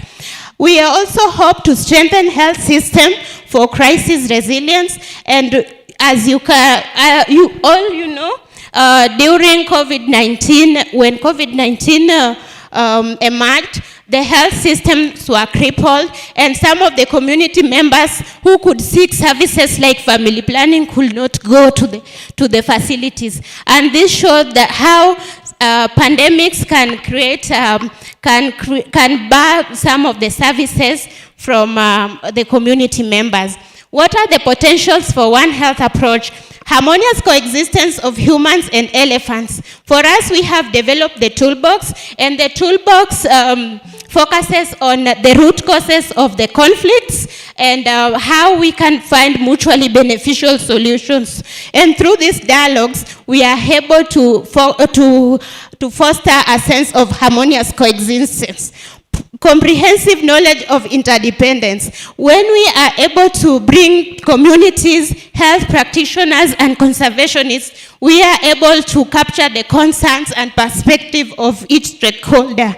And with all this, we are able to find solutions that are beneficial to all. Conservation of biodiversity and enhancement of human welfare. Through supporting the communities to take proactive steps to protect the environment, we are able to create environment that supports all species. And as I conclude, I want to restate the importance of holistic approaches like the One Health approach in dealing with multifaceted challenges. For us in the Sagala community, we were able to bring the community to the conversation table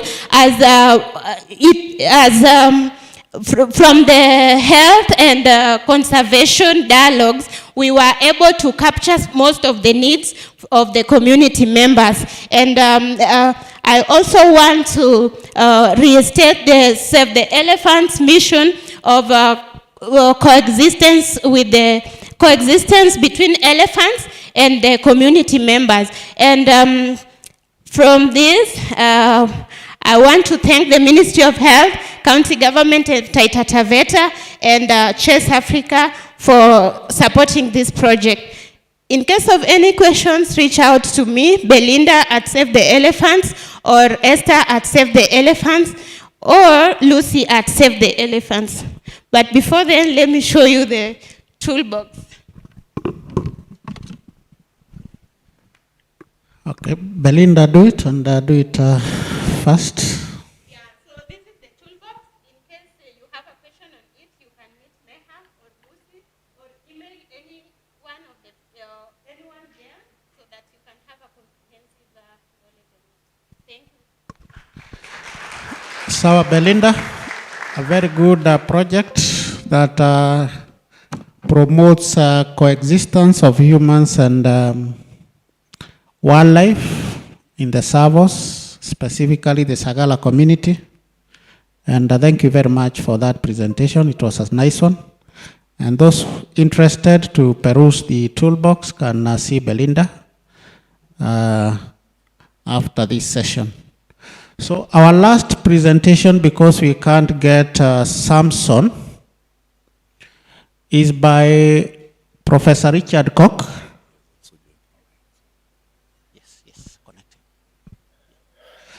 Professor Richard Koch, previously the head of veterinary services at KWS, soon after KWS was formed. And after that, he went to AU IBA before he went back to UK. And now he's retired. He's one of our mentors. I understand he's online. How are you, Richard? Richard, can you hear us?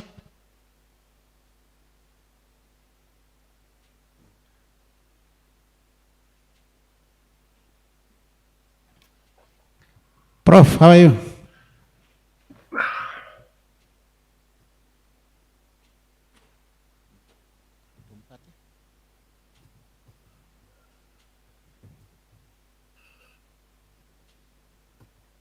So this presentation will be pre-recorded, but I think we can continue as we work on the technology to have Richard get to hear what we'll be listening to. Richard, can you get us?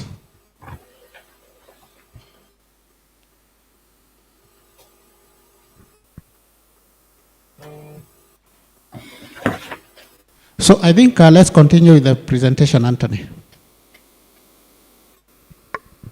And then the rest of the team will remain trying to put Richard online. Hello, can you hear me?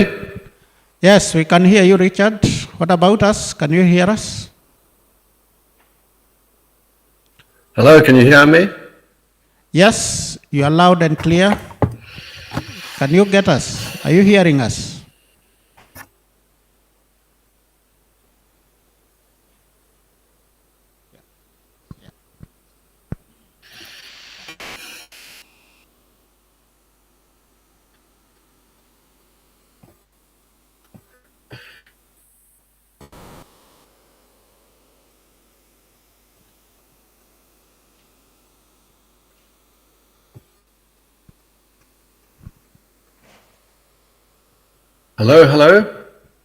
Hello? Hello, Richard.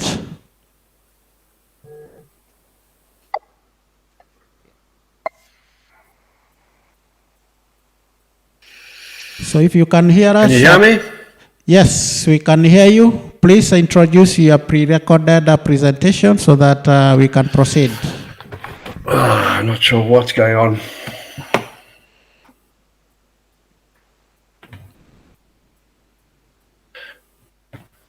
Okay, thanks. All right, so it sounds like you can hear me. For some reason, I can't hear anything, but yeah, good morning. I'm sorry to delay things.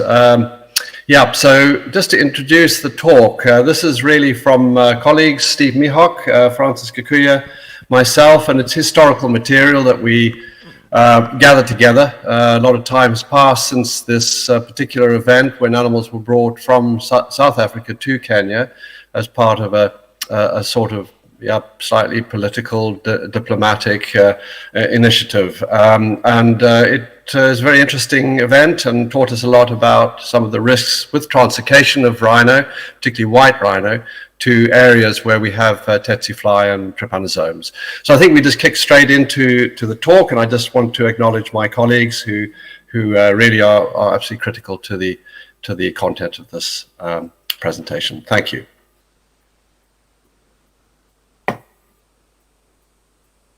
Wildlife Health. Recently retired from the Royal Veterinary College in London, but I had a good day. My name is Richard Cock. I'm a Professor of Wildlife Health. Recently retired from the Royal Veterinary College in London, but I had the privilege of working with Kenya Wildlife Service in the 1990s. I just want to introduce my two co-authors, Dr. Steve Mihok, who is really central to this story. He's a research scientist, and now retired also, based in Canada, and a specialist in the field of trypanosomiasis and tsetse fly. And Dr. Francis Kikuya, who is a long-term servant of the Kenya Wildlife Service and currently at Naivasha, who was a veterinarian for many years in Kenya with the service. So, southern white rhino gives to Aiton, Kenya, fly in the ointment. So we are going to talk about this historic situation with the white rhino and give you as much background as we can, and talk a little bit about things that have happened since. In relation to rhino and tsetse, in managing trypanosomiasis, and we'll introduce you to the story of the Masai Mara in the 1990s and these more recent events that have occurred as rhino have been managed more intensively over the years. I can't hear anything. It's a very positive story, rhino conservation in Kenya, particularly for the black rhino population, which is the indigenous species. And you can see the numbers have continuously improved since the inception of Kenya Wildlife Service, and a rigorous, rhino program with a lot of international support and national support.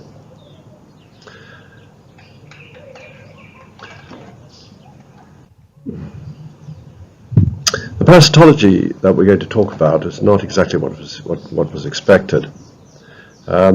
We didn't find T. brucei infections. In the early days, other trypanosomes, mostly new to the science of the 1990s. And this gives us a list of some of those species. What we know is that black rhinos evolved with the tsetse fly and trypanosomiasis, whilst white rhinos did not.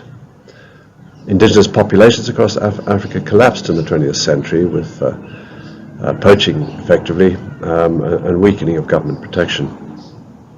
A few countries relocated animals from vulnerable source populations to biologically managed units in secure, often fenced locations,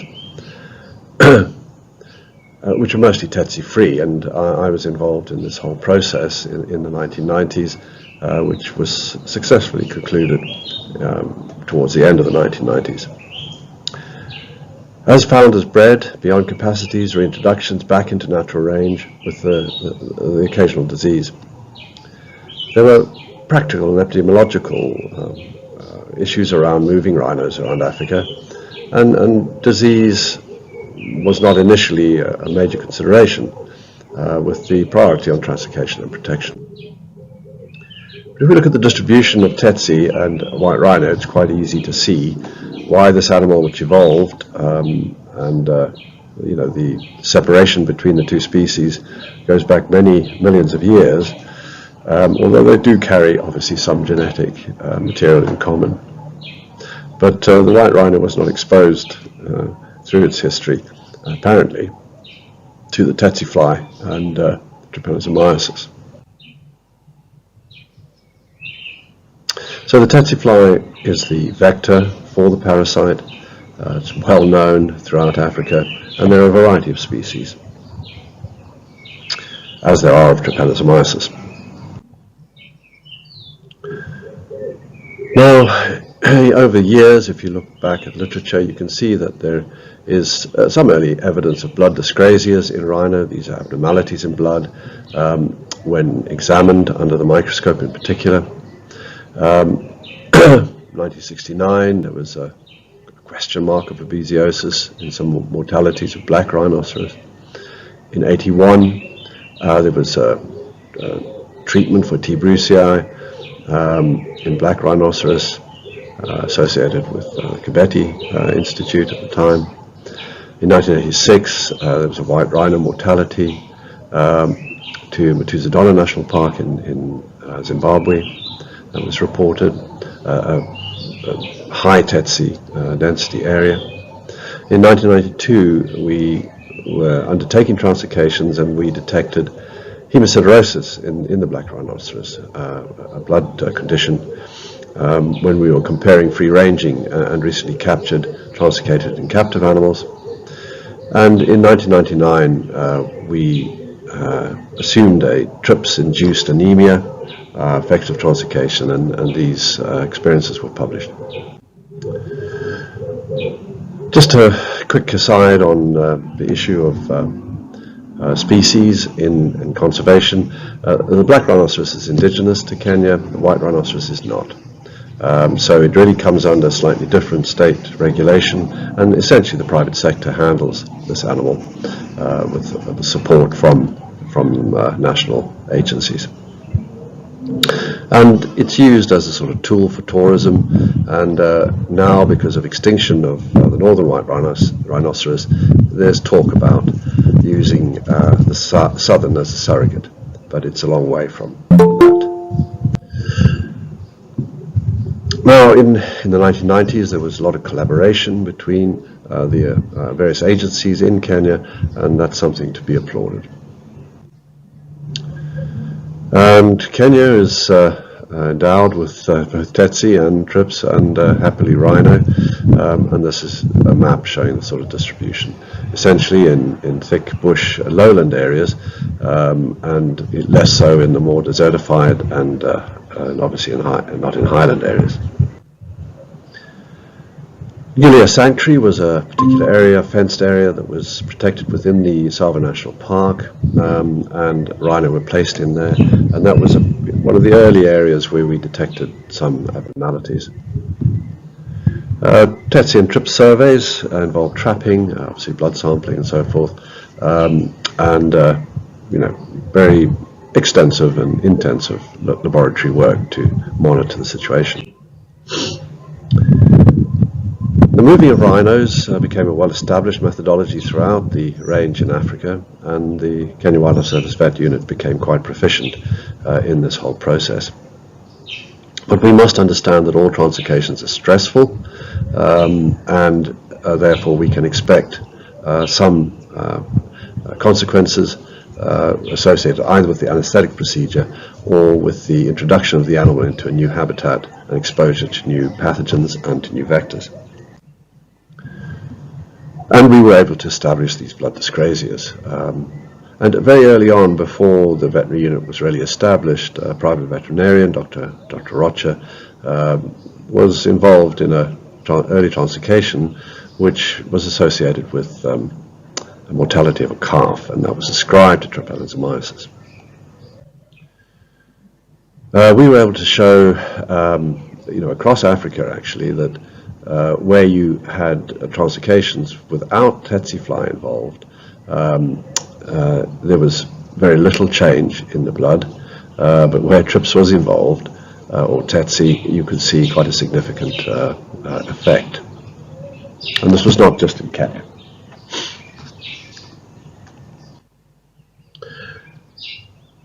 ISIPI was a key institution, and Dr. Mihok providing support on TRIPS and tsetse for the authorities and state agencies. Now, between 1992 and 1994, there was an initiative to bring white rhinos to the Mara. This essentially was under the sort of diplomacy and gifts option. So South African community sought to celebrate with Kenya the changing socio-political times with the gift of white rhino to the Maasai.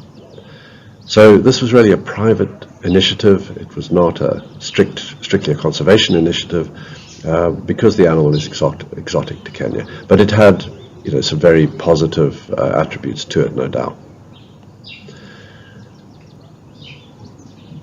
Now, we did warn the agencies involved from the Kenya Wildlife Service that there were risks associated with doing this. But in the end, it was, it was decided to go ahead anyway. Now, there was some experimental work just to, to see how things went, and there was some indication of infection. So, quite early on, ISIPI and Steve were able to demonstrate that this needed to be addressed. Anyway, the translocation went ahead from South Africa, and the animals were released with a lot of fanfare, and initially all went well. But within 3 months, there was a death, and some animals had been kept in bomas. These were post-rains, and 6 were tested and diagnosed with T. brucei. And the interesting thing is that they may well be they may well have been a human infective form on certain laboratory criteria. But these were opportunistic, testing, so it was quite difficult to really piece some of these things together. Now, animals continued, I'm afraid, to develop sickness, and animals were moved around, and some were returned and sort of rescued from the situation. But to focus on the disease itself, we detected neuropathology, advanced sensory loss in one case, which the Kenya Wildlife Service was involved with. And it was a very interesting case. The animal appeared to move in only in one direction. It sort of circled in the direction, and we were able to actually inject it because it had lost almost entire sensory perception on one side of the body. So if you approached from one side, it didn't chase you. If you approached from the other side, it did chase you. So a very interesting and slightly nerve-wracking process. But we were able to deliver a large volume of an anti-TRIPS agent called chimelarsin that was developed for camels. And the animal actually responded and got better, lost its the effect of the neuropathology, and unfortunately, though, succumbed later, much later. We also noted gut stasis in another case, that was necropsy, but there were minimal symptoms in that case, and it died rather suddenly. We looked at blood, and there wasn't a great deal that we could say other than the sort of positive diagnosis of the TRIPS. But early on, elevated monocytes were detected, and they may have been of some value. And the bone marrow also appeared to be stressed with juvenile cells. So there's a lot going on. Now, there's not a lot of new data, but in Zambia, Malaysia, and so on, things are beginning to point towards the vulnerabilities of rhino to some of these blood parasites. And in the end, the Mara ITONG initiative was essentially a failure of introduction, but clearly brought a lot of attention to rhino, and besides the tragedy of the loss of the individual animals, had some positive outcomes. Certainly, we learned a lot.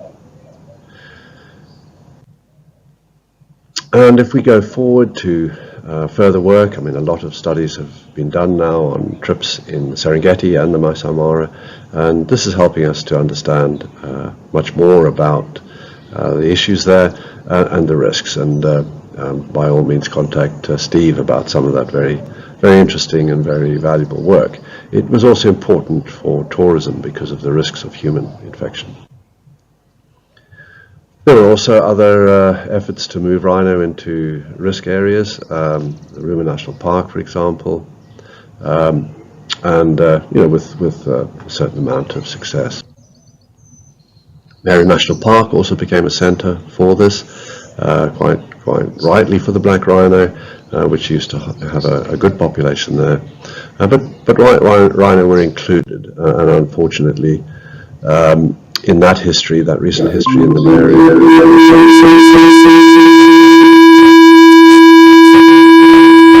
within 3 months, but unfortunately there was rather limited data from that, both clinical and parasitological. There are also some other interesting diseases seem to be associated with some biting flies, such as Staphylophila. Anyway, it's not absolutely clear what was going on there. But there's a great need for more data, that's for sure, in this and other areas.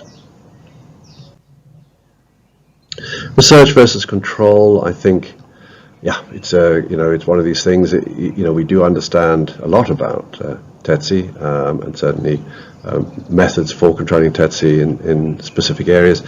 It's an ally of the wildlife, we know that, in relation to livestock, and I wouldn't advocate widespread use necessarily, although trypanosome scientists and others in the livestock sector would probably disagree with me, and they see that eradication of Tsetse is a sound objective. But I fear that if that were done, what little habitat that is left for wildlife would also come under stress. So that's the situation, and we'd be very happy to take any questions. I'm sure Francis can answer them since he's present at the meeting. Unfortunately, neither Steve or I could be present, but by all means contact us and we can answer any specific questions. But it certainly was an interesting period and rather harrowing time for many people involved in the whole process, but happily things progress well. Thank you very much.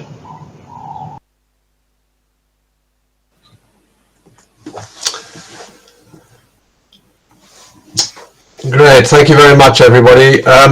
Unfortunately, I've got a problem hearing things, so I did suggest if there's time, you could put something in chat, actually, even if you go on to the next presentation, I guess, soon, or please contact us by email, and we're very happy to answer any specific questions. Of course, there's a lot of detail in all of this, and we will be obviously trying to publish this through the WRTI process, scientific conference process for publication. So it'll be out there and hopefully useful to people in the future. So thank you very much, Francis, for the opportunity to contribute and speak.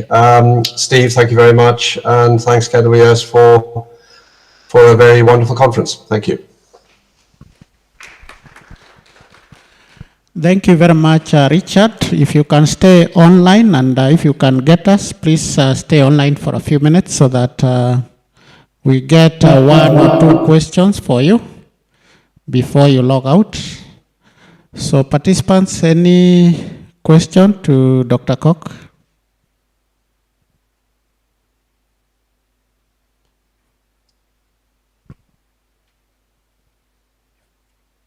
Okay. If not, we move on. Thank you very much, Richard. And we have appreciated very much your presentation and looking forward to meeting again. So, participants, can we suggest we spend like 5-10 minutes before we go for lunch for a brief Q&A, after which we can break for lunch up to 2:30, when we will reconvene into the other sessions. MC, please. If I may interject, it's 1:40, so that will take it to 2:40. If there's a burning question, I'll bring the mic to you. And if you have the presenter, I'll bring it to you, Chair. Let me start with the lady here. Thanks, Mark. Thanks, Chair, and thank you all for the presentations. Really great. My questions are specifically to Francis on his work on anthrax. Francis, I'm going to sort of just summarize and maybe you can share.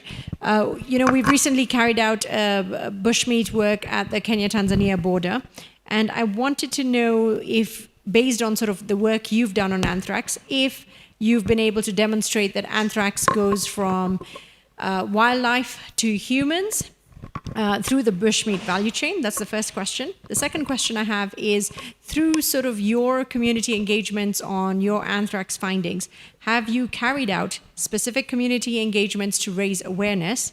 And do you believe it can be replicated? And finally, you've mentioned that anthrax outbreaks are happening every 3 to 5 years. Do you see any sort of weather pattern changes, correlation to the anthrax outbreaks? Thank you. Other questions? Yes, Chair. Yes, Chair. Thank you. My question also goes to Dr. Gakuya on anthrax. This is a very important disease because it kind of moves from people to livestock to wildlife. And when I looked at what you presented, I was just curious. When you say 3 to 5 years, what could be bringing about that pattern?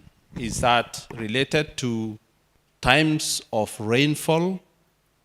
Is it related to, because local knowledge says that anthrax is prevalent when you don't have enough pastures, and then livestock are grazing very close to the ground, and the dust and all that, or immediately after rains or something like that. Do we have a pattern? Why Nakuru? That's the next question. Why Nakuru National Park?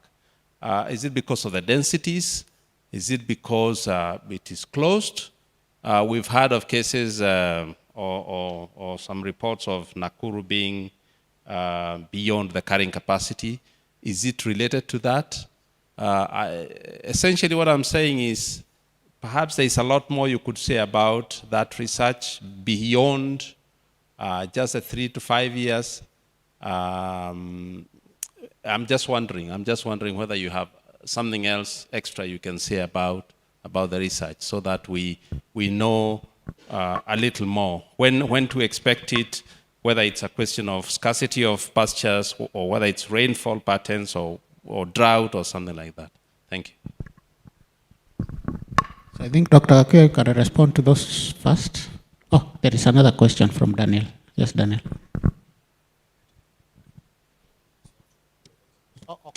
Okay, proceed, Daniel.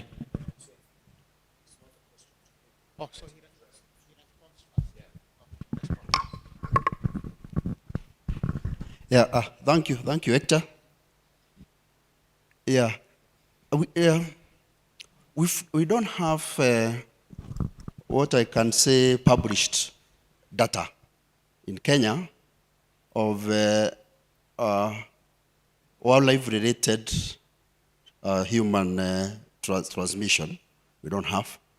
But in 2014, if I remember, There were suspected cases, or it's 2011, I think. There were suspected cases around Mwea National Reserve, along River Tana, where some hippos died and some community consumed.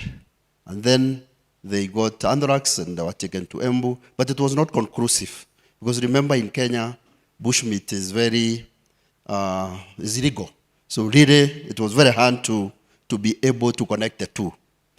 Other than that, we don't have any published. It's not published, it was not confirmed, but there was a lot of suspicion that that was a point of, that was a source. And one person died, and a number were infected.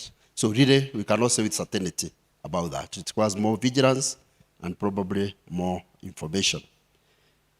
Community engagement, yeah, there's a lot of community engagement, especially through the One Health approach, mostly coming from the Directorate of Veterinary Services, because you can see that relationship is more livestock human than wildlife human, but the element of wildlife also, and ensuring that all animals that are suspected to have died or have had sudden death or died should not be consumed. That one actually cuts across. So whenever there are those cases, that is done. About the weather pattern, and also the chair has brought it, yeah, as he stated, really, we find anthrax during the dry period, and obviously it's because of the low grazing, both in animals, in livestock, in domestic animals, and even in wildlife. We've not gone down to what we wanted to bring out was that initial preliminary results, that this is the pattern we are having. So really we will go down and correlate it with the seasonality. Because there's also another study that's ongoing. We had a publication in 2020, which also is looking at the ecological drivers or the ecological factors that lead to anthrax being endemic in certain areas. They are known, specific hotspots. Talk of Nakuru, talk of Murang'a, talk of several others. They are known. So what could be driving it? Why is it driving there? So those are studies that are ongoing, and Chair, we will look into that. In terms of Nakuru, I agree, as Nakuru is a hotspot of anthrax. So it definitely means there's spoils in that area. But also, the density of animals really has a factor. Okay, the concentration of buffaloes in Nakuru is very high, and during that time, and even now, the ecological carrying capacity is way above what is expected. So ecologically, those animals are stressed. Whenever there is low level of biomass, they will be stressed, and being stressed, they will pick those pathogens, and those occur. So really, it's a multiplicity of factors. And anthrax there's a lot of studies that have been done in anthrax, but there are still many gaps that we have to work on, and especially in wildlife. There's a lot in livestock, there's a lot of human. So there's an area that requires much more. But the problem is the way the animals die is quick, sudden. So even the epidemiology is a great problem in anthrax. And two, since is an important pathogen, when it comes to biological weapons, even getting laboratories where you can be able to capture it for experimental or any other purpose is a problem, especially in our country where we don't have BSL level 3 or level 4 laboratories. So it's something that we require to really work on. So thanks. Daniel? Yeah, thank you. My question is to Belinda and the team with the Save the Elephant about the project in Sagala. Yeah, this is really a nice project, but my big question is how are we linking it to conservation? How are we linking it to elephant conservation? Otherwise, you can be doing all these good health things and services, but people can just perceive it as health profession services like any other. So how do we link it? What initiatives do we have to ensure that the communities can be able to link it, that we are getting these services because of elephants, because of wildlife conservation? Thank you.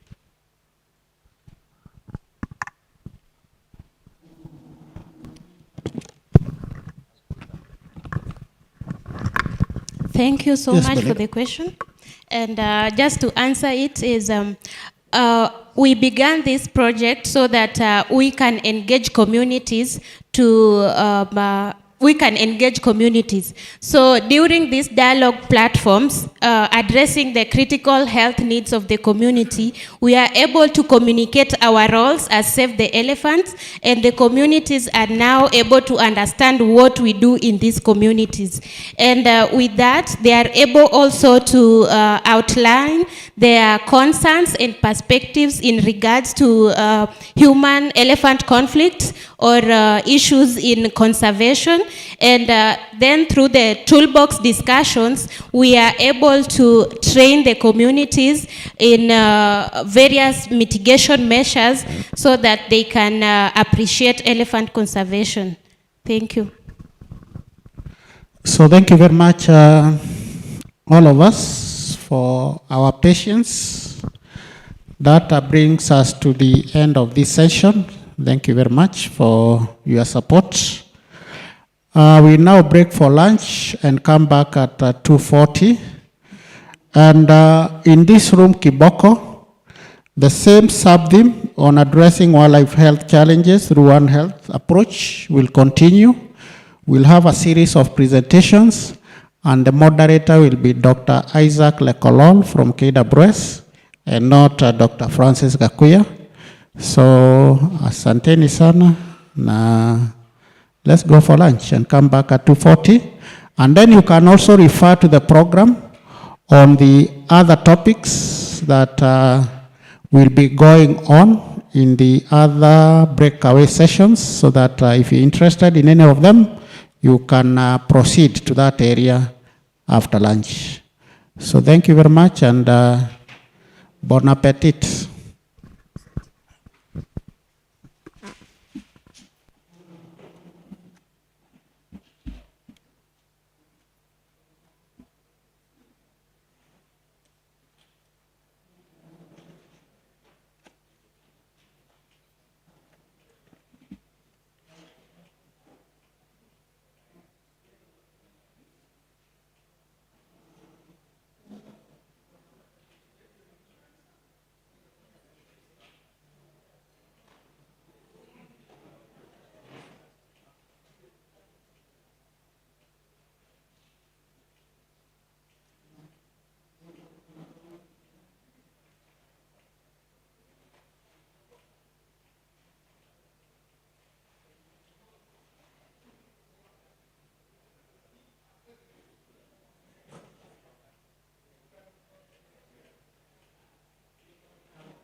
my organization.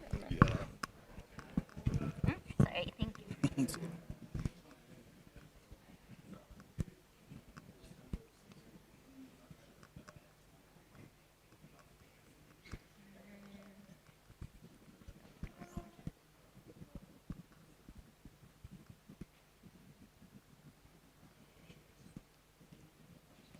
Kitu kingine ama hiyo ni sawa? What else do I need? Because just for the Oh, sawa sawa.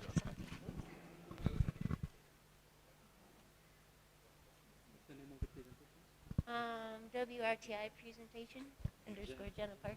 Yeah.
Is this yan tayari?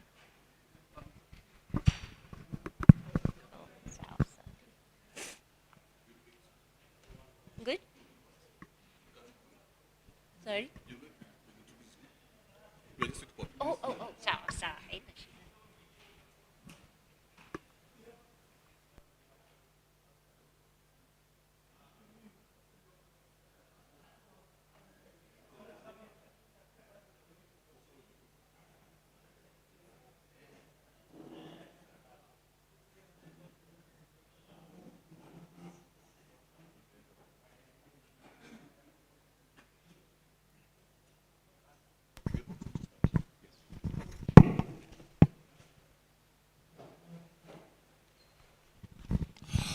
Good afternoon. Good afternoon, colleagues. As we wait for the others to come in, I think we'll just start off so that we can save on time. I'll be your moderator this afternoon. My name is Isaac Lekolol from Kenya Wildlife Service. We've got 4 presentations. 2 of them are with us. The other 2 are pre-recorded. So we'll start with our first presenter. She's a postdoc, and she's with the San Diego Zoo Wildlife Alliance. Her name is Jenna Parker. Jenna Parker, karibu, and we'll give you 15 minutes. If you go beyond, we'll let you know. Thank you.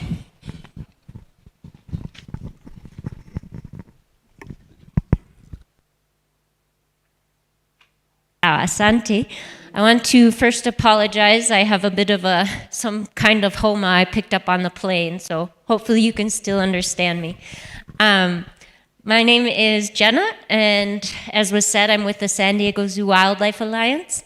But today I want to talk about my PhD dissertation, which I completed a couple of years ago from Colorado State University under the mentorship of Dr. George Whittemire and in affiliation with Save the Elephants and the other partners and funders listed here. And I'm so grateful and honored to be permitted to work in this country with elephants, and I am always available at this email. As Lucy Waruingi said on the opening day, it's so important to keep dialogue open between researchers and managers, and so I hope that we can have a continued conversation. The impetus for the study I will be talking about today is the knowledge that African savanna elephants are a very social species, and the maternal offspring bond is perhaps the most important bond in African elephant society. Elephants are rarely greater than 5 meters from their mother until the time they're even about 8 years old. And so we wanted to know what happens when that maternal care is taken away. And so, in effect, what we were looking at is whether there are indirect impacts of practices and occurrences that remove elephant mothers. And these include poaching, human-elephant conflict, drought, and in countries other than Kenya, perhaps hunting. And this work took place in the Samburu and Buffalo Springs National Reserves of Kenya, which are managed by the Samburu and Isiolo County governments. And perhaps some of you heard the great presentation given by my colleagues yesterday, David Letitia and David Lowell-Charaki, about the long-term monitoring project that occurs in this area. And it's been going on since late 1997, and there are greater than 1,000 identified individuals to date. So when there was a period of severe drought and more poaching from 2009 to 2013, we were able to tell which individuals were orphans. And so we used this opportunity to compare surviving female orphans with non-orphans. And we only looked at females because males dispersed from their families anywhere from the age of 5 to 18, so they're harder to follow and sample from. And when we hear the words elephant orphan, we often think of these little babies like these two in the middle, but individuals from the age of 0 to 2 years cannot survive in the wild without their mother. So our subjects were older. They had been an average of about 5 years since their mother had died. So in this picture, these two larger females were actually two of our orphan subjects. And we looked at physiological metrics that we could measure non-invasively. These included parasite infection, stress hormone secretion, and growth.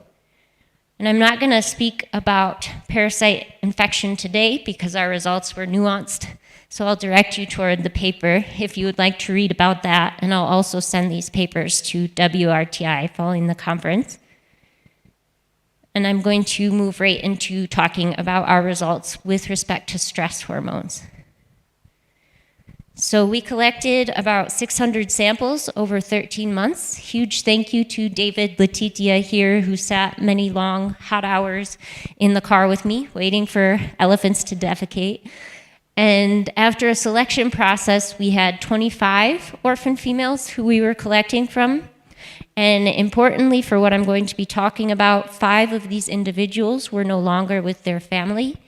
Usually an orphan will leave her family if it's been so disrupted by poaching or other causes that there are no adult females left. But there are also some individuals who leave families and join another for reasons we don't understand.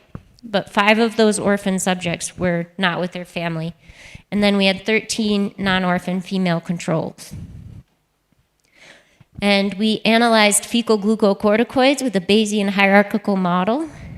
And you'll notice that we did not find difference differences in stress hormone secretion between orphans and non-orphans.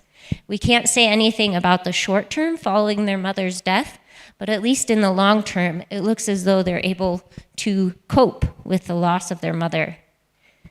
And we think this may have something to do with increased ties with age mates. So you can see that individuals with more age mates in their core family secreted lower levels of stress hormones. And previous research has shown that orphans strengthen their ties with age mates following the death of their mother. And so we think this may help them to adapt to losing her. And then those individuals who were no longer with their family surprised us, because those are the individuals who previous research has shown received the most aggression. So we were surprised to find that they actually showed lower stress hormone levels.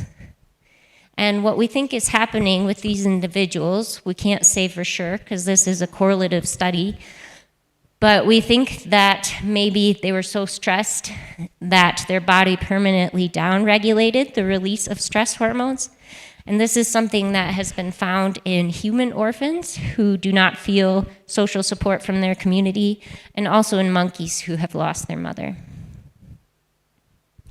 We also looked at growth of orphans and non-orphans. And how we did this is I measured height with the rangefinder, so you can measure the distance to an elephant from the car, and then the angle up to their shoulder and the angle down to their foot. And through triangulation, the rangefinder will give you an estimate of height. And my mentor, Dr. George Wittemeyer, had measured many elephants of different ages, so we created a growth curve out of his measurements. And then with a Bayesian hierarchical model, we could see whether orphans were falling below the curve more often than would be expected, and more often than non-orphans. And orphans were indeed quite a bit shorter than non-orphans. And as growth is a known correlate of fitness in wild populations, this could signal some lower survival or reproduction in orphans. And importantly, all of the orphans but 3 were completely weaned, that we measured their heights, and those 3 were very close to a natural weaning age when their mother died. So this is not due to a loss of nutrition from the mother's milk. And we even included estimated weaning age, which was estimated by the time that the mother had a calf following the orphans we measured, and that was shown not to have an effect. So this lowered growth is potentially due to more dominant elephants pushing these orphans off of good food sources, or else if there is an increase in stress in those couple of years following the mother's death, that could inhibit growth hormones. And what I see as the most important chapter of this research is when we use 19 years of long-term data to look at orphan survival and how orphaning and orphan survival affect population growth. And I will only be able to skim the surface, so I encourage you all to read this publication. So we looked at survival, and 0 to 2-year-old calves never survived when they lost their mother in the wild. And then 3 to 8-year-old juveniles who are no longer dependent on their mother for milk, they showed quite a bit of lower survivorship as well, as you can see from this middle graph. And even 9 to 18-year-old young adult females who lost their mother were surviving less than non-orphans. And we developed a model that allowed us to look at the impact of orphan deaths independent of direct adult deaths and see if that correlated with population growth. And this is a life cycle diagram, and we separated orphans out into their own classes so that we could look at the effect of these parameters on population growth. So the rate of each age class of young elephants becoming orphans, and also their survival. And what we found surprised us. We didn't expect orphaning to have quite such a large impact on population growth, but you can see that it correlated quite strongly negatively with population growth, and even correlated more strongly than the survival of adult females, which is known to be very impactful to population growth. So what this means is, before we were not realizing the total impact of things like poaching on population growth, because those indirect deaths of orphans are affecting that growth independent of direct adult deaths. So what are the management implications of this research? Orphans who manage to survive and remain with their family seem to do okay, and we think this is because they strengthen their social ties with age mates. So orphans who are old enough to have a chance to survive would likely do well if they're left with their family and have a chance to create those bonds with their age mates and cope with the loss of their mother in the presence of their family. And orphans brought into human care because they were too young to survive in the wild on their own, they might do better and have healthier stress levels if they're released with other orphans who they are socially bonded to. And if any of you were able to hear Coleman Leso-Apir's talk a couple of days ago, that is in fact what they're doing at Reteti. They're figuring out which individuals are bonded, and they're going to try and release them together. And that's Reteti Elephant Sanctuary.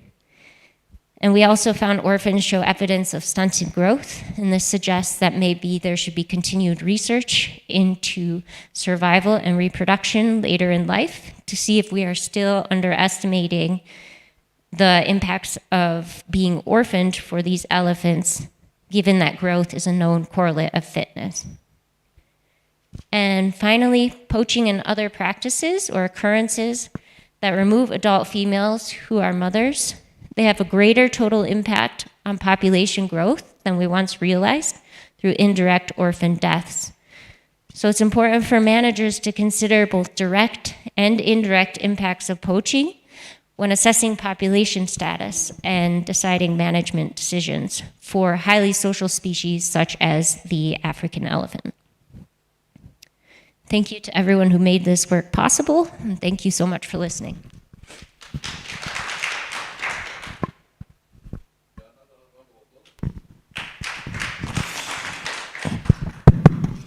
Thank you, Jenna, for that wonderful presentation. I think we'll take the questions after all the presentations, so you can just have a seat. Thank you very much. Yeah, we are getting now ready for our second presentation for the afternoon. It will be,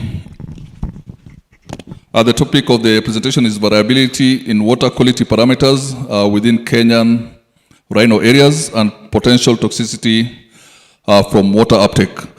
The presentation will be given by none other than Dr. Fred Omengo, one of the senior researchers within the Wildlife Research and Training Institute, a colleague we've worked with for many years, and we are ready to listen to him. Karibu, Dr. Fred.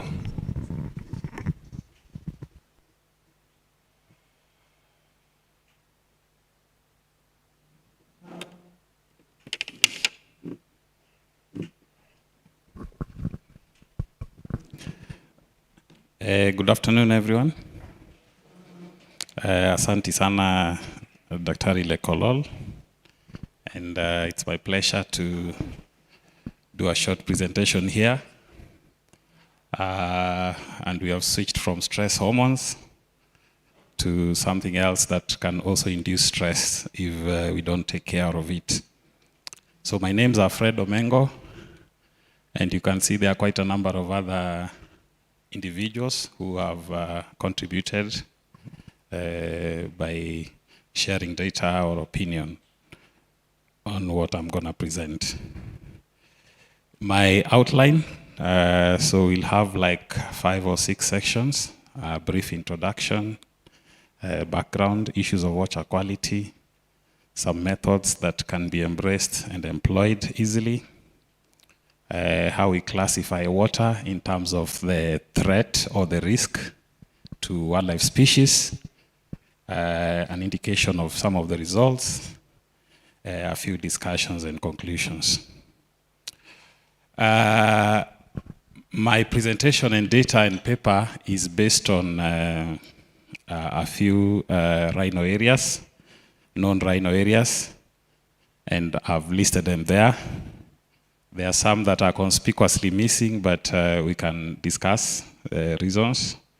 For instance, Lake Nakuru is missing. But Lewa Borana provided quite a handsome data set, and I really appreciate the management. We had Meru, Ruma, Nairobi, Sera, OPC, and Nairobi National Park. So what am I trying to address from this data set? You know, the rhino, somebody may ask why the rhino and not the other species. At the moment, our management regimes for rhino as a species is based on enclosing them in some limited space. And within that space, we want to ensure that all that they need is available. And one of the most important variables is water. And you'll find that because we are constraining them within a limited space, there are quite a number of artificial watering points or alternative watering that we consider and we offer to them. And rhinos by nature are also extremely territorial, black rhinos. So they'll stick to a very, very narrow range and access to resources, that is water and forage. So I was looking at, so what is the variability in the water that is available that is supporting the current population in these enclosed rhino sanctuaries? These thresholds, how do they compare with the standards that exist? Within the same site, how are the parameters or thresholds varying? And is this variability able to compromise their performance as a population, that is health-wise, reproductively, and so on and so forth? And at the end of the day, we are looking at coming up with a guide, because the rhino is one of the species that we have to continuously active manage, and active management involves moving them within various ecosystems, landscapes, and sanctuaries. So when we are talking water, we'll try and simplify it. I'm a general ecologist, but I also have done a lot in water, so I really don't want to make it very technical. But most important is that among the requirements of any living organisms is the availability of water, because it contributes to health, it contributes to many, many other things. And in the recent past, there has been a lot of attention about the quality of water that is available to our wildlife that is within our sanctuaries. We still have a long way to go, but I'm happy that there's a lot of focus towards that end. And when we're establishing new rhino areas, this is one of the key things that we look at. And we look at it from the angle that we don't want the species that we are moving to be compromised. However, in the existing sanctuaries, we have very elaborate rhino monitoring protocols and reporting systems. But unfortunately, water is not integrated quite well. So at the end of the day, we only think about water when we are removing the species from one space to another. So as I had mentioned earlier, the issue of artificial water, and then the need to know where is this water coming from and how does it look like. Because in the absence of water, I would confidently say that most of these sanctuaries would ecologically collapse. So continuous monitoring is important, and the need to standardize, so that if we are rolling out a monitoring program, the way we standardize other variables involved in rhino monitoring, we also need to think about how to standardize the water issues. So how can water affect an organism, or rhinos for that matter? They have summarized them into 3 main categories. And the first category is related to dehydration. So dehydration can be caused in 2 ways. One is if you don't take water, and secondly is when you take water that has high concentration than the fluids that are in your body. So what happens is that your body spends, especially your kidney spends more water to get rid of the salts that you've ingested, and thereby causing what is called dehydration. And most of the parameters in this category are very basic parameters. Some of them are essential in terms of nutrient requirements for animals. But then in high concentrations, the effect is reversed because they destabilize the functioning of the body and can potentially cause whatever I've just explained, which is dehydration. So the second category, we are looking at elements that are directly toxic when ingested. So the toxicity can include things like heavy metal, radioactive, and most of the time it happens when these elements are ingested and they compromise the functioning of certain organs. And a lot of those elements in that category are lead, arsenic, cadmium, and so on and so forth. And one danger is that some of these elements, when they enter the body, then what happens that getting rid of them is very difficult, and they can even be transferred across the food chain. The third way is when you have pathogen, bacteria, protozoa, etc., that are in water and that are ingested by wildlife, and they cause biological induced diseases. So I will also say that in wildlife, very few guidelines exist in terms of water quality. I think when we're talking about wildlife, we're talking about South Africa and Namibia, having done experiments on wildlife and toxicity. In Kenya, most of the guidelines we have are either for drinking water, but internationally we have standards that look at livestock, and that is what I've attempted to compare with.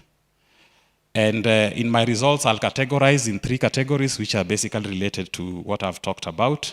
The first category is the basic salts. So high incidences means that they are common in majority of the ecosystems, and the frequency of occurrence is very high in many of the ecosystems. The second category, they are bad because most of them are related to heavy metals, but then the incidences that have been recorded are few.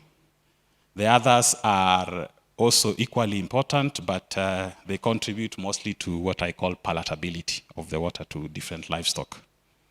So what I've talked about, and the first category, which causes dehydration because of salts, can be easily measured on the field. And something like TDS, total dissolved solids, and conductivity can give a clear indication of salinity. So when they cross certain thresholds, then you have to go to the next stage where you do a laboratory analysis, and it can tell you which element is responsible. So if I go to the results, I have one long graph here. And this one is in the first category of the elements that cause dehydration. I've just taken electrical conductivity. This is an indication of dissolved salts. And when you compare out of these sites, you'll see that Serra, Rhino Sanctuary, and a little bit of the boreholes at OPC, and in Garendare, Seya area, we have relatively high total dissolved solids. The next graph will show you what is in the total dissolved solids. But what you need to know is that the threshold is 1,000 for TDS, I've put it there. For EC is 1,800, so quite a number of sites are above that. So when you go and look at what is in the dissolved solids, what are these salts that are contributing to some of these parameters that we can see. I've picked 3. I have a big database. I won't present all of it, but just 3 indicative ones that are very dominant. And you can see calcium, magnesium, and sodium.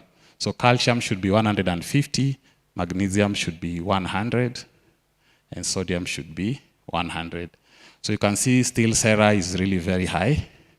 Ruma is still relatively okay. Lewa Borana, you have a few sites that are above that threshold. Category B, We are talking about these guys who are persistent in the ecosystem, and when they get into the tissue, they are very good to get rid of. And there, Nairobi National Parks stands out. And if you look at the ones that I've picked, these ones are mostly, I would say, related to what I would call industrial effluent. Yeah, sewage and things like that. So if we further look at that and remove Nairobi, because of course we know the problems we have in Nairobi, so we put all the other sites without Nairobi, then you see there's a little worry at OPC, and a few sites in Lewa, where you are having the magnesium and the iron levels being above. So quickly, the third category, which is basically palatability, pH in most sites is okay. Potassium also in most sites, some concerns in Serra, and maybe 1 or 2 in Borana. So out of this, what do we conclude? We see that Serra has prevalence of these parameters that can potentially cause dehydration. We see some high levels in Lewa, Borana, and OPC.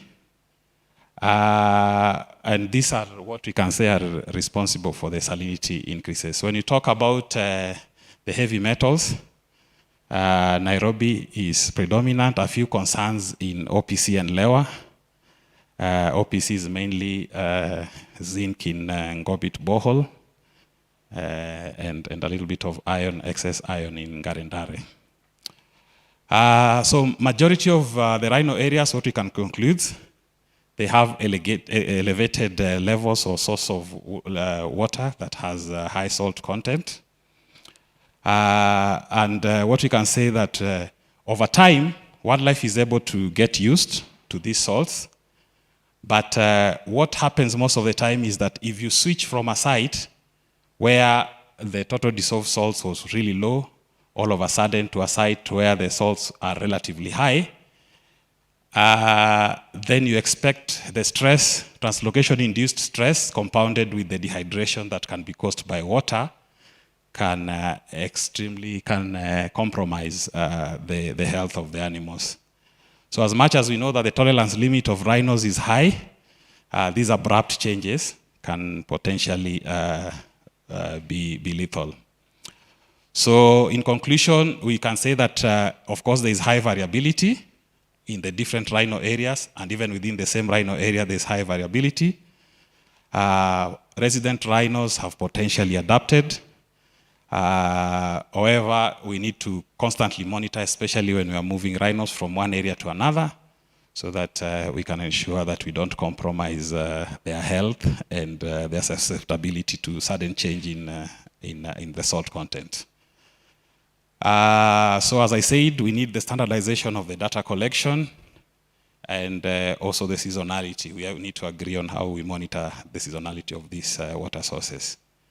So asanteni sana, and I really wish to appreciate those partners.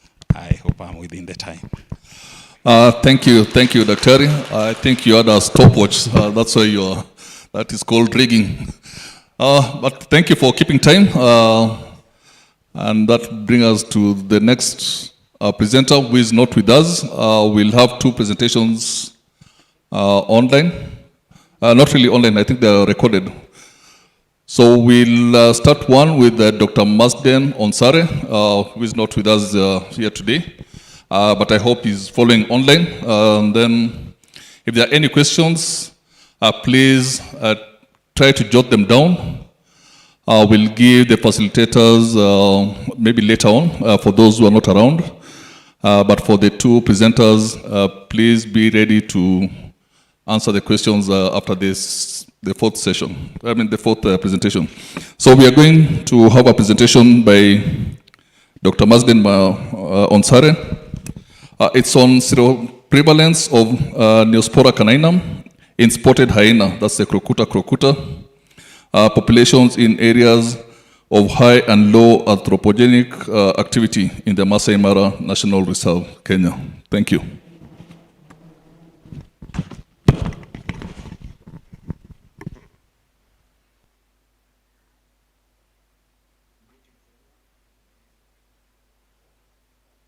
postgraduate student at the University of Nairobi.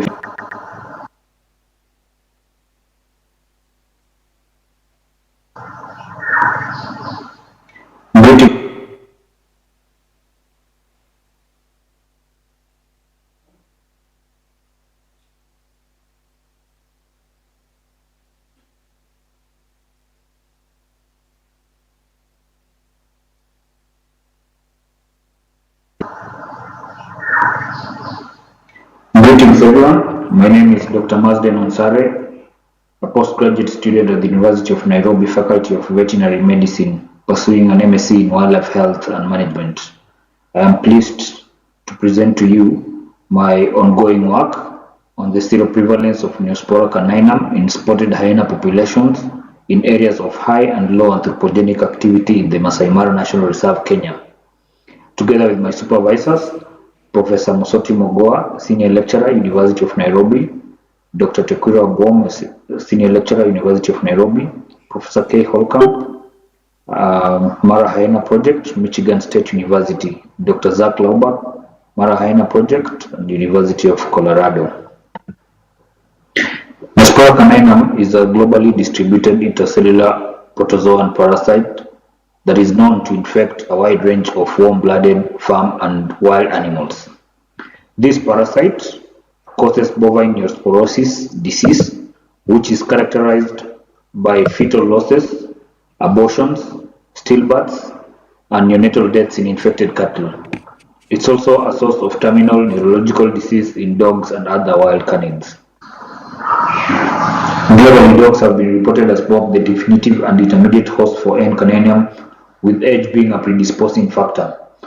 Among the wild herbivores, prevalence of antibodies to Neospora caninum has been reported as 33.3% in the warthog, 58.5% in the zebra, 61.5% in the eland, 50% in the African buffalo, and 19.2% in the Thompson gazelle. Ferroglia et al. Also noted that carnivorous species in the wild had a prevalence of antibodies to Neospora caninum, 33.3% in the spotted hyena, 30% in the lion, and 20% in free-ranging cheetah.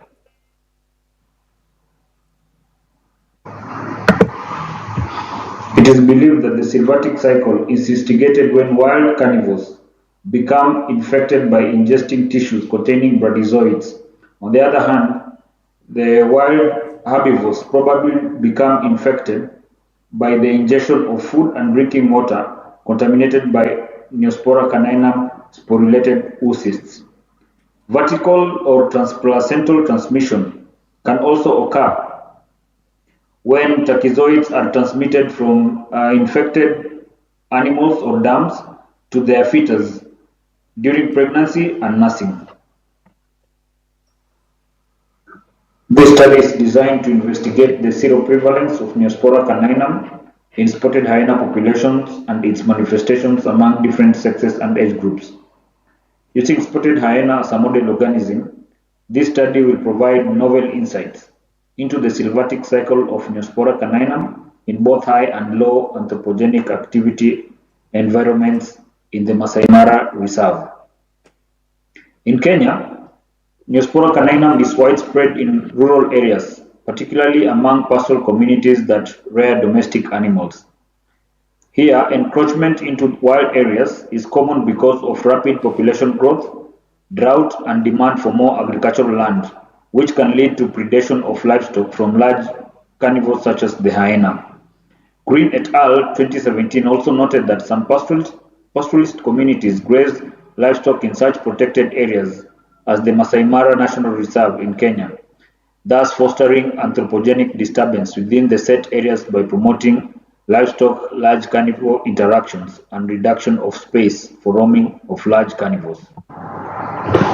This here is a photo of one of the members of the Talek clan, the hyena here. From the background you can see 3 boys herding their cattle not far from the hyena.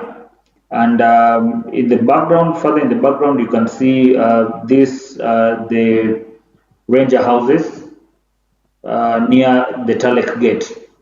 So there's definitely interaction between domestic animals and wildlife near the Talek clan.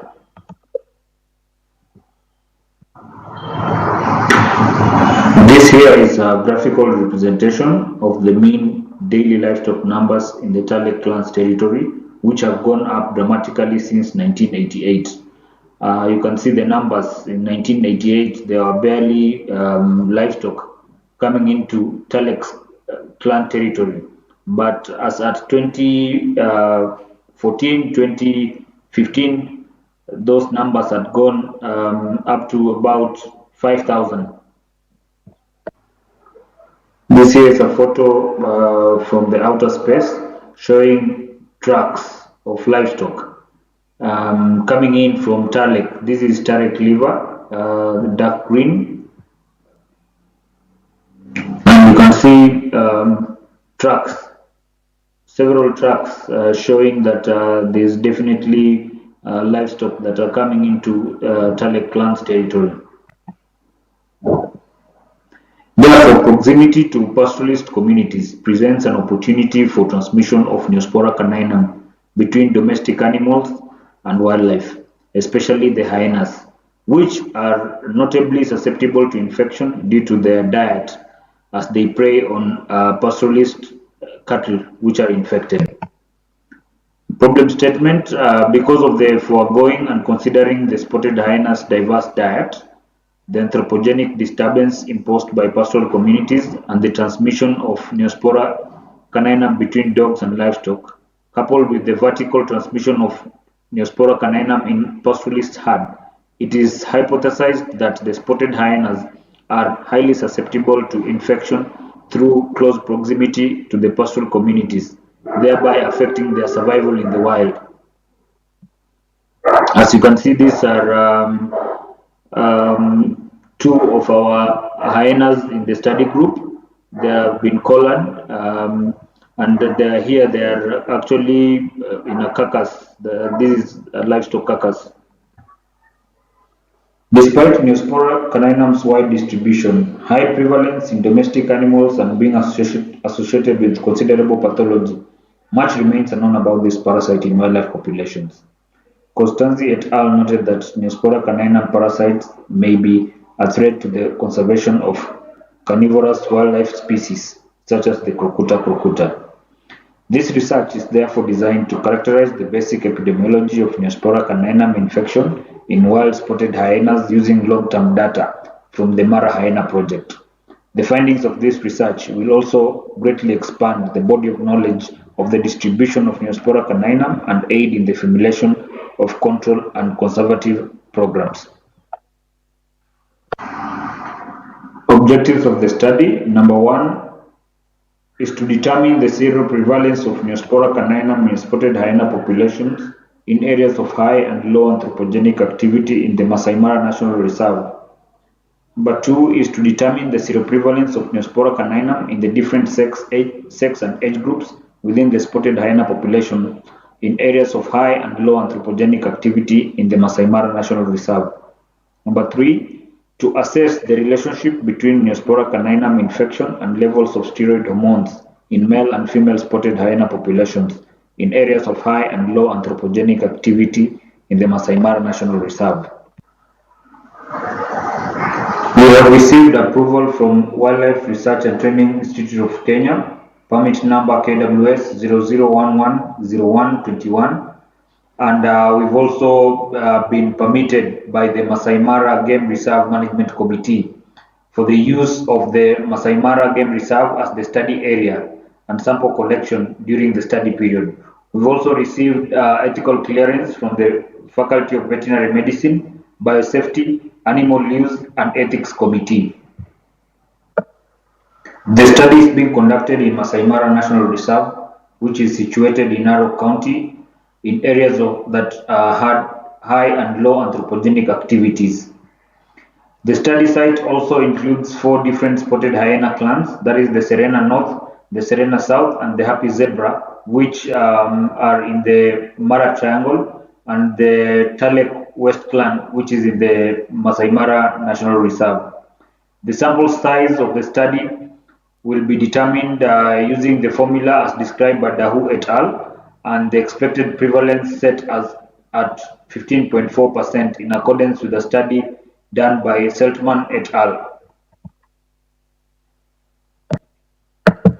This is a map of the Masai Mara National Reserve, and as you can see, this is the Mara Triangle, an area where we have limited movement of animals, save for tourist vans. And here is where the Serena North, the Serena South, and the Happy Zebra hyena clans are located. There is the Talek West, which is now in the reserve, and this is the area that receives a lot of human traffic, especially by the Maasais who are bringing in their livestock to graze in this area. Our study animal is the spotted hyena, but it's also good to note that there are other types of hyenas, notably the striped hyena, the brown hyena, and the Adolf hyena. Sample collection. Blood samples from 196 spotted hyenas in the 4 Mara study clans will be collected during routine tagging and collaring procedures. The hyenas will be tranquilized with telazole, that is tiletamine, and zolazepam at 6.5 milligrams per kilogram, delivered in a lightweight plastic dart, fired from a tele-inject Vario V4 carbon dioxide rifle at close range. Blood will then be collected from the jugular vein. As you can see, this is me here collecting some blood, and Professor K and some other scientists just looking at what I'm doing.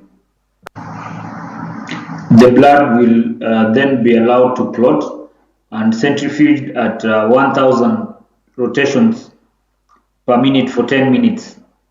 The serum will then be separated, frozen and stored in Eppendorf tubes in liquid nitrogen until transportation on dry ice to Michigan State University, where it will be stored at -80 degrees Celsius until testing.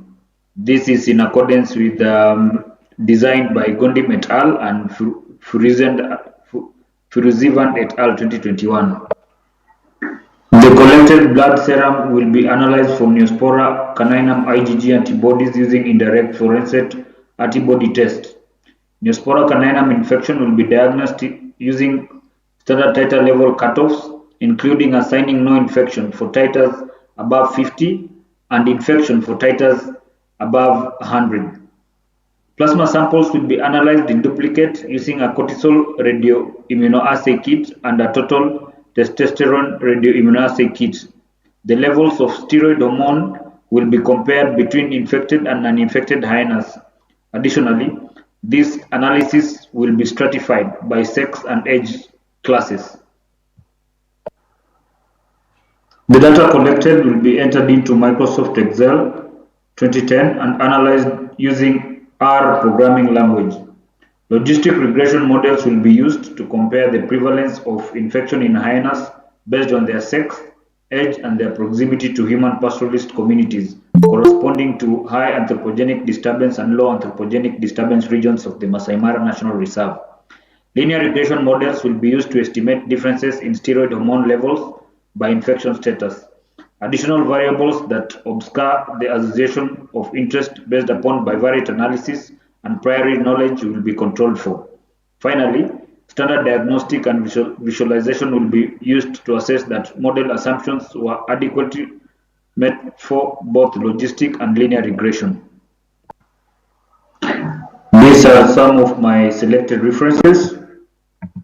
Thank you for listening.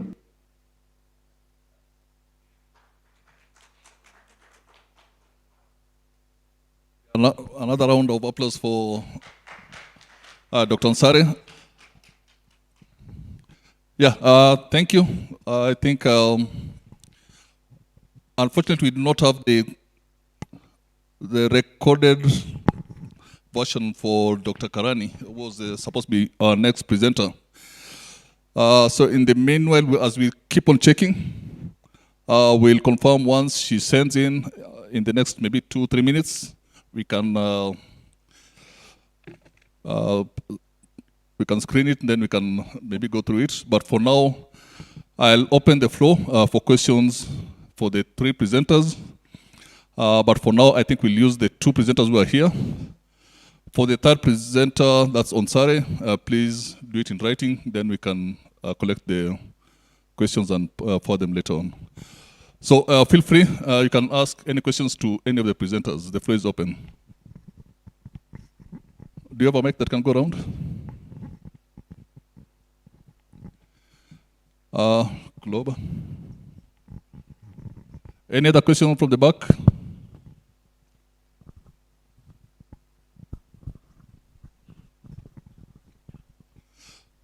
Kuloba and then Dr. Gakuya. Hello. My question. Hello. My question is to Dr. Omengo. I wanted just to get the design approach to that study he had undertook that made him leave out Lake Nakuru Rhino Sanctuary. Because I think that's where we have challenge of water water quality. Thank you, Ben. Fred, Dr. Gakuya, a question?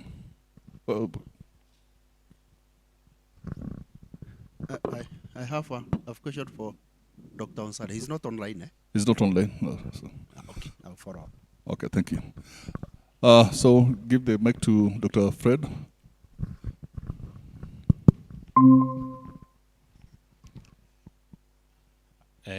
Thank you very much, Kuloba. Yeah, I agree that the data that I've shown is not comprehensive in terms of addressing all the rhino areas. The main challenge has been analysis of water samples is a bit expensive. So most of the time what happens is that we have opportunistic sampling, mostly compelled by translocations. And then also during those opportunistic samplings, depending on the officers who are there, some of the results are not comparable. So I was looking at available data that has comparable results so that when we project it there, then we are not comparing mangoes and oranges. Yeah, so comparability depends on the parameters that were chosen to be analyzed, the methodology that the laboratory employed to analyze, and other factors in terms of the reports that are available in regards to how the sample was collected. But yes, I agree, Nakuru would probably compare with Nairobi very well, and then we'll be talking about how do we treat the rhinos we get from Nakuru and Nairobi, and when we are taking them to other areas. Because most of the time, at the moment, they are source sites. Yeah, thank you. Thank you, Fred. Any other questions from the right side?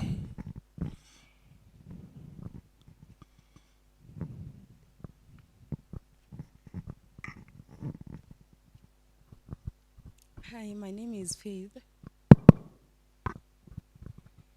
Hi, my name is Faith, and my question is also going to Dr. Omengo. I left a little bit, so I don't know whether you talked about, or rather, what is there any effect of our agricultural sector to water quality in terms of heavy metals and such? And if there is there anything we've done in regard to limiting the quantities of substances that are used in our pesticides and such? Thank you. Matthew, can see your hands are itching.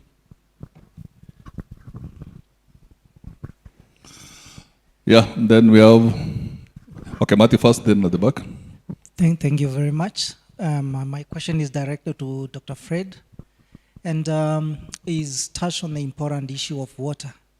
And the component that was study was silent about was, I just want this comment on microbial contaminants, blue-green algae, and cyanobacterium. which has killed a lot of elephants in Botswana about 2 years ago, and how that affects our rhino. Thank you. Thank you, Matthew. Lucy at the back.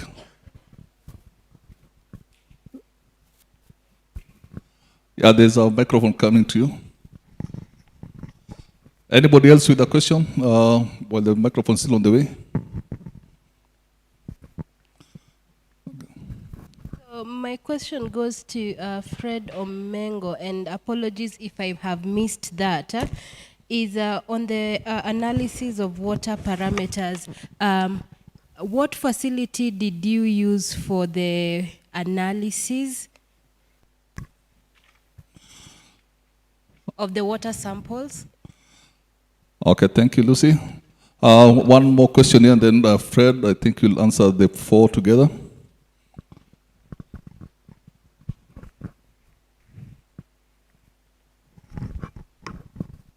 Okay, my name is Koech.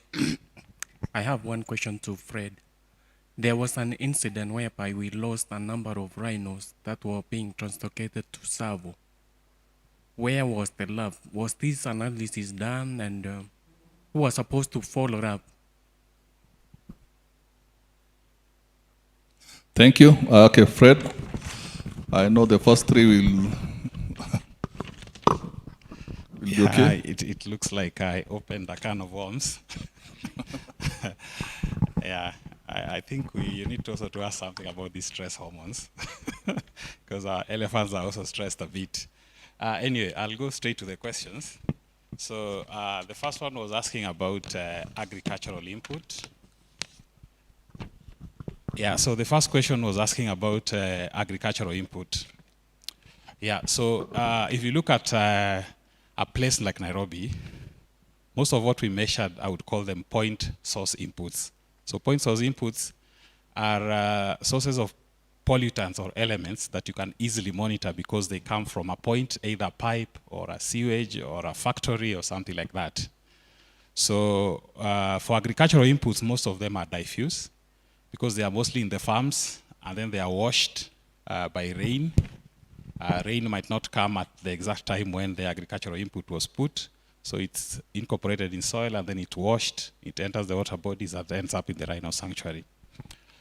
So I think for us to isolate the agricultural from the others would require a more serious or robust study where we are looking at the drivers of these elements, and then we sample when it is happening, when the water is being, when it's raining, and when the water is being swept into the river, then you can figure out and say, okay, from this point we are having this type of input, and from this point we are having another type of input.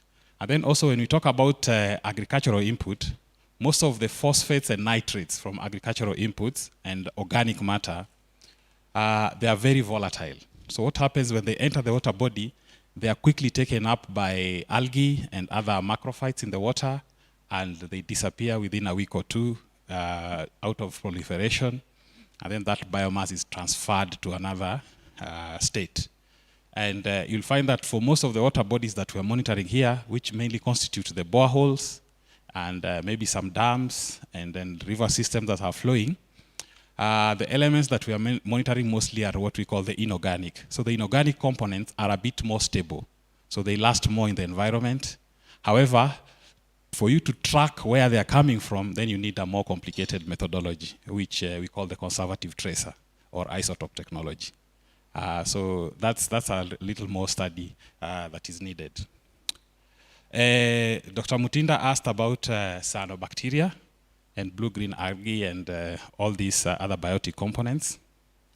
And what I wish to say about that is that animals, most of the time in natural systems, are able to exercise free choice. And you'll find that it's very unfortunate and unlikely that when they have a free choice of a good water source and a bad water source, they'll go to a water source that has toxins, especially the algae and the bacteria. And then the other problem is that most of these waters that have these algae, they are very unstable in terms of there's a proliferation for 1 week, Then another week there's dilution, and that community of algae or bacteria that is toxic disappears, and another is succeeded by another one. So for you to monitor when there's a proliferation of that dangerous or toxic bacteria, you need to be there at that time. And that is why most of the time we fail, because we come after there is a mortality. And even if you come like 2-3 days later when it has rained, then you don't, the signal of the peak, you don't pick it up so that you can isolate the exact cyanobacteria or algae that is responsible. So to answer that question, I would just say that most animals will exercise a free choice, and you'll see them avoiding water pools that have proliferation of this toxic algae. But in isolated incidences, you'll find that there's still that mortality associated with that. Facility used to analyze the samples. This depends on the cost. We have an accreditation body, the KENAS, that has accredited laboratories. And once your laboratory is accredited, basically it indicates that you're using standardized methodology for analysis, which in the results you also have to declare which methodology you have used to assess or to measure the chemicals. And for cost purposes, we have the government laboratory that has a lot of data from the data set that I've provided. Some are from the Kenya Bureau of Standards, and there's CropNat also. All of these are accredited laboratories. So it means that somebody has checked the methodology and it is standard and it's comparable. And lastly, SAVO. Why is SAVO missing? Partially deliberately, partially not deliberately. There's analysis that was done. The data was not comparable with the huge database that I had. And so I just didn't want to open up Pandora's box that I cannot explain. But if we can agree and standardize monitoring, I think it's possible to have a good database that can guide when we are moving this wildlife from one site to another. Thank you.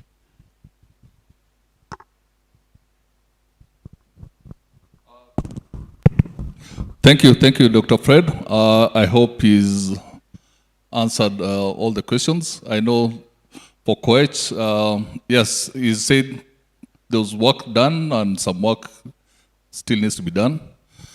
So it's work in progress. And maybe once he has for all the areas, at least he'll give us some better account of all the regions that host our rhinos or are going to host our rhinos. So at least for now, for our start, a lot has been done since that time, since 2018. It's now 5 years. We've tried to go across the country just to check on all the rhino areas and see what is existing.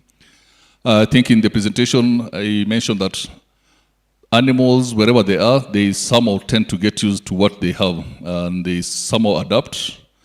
But when you bring in a new animal from a different area, sometimes they might get affected, and that's what we are trying to avoid going forward. That's why we need this research to continue, just to have all the data in place before we make our next moves. Do you have any other question? We are all okay? So I thank you participants for giving me this opportunity to moderate the afternoon session. Thank you those online. I hope they are not sending questions on the chat. Is there any question on the chat that we can check on? So thank you online participants, and I think I'll hand it over to Dr. Gakuya, maybe for the next steps. Who is going to give us on the next? Is Masai around? Mark Masai? The MC is not yet back. Okay. Thank you, Dr. Gakuya. Thank you, Dr. Ekolol, for that moderation.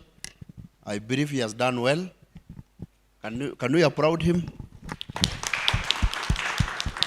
Good, and thanks for staying on for that final session of this sub-theme of addressing wildlife health challenges through the One Health approach. I'm sure you have gained a lot of knowledge, and that is a baseline of what is coming. We expect much more from the researchers in this room who are interested in wildlife health, in disease ecology, in genetics, and all that pertains to wildlife health.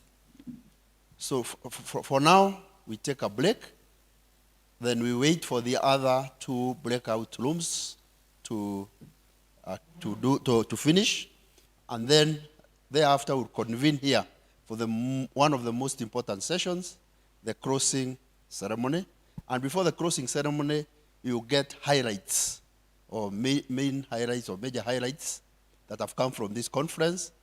I expect all of you to participate because we want a takeaway home message of what we have, what has come out of this conference, which is very, very important, and it will guide our policy decision as well as management in the next phase of wildlife conservation. Asanteni sana. I'm sure we'll convene in the next 20 or so minutes, depending on how far the others two groups are. I believe they are not very far. Good. Asanteni sana.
Mtakangi kuzima hizi mics kati hizo tu.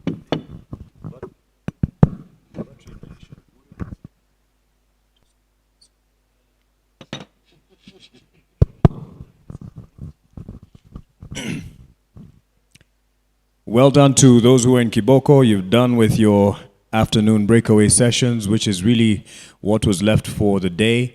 The tea will be served by the team here at the Lake Navasha Resort outside next to the exhibition area at 4:15. And once you're done with tea, we'll start to call you back in for the closing ceremony, where we'll have the recommendations and way forward that will be read out for us, and we agree on it and adopt it. And then we say kwaheri. There are those who are traveling today, so we'd like to make sure that they get on the road in good time. So we're just waiting on the others, but at around 4:15, you can go and enjoy some coffee and tea, settle back in for the closing ceremony.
Marilyn Karani, and the objective, I am a veterinarian, will do some introduction, 37 years, we'll talk very briefly on wildlife from vet school in 1986, and will answer why we need to work as a One Health unit, have this opportunity and what needs to be done, and finally we will conclude, which may not necessarily be new, because either we have experienced it or we have witnessed it happen.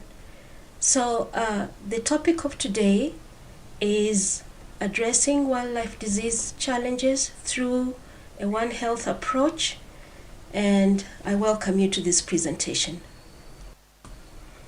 So our presentation outline will be, as the slide shows, I'll talk a bit about me and the objective. We'll do some introduction. We'll talk very briefly on wildlife disease ecology, and we'll answer why we need to work as a One Health unit and what needs to be done, and finally we will conclude. Like I said before, my name is Dr. Marilyn Karani. I worked for the public service for 35 years, I retired in 2021, and I founded a company, Gilead One Global Health Consultants Limited, whose sole purpose is to optimize global health for everyone. Our focus is on animal welfare and well-being, and also environmental health, which when we deal with it in the right manner, should be able to enhance human health. I have a postgraduate diploma in One Health and a master's in global public health. So, as an introduction, we want to say that wildlife is very, very important in our lives for economic purposes, either by consuming game meat or any other way. Wildlife also has intrinsic value. Just by looking at wildlife, we are mentally enhanced, and it also contributes to human mental well-being. through the ecosystem services that we receive from that area. So management of wildlife disease is very, very important in our lives because one, when we manage disease in wildlife, we enhance conservation efforts and for public health reasons. So if we manage disease in wildlife, we can be sure that the other sector, being the human and the environment, will be okay. The slide before us are many examples of what wildlife disease can do. We know that wildlife disease can cause extinction, as was seen in the fungal disease that led to the extinction of amphibian species. We can also see that in the Hawaiian avifauna due to avian malaria and pox, and also the decimation that happened, occurring from distemper virus in the North Sea that, made the seal population disappear at that point. So extinction is a key factor of wildlife disease. The other importance is because wildlife disease can cause significant morbidity, which leads to reduced growth rate and infertility as well. Unchecked wildlife disease can have profound impact on host population dynamics like we have seen. The other reason is because wildlife disease reduces fitness of wildlife, and that predisposes wildlife to other mortality factors such as predation, accidents, and other such like.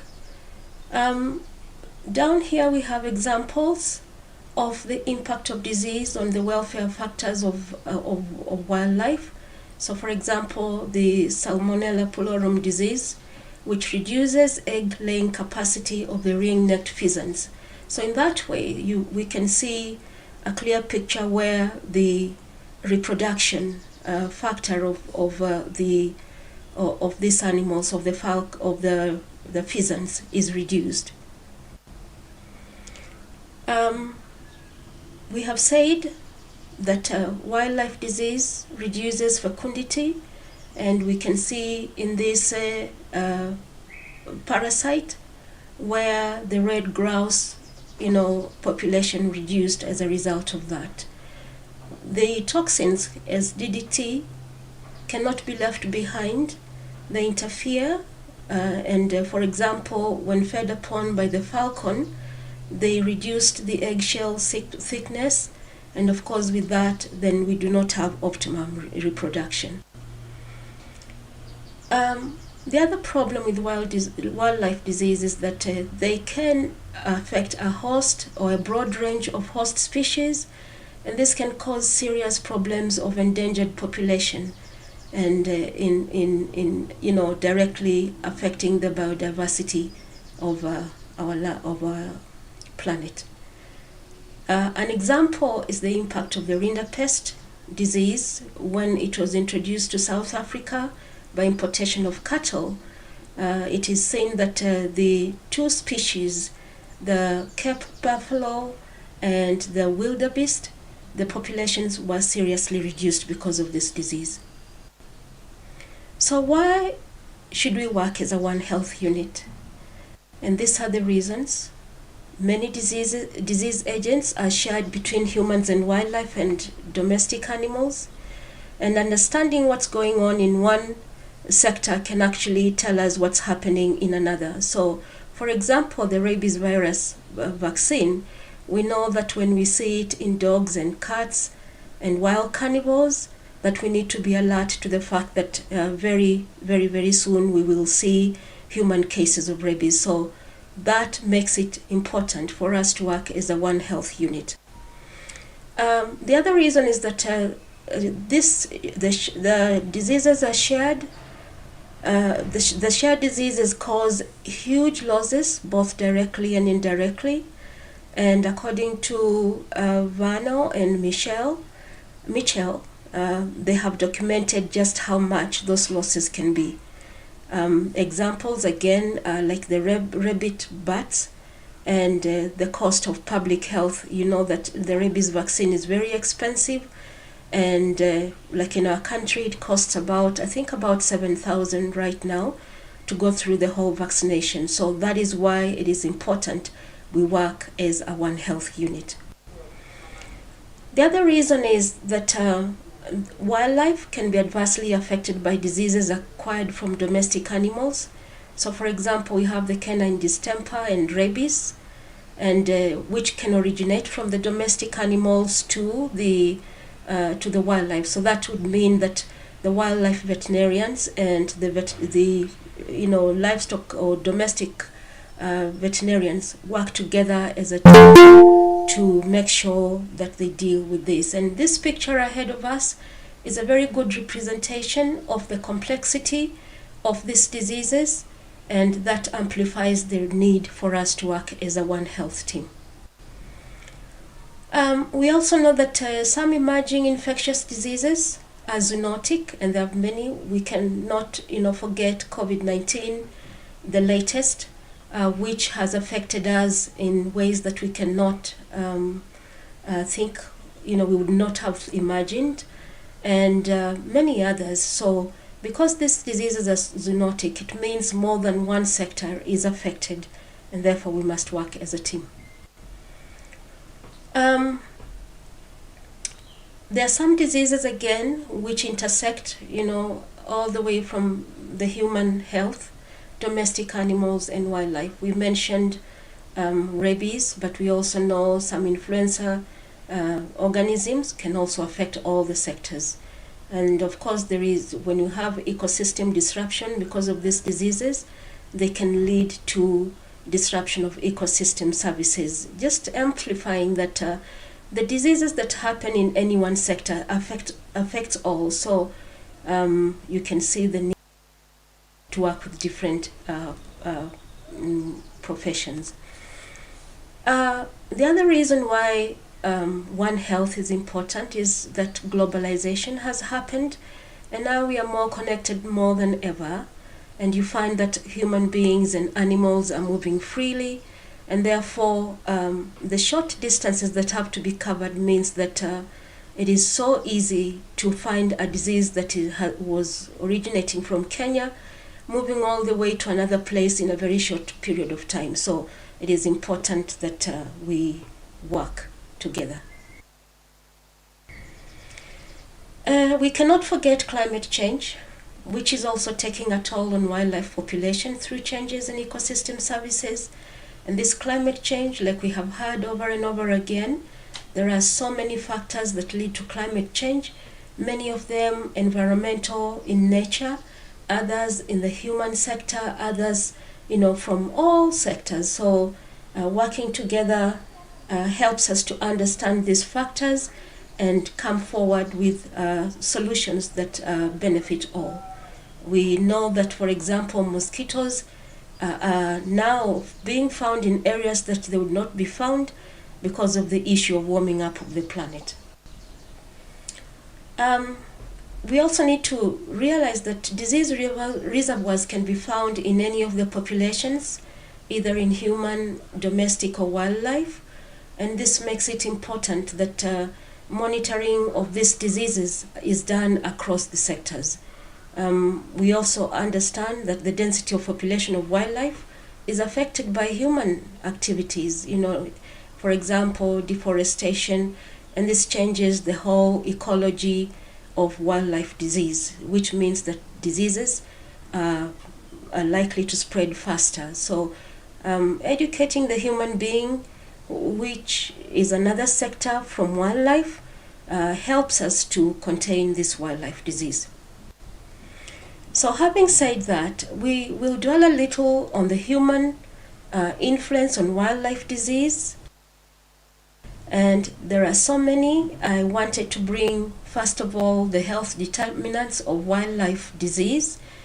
And other than the needs for daily living, where we need to look at the habitat of the wildlife, its availability and quality, prey abundance, and food web productivity, water temperature migration, timing, survival, escapement, all that is one determinant of health. So when any one of those is interfered with, then we do leave the wildlife very vulnerable.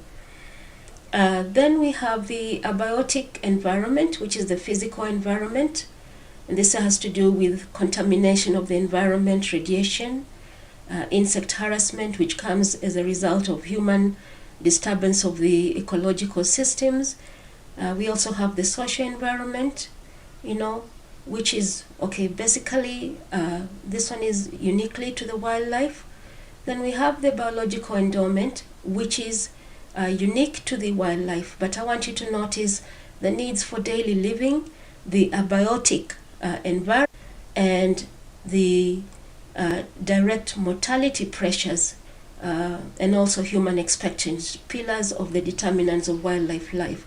So when you look at these pillars, you realize that it's so complex, and any interference, and it does happen by the other sectors, either a bad environment or a bad human activities, they do affect the health of the animals. So looking at these determinants of health, it helps us understand that we cannot deal with wildlife disease just with that one sector.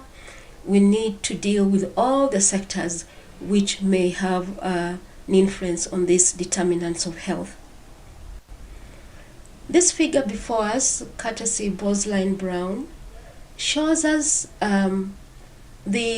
what we have talked before in a nutshell or in picture presentation. So we can see that the abiotic environment is influenced by the climate and the anthropogenic pressures, the human expectations, education programs, policies, management actions, all that really do affect the well-being of wildlife. The other thing I would like to look at is the needs for daily living, the quality habitat. When we interfere as human beings with this habitat, we definitely interfere with the wildlife health. So that makes it even more clearer that we need to be working together. Then this picture ahead of us shows how much influence certain sectors or certain determinants have on wildlife health. And for example, when you look at the human access to wildlife habitat, it has a very, very intense bearing on wildlife health. Again, when you look at the human activities, they do interfere with the forage quality and quantity, and that has a big bearing or a high bearing on wildlife disease. So this interconnection makes it imperative that we work together. So people have ways they influence wildlife disease. For example, we can introduce a novel disease agent into a naive population just by our movement into the wildlife habitat. We can also introduce naive hosts to an area where an indigenous pathogen exists, like translocating of animals. We need to be careful to think about what the impact will be if it's not used to that ecosystem. That, of course, comes in, with the export and importation of wildlife for whatever purposes. Then we can also introduce hosts and alter the ecology of an indigenous disease. So if you have a host that is eating what other hosts eat in a habitat, it means that there will be serious competition, and the possibility of interfering with the habitat or one of the pillars or the determinants of wildlife health is very high. So it means that education has to be done on that. We also affect the interaction between habitat degradation or loss and infectious diseases. We have seen the increasing frequency of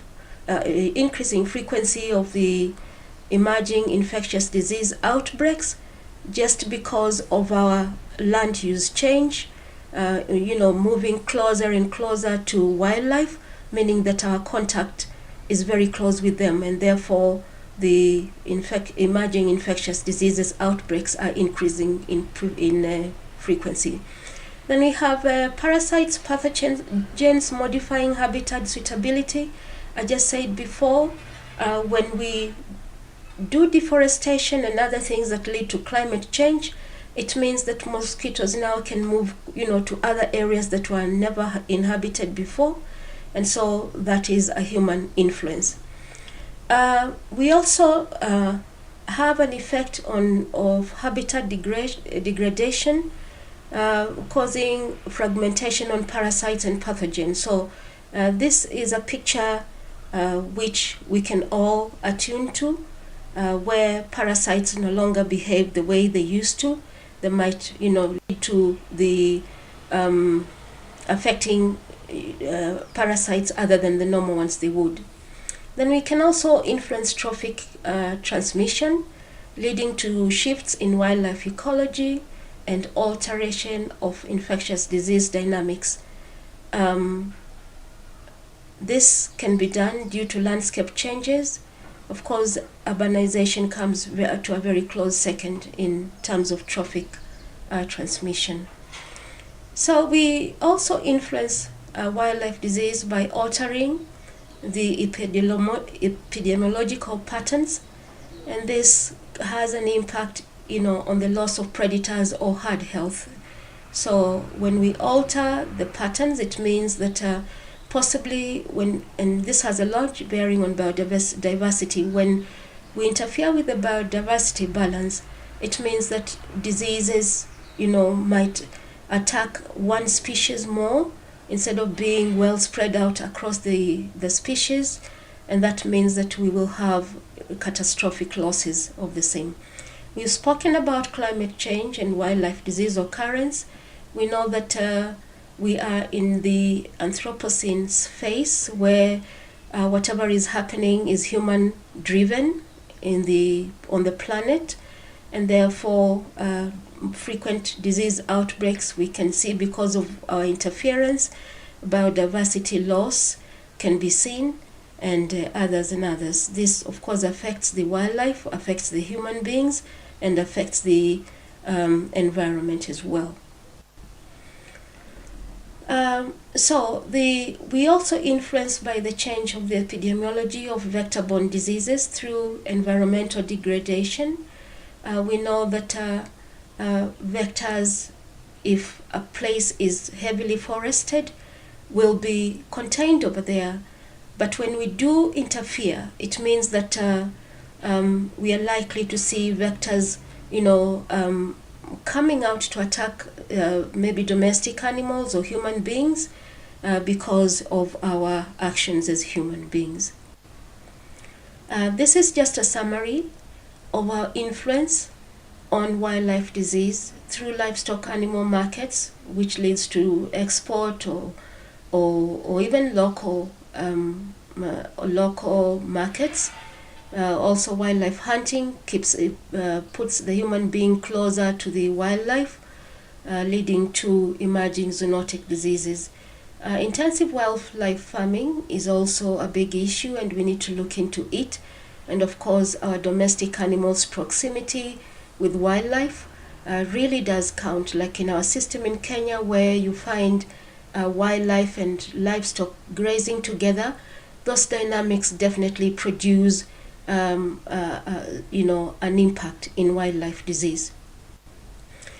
So that's how we influence the wildlife disease. And I just want to talk about the role of people, or the exact actions that we do to influence the wildlife diseases. So one, our interaction with wildlife in wildlife trade practices create interfaces for pathogen spillover from their natural reserves to other animals and humans. So that wildlife trade is the word that we want to carry forward. Very, very important that it be regulated. And you see, this is a human-animal interaction, and therefore dealing with this problem has to be a One Health approach. We know about the planetary boundaries, and we are told that the biodiversity one has already been surpassed. The boundary has been surpassed with lots of animals going extinct. And so therefore, our interference, either by changing the ecology of the animals or the habitat of the animals, or or killing the animals, or whatever we do to reduce certain populations, has a bearing on the wildlife disease. So that biodiversity is a direct cause by human beings, and it is important that it's dealt with. Yeah, this is still talking about biodiversity. When we don't have biodiversity, then we have, all changes happening in wildlife disease epidemiology. So some of the anthropogenic drivers are land use change, introduction of contaminants and pollutants, or introduction of invasive species, and increased urbanization. So when that happens, a lot happens in the wildlife disease scenario. And the other very interesting and important one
is political and social instability, which results in environmental changes and behavior modification. So for example, you might find human population movement because of a conflict, And then, this leads to change in food habits, which affects the fauna and flora, which actually leads to biodiversity imbalance. So again, we need to, give global peace the importance it deserves, because it will definitely interfere with wildlife health. The other role we play as people is ecosystem service disruption, and these services, which include decomposition, soil productivity, pollution, clearing, and carbon concentration, can cause, due to biodiversity loss. So it is important we realize that when we interfere with the wildlife habitat, we also interfere with the ecosystem services, which are really supposed to help both the wildlife and the environment as well as the human beings. So meaning addressing this challenge has to be a multi-sectorial issue, and One Health is such an approach.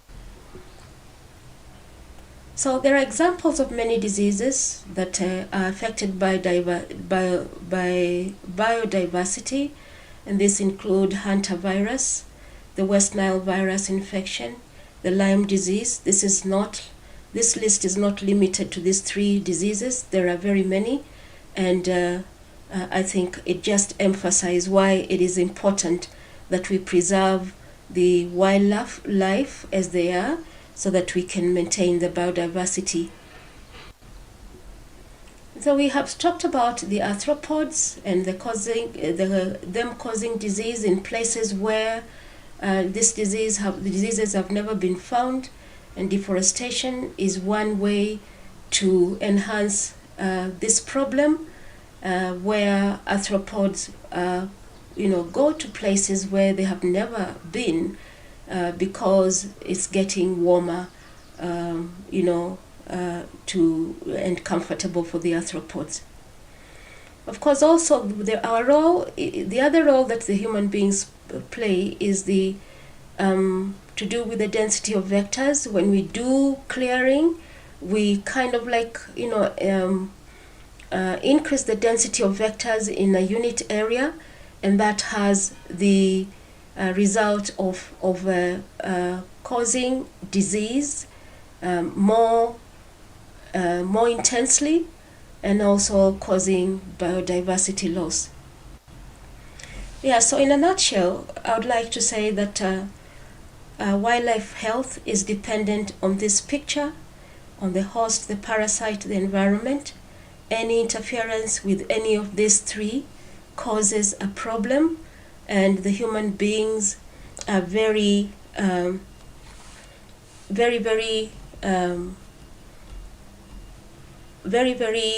destructive of the environment. So you can see, just by destroying the environment, you alter the host, and you also alter the parasite. So recognizing that disease risks are shared among humans, wildlife, and domestic animals, it is important that a One Health approach is used to address wildlife disease challenges. So what can we do going forward?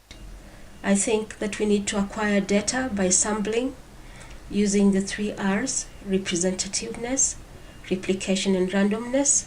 This means we need to do a lot of research. We also need to use our laboratories more to detect disease causes, and which helps us in disease surveillance and monitoring.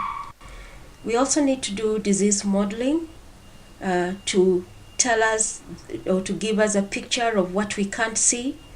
We also need to manage the diseases, identifying the problem, the known, the unknown, the unknown. So like when we know that the human interference is causing the problem, then we should tackle it from that particular area. We also need to prevent new disease occurrence, and we need to prevent environmental changes that allow a disease to establish or increase the prevalence. We do need to prevent new occurrence by having anticipatory planning schedules, We need to prevent disease introduction during intentional host movement. Like when we are moving wildlife, what do we take care to make sure that, if they have disease, they do not translocate it to another new area. We do need to prevent introduction after accidental movement of hosts. So if they have arrived and they have disease, what mechanisms do we put in place to quarantine these animals, to make sure that there is no spillover to the other animals? We need to also prevent introduction of a susceptible host to a disease area. So I think it just means that managing our plans, when dealing with wildlife, to make sure that every of these decisions is made after thorough investigation of what we have just spoken of here. Then we should also be able to eliminate this disease, and we can do this through vaccination of susceptible hosts. We can also manipulate environmental factors as long as they are healthy and they do not interfere with the environment and ecosystem services. We do need to control this disease by culling, by chemotherapy, by communication among stakeholders, which is very key, and also stakeholder engagement. So these two last bullets are critical, and I think, in my view, are the cornerstone of a One Health approach. The wildlife disease, like we have seen before, has many determinants, many of them which can be interfered with either by an environment that is not healthy or the human population. So it is important that it's dealt with. So in concluding, we are all connected as a planet, and we must all work together to ensure every sector is healthy. And this picture that I brought over here is a summary of how we can prevent disease in wildlife. You can see there are many complex factors, and so we have to involve all the sectors that are involved. So I want to thank you very much for listening to me. I have put references. This is a long topic. I'm sorry I went beyond the timelines, but it's good for us to understand the foundation of the problem. So I thank you, and I'm grateful for your listening.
Check. Thank you, ladies and gentlemen. We're at the tail end of this conference. I'll ask that those who are standing will have some time to network before you leave. So please, let's settle down. If there's anyone outside and you can hear, I see Professor Tafadhali, let's join in here at the plenary hall. We'd like to bring it to a successful end and release those who need to leave. There are some people who are traveling today back to Nairobi and even others catching a flight. We don't want anyone to be late.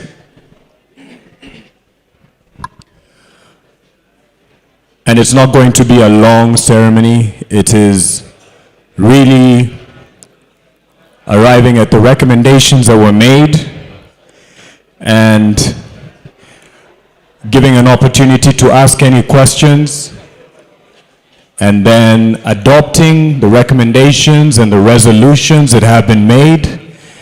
Let's settle down, please. Let's settle down, please. Let's settle down. Let's settle down, please. Let's settle down. Karibuni, karibuni. The chair and director and the board are almost here. I don't want you to miss out on this. So as I was saying, we will have the resolutions and recommendations that have been arrived. We'll agree on them. If there's any question or clarification to be made, it shall be made. And then we adopt for these action points to be implemented in the near future moving forward. And the chair as well will tell us what's in store.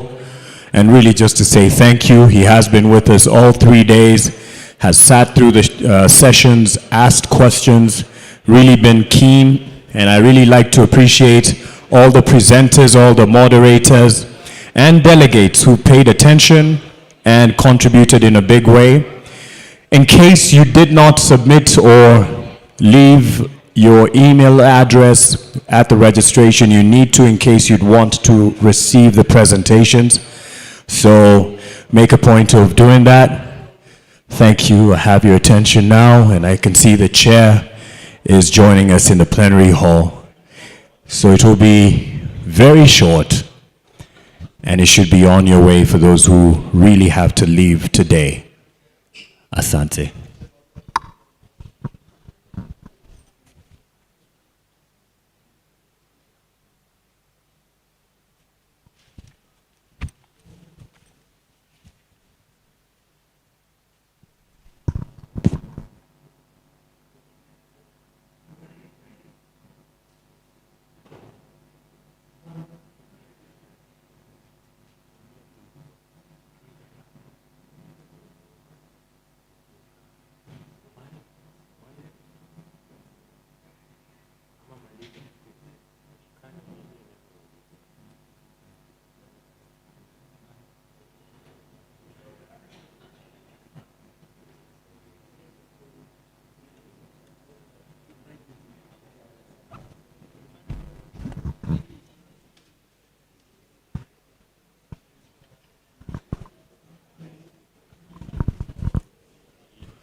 To the director and the chair, karibuni.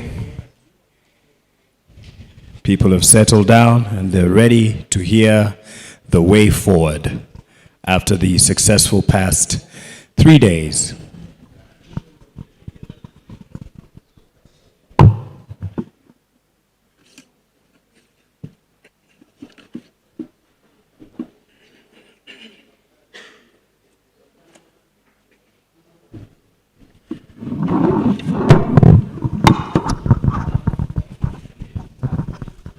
Asante.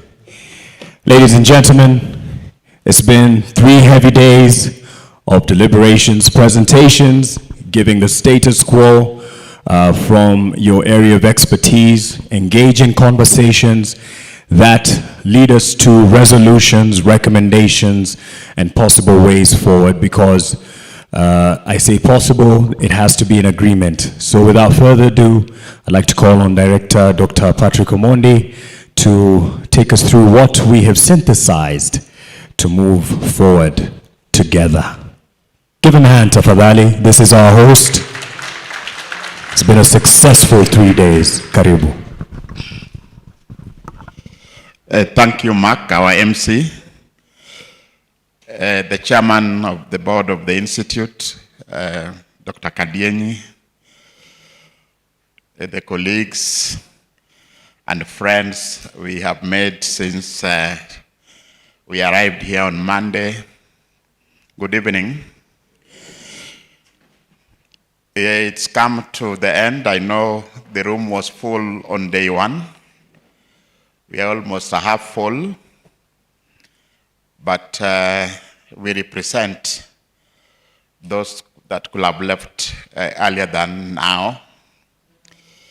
We had a team of rapporteurs that were capturing some key silent points that will require us to work together when we leave here this evening. Because from our chief guest, which was none other than His Excellency the President of the Republic of Kenya, he already gave us and gave some directives that will be implemented. Normally, presidential directives I prioritized even during drought or El Nino. You'll have to do it, whether there's money or not. So I will go through what the rapporteurs picked, and not in great detail, and that is relevant to us and relevant to the reasons why we had this first scientific wildlife conference. This conference is provided for in law. If you read the Wildlife Conservation and Management Act 2013, which is online, the section that creates the institute, one of those functions is to organize this symposia. So it's provided for in law to share the scientific information and then pick what we have discussed to guide policy and management. So point number one, and I think from the rich discussion presentations that we had, Section 60 of the same Act requires that the Institute establishes a national database. And if you read that section, in consultation with the Kenya Wildlife Service and other stakeholders, which is including you. And from the rich discussion and day one, when we were looking at use of science to guide policy and management, we saw the gap. And the gap is that information is scattered. They're in a scientifically peer-reviewed journal. They are in PhD publications, master publications, and in a research program, and they're all everywhere. And they are useful to those who understand science. So we need to bring this information together as provided for in law. So the Institute, with the support of the government in this financial year has already allocated 23 million to set up the framework for the database. So all of you will now see why we need this database. We have prioritized it. By December, we need to have this framework and come up also with a data sharing framework with policymakers, managers of parks, managers of reserves, and managers of community conservancies. and we'll be consulting you for information. Please provide it where we discuss why it is important. So take home a national database, a national data portal. And in that data portal, we'll sit and call for you and reach out to the institute. IUCN, one of your mandate is to prepare policy briefs to guide biodiversity management. Reach out to us. Let's sit together, look at what we have, see how we engage the policymakers that were here, the managers, so that science begins to inform management and policy. Is that point taken? And where we are coming, did we not discuss that? We did. Point 2 was a directive by His Excellency within a month that the minister responsible for life will do an audit of the policy regulatory frameworks and the legislation and see whether it's serving the sector. And also a call that we continue to lose biodiversity. We saw presentation on majority of species in decline. We are losing connectivity. We are looking buffers, conflict in land use. So in doing that audit, we picked that it will be important also to come with wildlife research regulations so that all the protocols will be protocol on the stocking of rhino sanctuary, will be management plan for elephants, 5-year. There are plans, they could be captured in a wildlife research regulatory framework, and that can be considered within the comprehensive review of policy, legal, and regulatory framework. Again, I think all of us admit that was a rallying call and a very important one. Maybe that will answer the issue of the gap between science, management, and policy. Is that also a take? Agreed? 3 is linked to number 1. I talked to it. And many graphs, many good science. We appreciate it as scientists. The maps were very good for the policymakers because I sat closer to them when they saw the pipelines, the railway, the roads crisscrossing in the landscape in Tsavo, and that we've been able to monitor whether the underpasses are working. One of them said, I've never knew this information is available. So we said we need to find a way, and we'll be calling upon the experts here to make sure that, again I repeat, we do not do our research to extinction of species, to disappearance of connectivity to dispersal area. The people who can make that change, when they appreciate the good maps Professor Gutu presented, the remote sensing and satellite maps from the director of Regional Center for Mapping and Remote Sensing, is to make that usable. It's good to publish, it's good for us as scientists, but if they are not used, then one day we'll wake up and there's nothing to research on. So urgency, and I think there are people that are good in preparing policy brief, that we need to make our scientific findings usable to reverse the decline in biodiversity and loss of habitat so that this can be done. That's a thing that came out from this workshop. Then One Health approach. You know, COVID taught us that if we wait for another epidemic, we lose more human and we'll lose more generations. So strengthen multidisciplinary. It is when you talk about One Health, it is livestock, it is human, and it is wildlife. So in Kenya, for example, livestock is under the Director of Veterinary Services. They already have, like a data bank on what diseases affect livestock. They are the focal point on this. But there is interrelationship. We heard about anthrax break in Nakuru.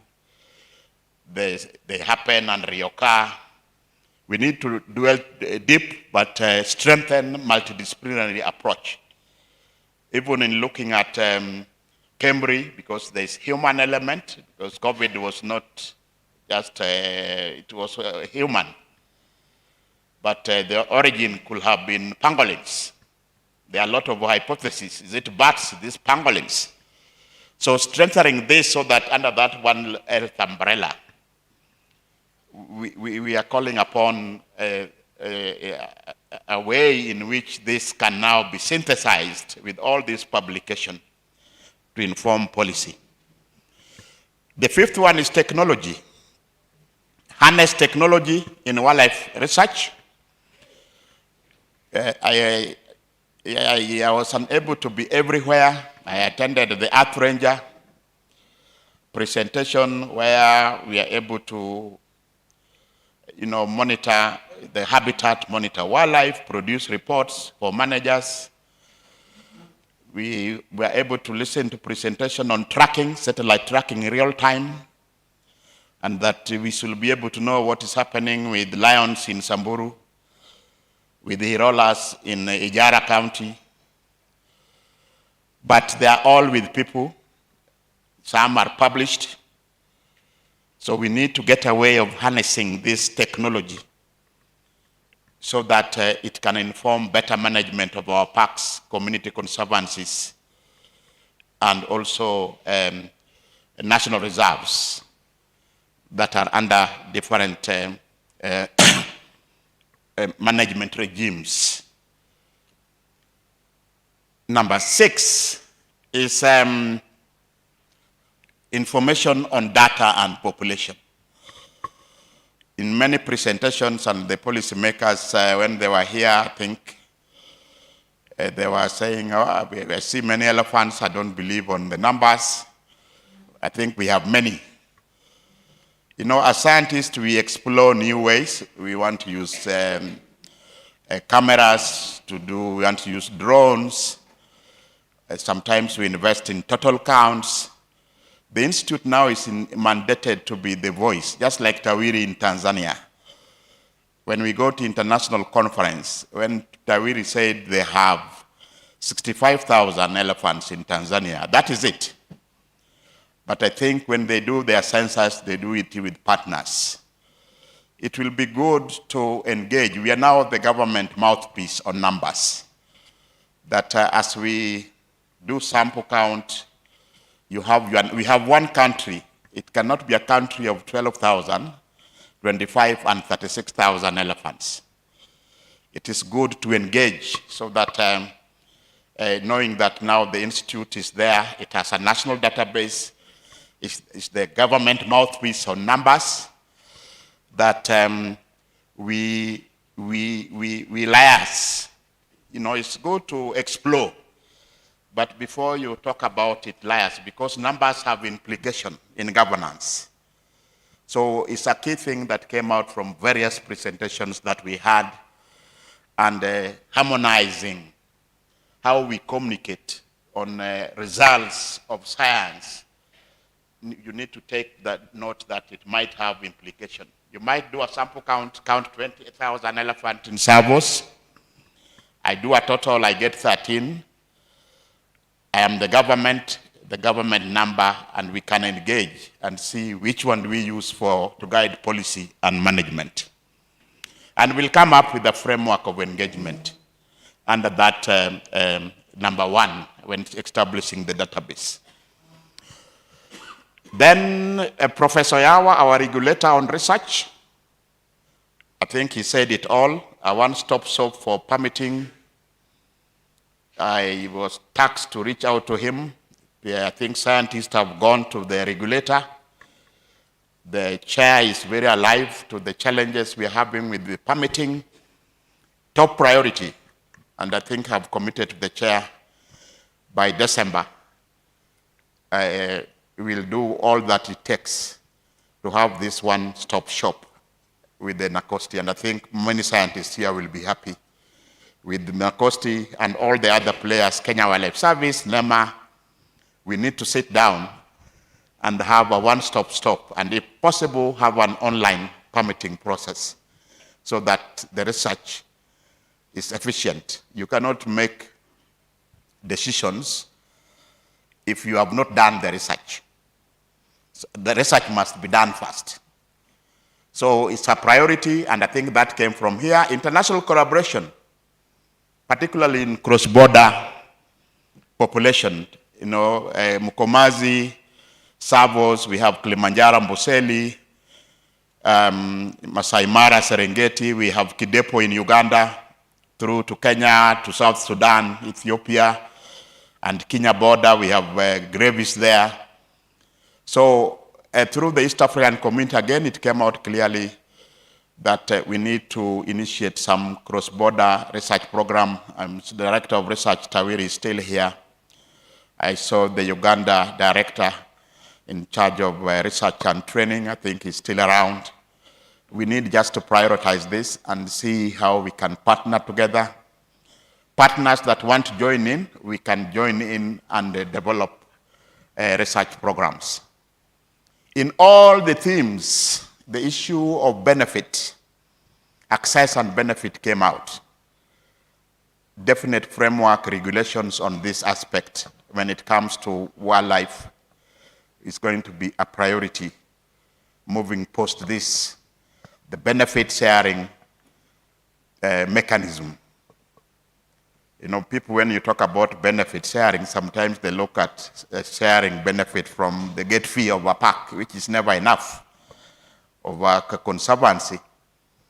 But benefit sharing, where we have ecotourism with private partners, from carbon credits, we need to come up with a framework post this workshop, and what role can research do, in biodiversity evaluation to have this benefit sharing. And then just making sure that wildlife is a land use. In Kenya, the land use, agriculture is planned for health, but in our physical plan, wildlife is not a land use. I think that will be addressed under the regulatory and policy, the physical land policy. And I think His Excellency has already picked that. It will be a land use, then it can get more resources. Currently, it's not. You will plan for agriculture, you'll plan for livestock, but because it's not recognized as a land use, nobody puts money there. If it's put, it's very small.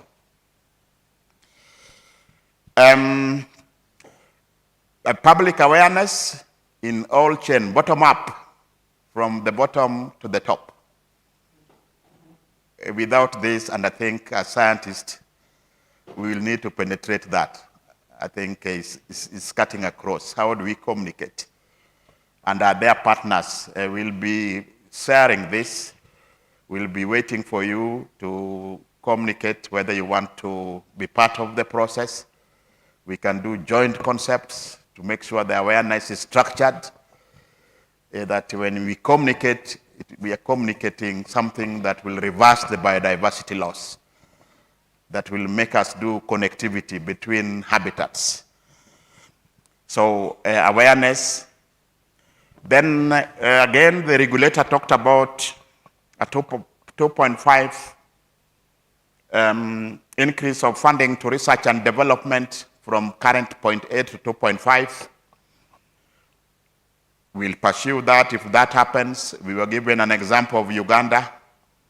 They can increase, but then the evidence, you pick it and you have to deliver.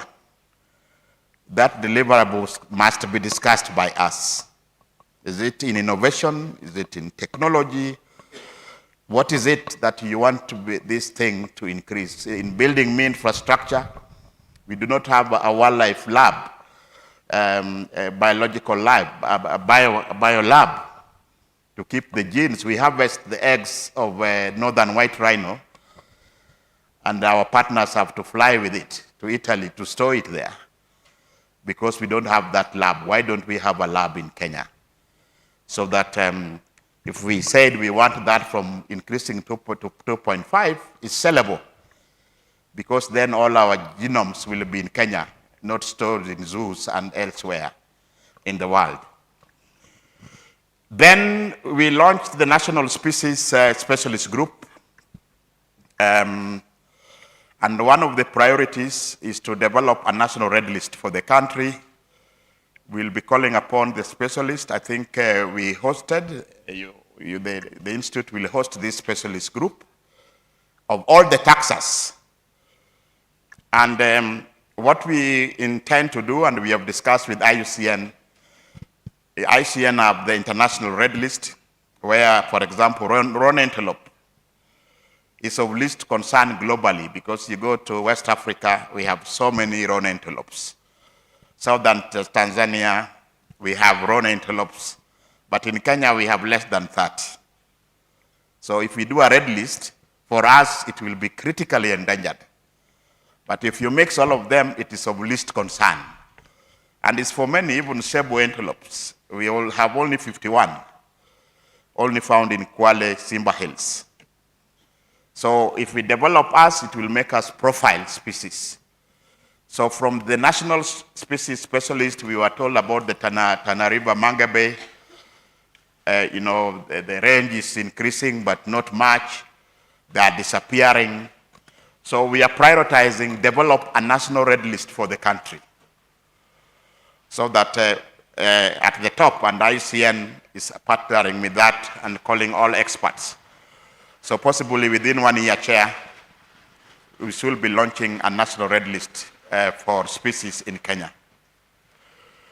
And also that red list will guide review of the listed species in the schedules of the Act. Which one do we want to list as endangered, critically endangered, up to the ones that we can do some, Dawoodi Somba, I don't know whether it's left. Those who talked about enterprise. We can do game ranching. We already ranch ostrich, we do ranching for crocodiles.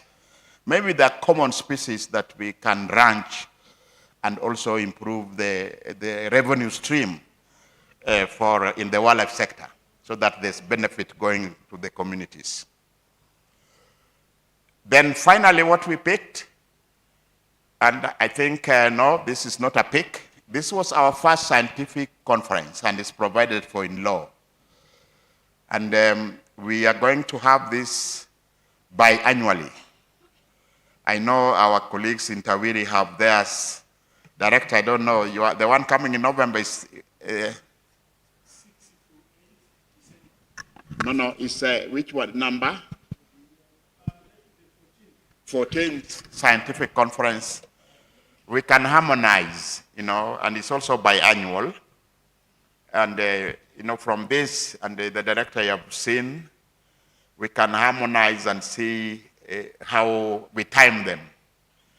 So they will be biannual because of the nature of species, so that we can time, and from this group, we'll be having an audit of this conference, and in 2 years. 2 years is not far. It will be before our next general election. So it's not far, Chair. So we'll be on our toes and make sure that it is done better than what I'm hoping was good, maybe fair, but we can make it in the second one. We have learned lessons, we can make it better. This is what the rapporteurs picked. And I don't know whether members feel it reflects the discussion or there's something, one or two, that is, I see Professor, maybe somebody to take the mic to Prof. Mark. if we can add, and the rapporteurs, you can add whatever we missed. Monasio, thank you very much for that, those points.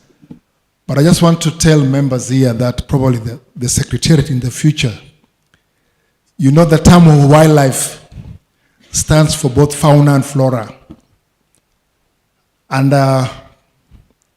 I saw no flora presentation in terms of the trees, plants, and all that. Because this wildlife don't live in the air. They have to eat something. So I think next time, let's encourage people working on plants to be part of the team, because they can tell us a lot about what our wildlife species are eating. Thank you.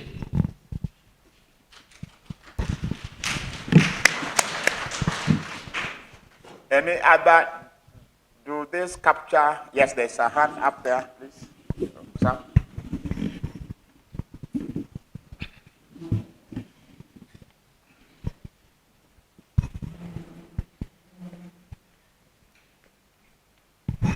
Thank you, and thanks for taking us through that. I think mine is just a quick one. We talked about, on the first day from Jonah's presentation, the importance of long-term monitoring data and how we can strengthen the regional data sets that are being collected. So not just in terms of the wildlife, but also the rainfall data as well as vegetation data. So ecological monitoring data basically needs to be standardized across the country. So just that one I thought was an important point to not miss.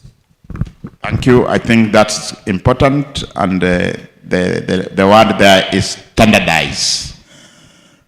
Standardize how this data is collected and how then we can analyze it in standard way and make reports that can guide the management and policy. So I think that we missed. That's a good addition. And possibly it can also be a subset in developing that integrated data portal for the country. That could be useful. Any other point we missed? Thank you for that presentation. And I would like to, one of my thinking was on land use policies.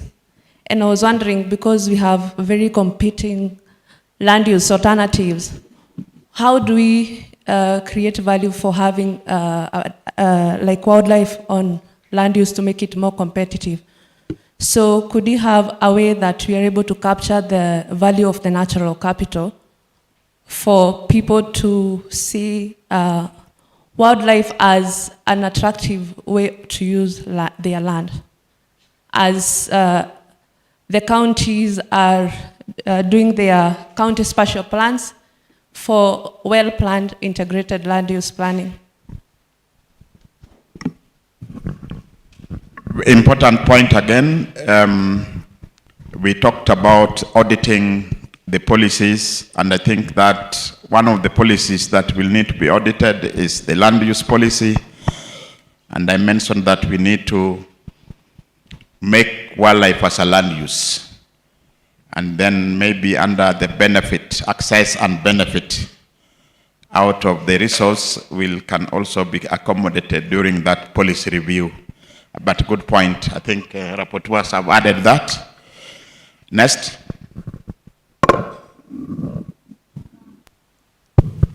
There's Professor here, Professor Gutu.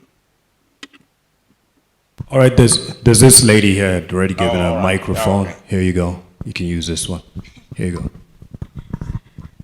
Okay, can we also ensure the way we select the papers, the animals are well represented? Because we can also agree, we've had lots of presentation in regard to elephant research, but we haven't heard anything about pangolins. I don't know whether I'm the one who has missed that. And there's also no organization at the moment representing pangolins despite the threats they are facing in the country. think good point. We'll capture that under the national red list. In that assignment, all the specialists, the pangolin specialist group will be part of the process. So we'll capture that point under the red list. That will be everything, including the plants. Professor Kutu. Yeah, thank you. Maybe I just have 2 things I could add. I think one, which I've not seen come out clearly, maybe was not mentioned clearly, is that when you do things like monitoring, like it's being done in Kenya for many, many years, one thing that seems to be always missing, and an important piece I would say, is the analysis of this monitoring data to convert the data into information and the information into knowledge, and then converting the knowledge to understanding, which can then be used to make decisions. So you will find almost all the agencies collecting monitoring data just keep the data, sometimes for 50 years. And then we, as you say, we can monitor to extinction because we are not generating new understanding. So can there be a mechanism that makes sure that these monitoring programs incorporate a system of analysis and presentation of this result in a way that can then be used to make rapid decisions? That's one thing. A second thing is, I think you say that policies will be reviewed to make sure that they're coherent and so on and so forth. But maybe as part of that review and formulation of the new policies, it may help to have a mechanism that ensures that those who manage and conserve wildlife are required by law to do so using the best available science at the time, so that the people just don't do things and ignore what is known. Thank you. Well said. Dr. Mkeka, may capture you. And then finally. Thank you. I would just like to suggest that during the next conference, we also give more priority to marine conservation issues because it didn't come out very strongly in this conference. Thank you. Well said. Again, at the red list, all species in marine, terrestrial, freshwater, inland water, the specialist, you'll be part of it, will want to capture and provide the status, as it were. May I say that what we are going to do is, and I think we discussed this with the team here, immediately they will circulate a questionnaire that you can still within 1 week. Today is Thursday, the 28th. Next Thursday will be the 3rd, or is it 4th? By next Thursday, you'll be getting an email from the conference planning committee. The 5th. The 5th, yes. You can give additional insight if something you flying back, driving back, and an idea comes, so that we can package this well and give to the leadership. And you heard our leader is, and we have an opportunity not to waste. We want to package this well so that they can be actionable. If there's no additional one, I'll want to go to the next stage. There's one over there.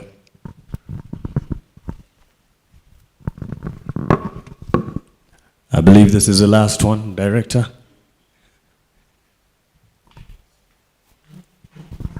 Thank you so much. We have learned a lot, and I just want to say also that the bigger message for this scientific conference is that we are in a critical time. We have a lot of stresses that are affecting nature and people, so we need to as quick as we can to restore back nature to benefit people and wildlife. So the critical of this and the urgency of the actions is really something that we need to take now, not waiting for the next scientific conference to talk about the same things that we may be able to address within the time, like 1 year or in the next so years. So next time maybe we will be talking about these actions has been taken with regard to what was presented in the last scientific conference. And these are the directions that we want to see to restore back nature. Thanks. Thank you for that wonderful comment.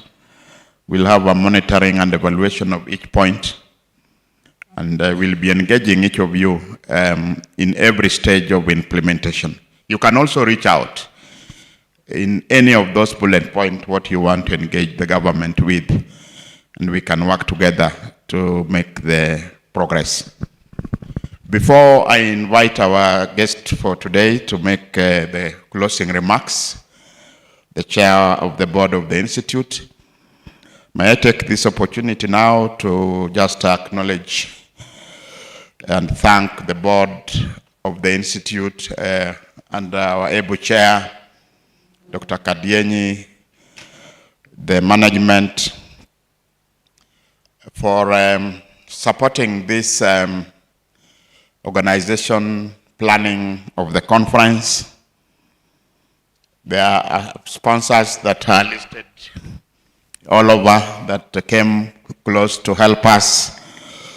In particular, our sister organization, Kenya Wildlife Service. We cannot ever separate completely. We are conjoined. It's like the conjoined at the hip. They have to manage for us to research. So they have been there for us. They have seen us set up an independent institute within a record 1 year, and very positive about this research and the use of research in management. Among those that gave us financial support, San Diego Zoo Wildlife Alliance, Save the Elephant, gave the most contribution. I need to thank them.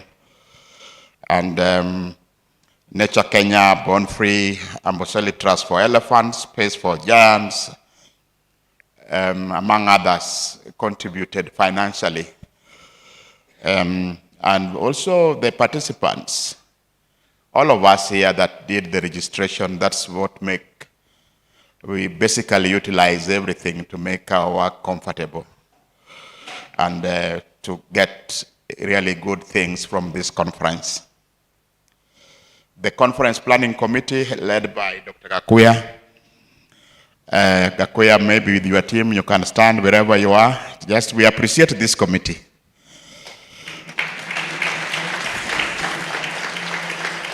See, these are the men and women that worked behind the scene to make this conference a reality.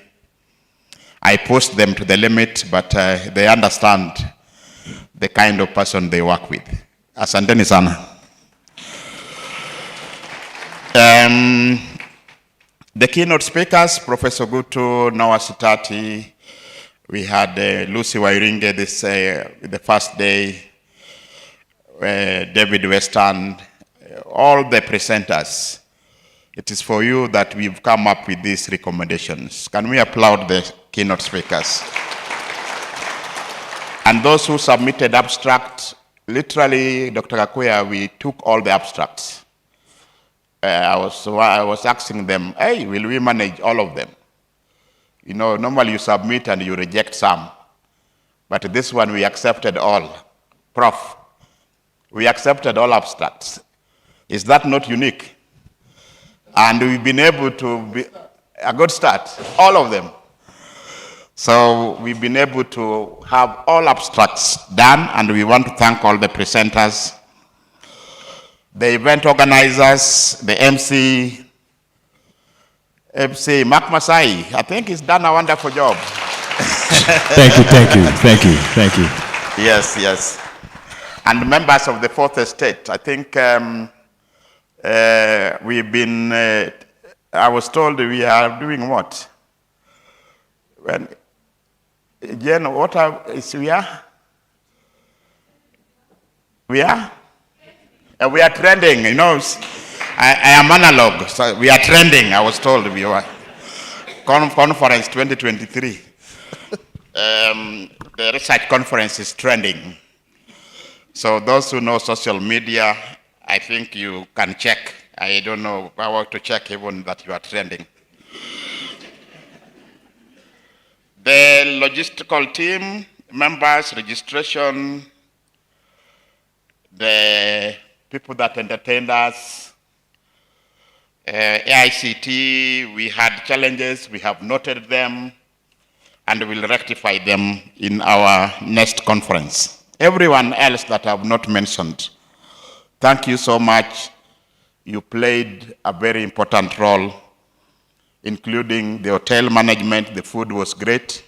For my part, if you didn't like it, give us the feedback, we will feedback. And the band, finally. I think I saw some guys dancing yesterday night. And they played. Can we applaud everybody? So thank you so much.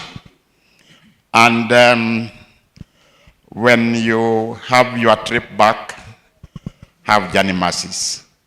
So with those many remarks, may I have the opportunity now to invite the chair of the Wildlife Research and Training Institute Board, Dr. David Kadianyi.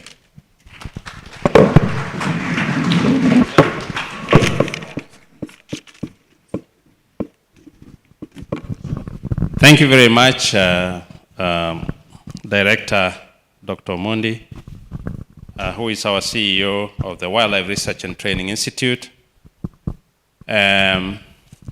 This is a great opportunity to say very few words because we know you are tired. You have been here for 3 days, and I really want to congratulate you.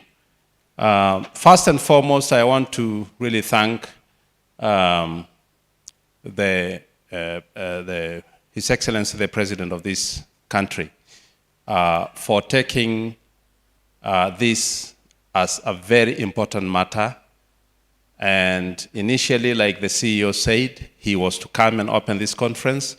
So you can see the weight with which he is taking matters wildlife conservation and matters wildlife research.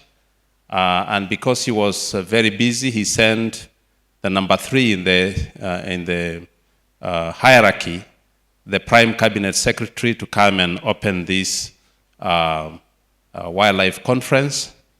And I really want to thank his office and also thank the Prime Cabinet Secretary and also the CS in charge of wildlife, tourism, and heritage, as well as our PS who was here yesterday and she spent some time. We also saw our MPs here who sit in the National Assembly in charge of tourism and wildlife matters. They are the people who we take all these things to, all the bottlenecks we are having with financing from the Exchequer and the prioritization of these issues in government. So these are people who are very supportive and they have been very helpful, and we really want to thank them very, very much. Our sponsors have been acknowledged by the CEO and the partners and the researchers. I also want to recognize the students who took part in this. We saw quite a number of PhD and master's students, as well as our own students here who are doing wildlife research and training at diploma level. We need to nurture this. And I think in future we want to see more young people coming, more upcoming scientists, so that this can be sustainable. We, as well as we want to see many of you who have been doing research for the last half a century. We could soon run into trouble if we are not having enough regeneration, young people taking up research and doing good research. And so the issue of mentoring is very important, and we want to see more young people come into this and do good research. Moving forward, here is a little concern I have, and I know it's not a little concern, it's actually a very weighty matter. One big issue that has come out of all this is that everybody is reporting that there are huge wildlife declines. That is something that should make all of us very nervous. At this rate, if things don't change, we are on a trajectory where 10 years, 20 years down the road, we will be meeting here to report that gravy zebra is normal, or giraffes are normal, or whatever is normal. And at that rate, maybe one day we would all meet here and say, now we can report the last species is gone, so we can all disperse and go and do other things. Can you imagine such a thing? I think it would be disastrous. But what would stop that if already we are seeing 65, others are saying 68, 69% drop in numbers? That should make all of us very worried. What that then dictates or demands is that all of us must start thinking of new ways of dealing with the problem. As researchers, we will need to not only do the research and report our findings, but also think outside the box and see what proposals we can give. Some of them might look very unorthodox. I was with Daudi Sumba, and he was laughing as he made some jokes about hunting, and he was talking about enterprises and all that.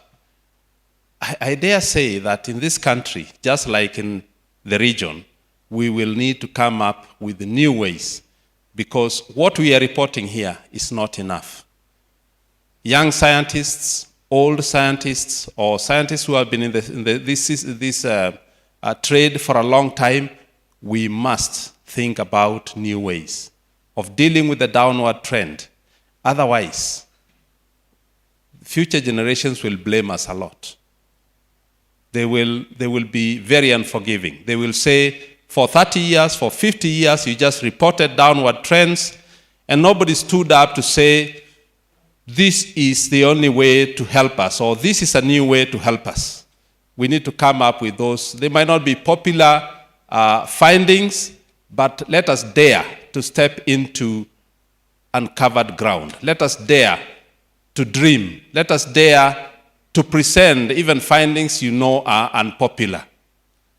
Because at the end of the day, we will tell policymakers, this is it, it's written on the wall, here are the choices. If you take this route, that is a future, a possible future for that route. And if you take another route this way, here is the future, and there is the future. It's up to them.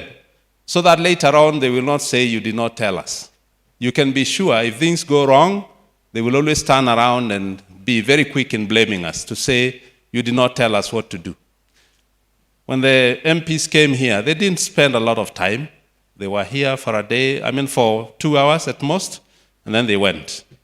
We will have to follow up them. We will have to follow them up and take them the policy briefs, the summaries and all that in simplified form to tell them this is what we think needs to be done. And so I want to challenge all of you, even as we depart, that let us think outside the box, let us be daring, let us move into uncharted grounds and look at what needs to be done to stop the downward trends.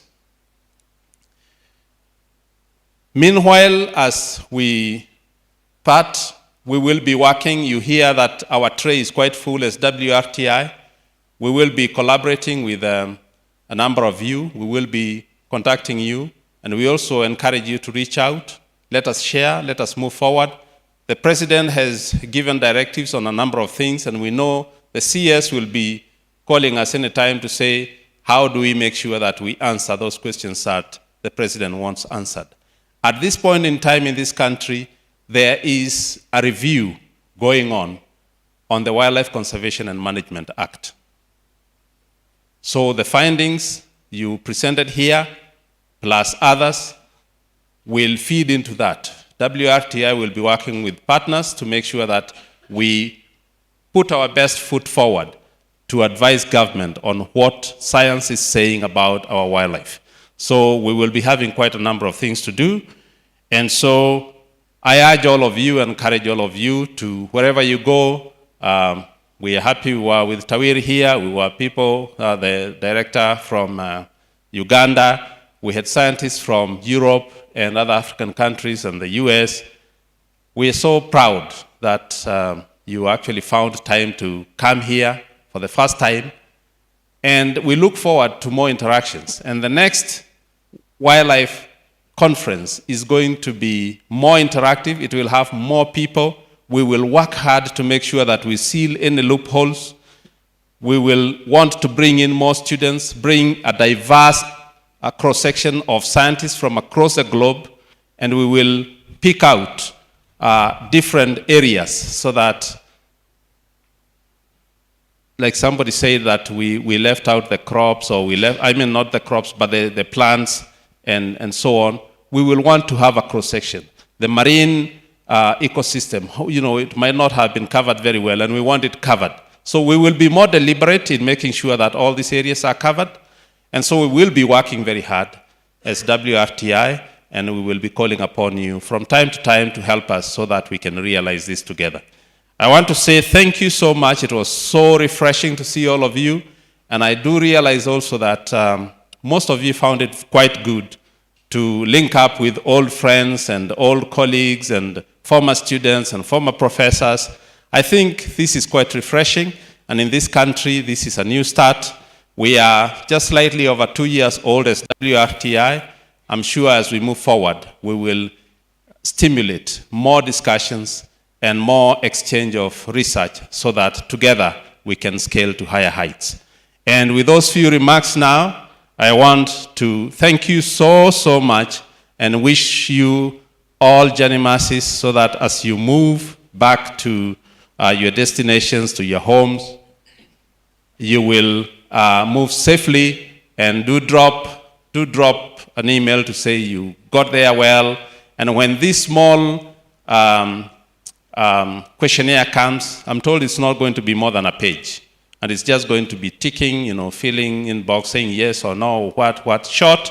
In a week's time, if you have any feedback, get it to us, so that in at most, within two months, we would want to have all this summarized, and everybody should have a report so that you can show your sponsor back home or your supervisor or your country or what, your organization, so that this is something that is documented.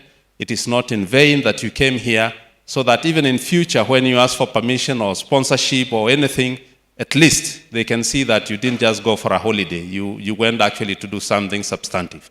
I want to say thank you so much, and to thank all of you for participating and doing your best. And with those few remarks, I want to declare this first Wildlife Scientific Conference officially closed.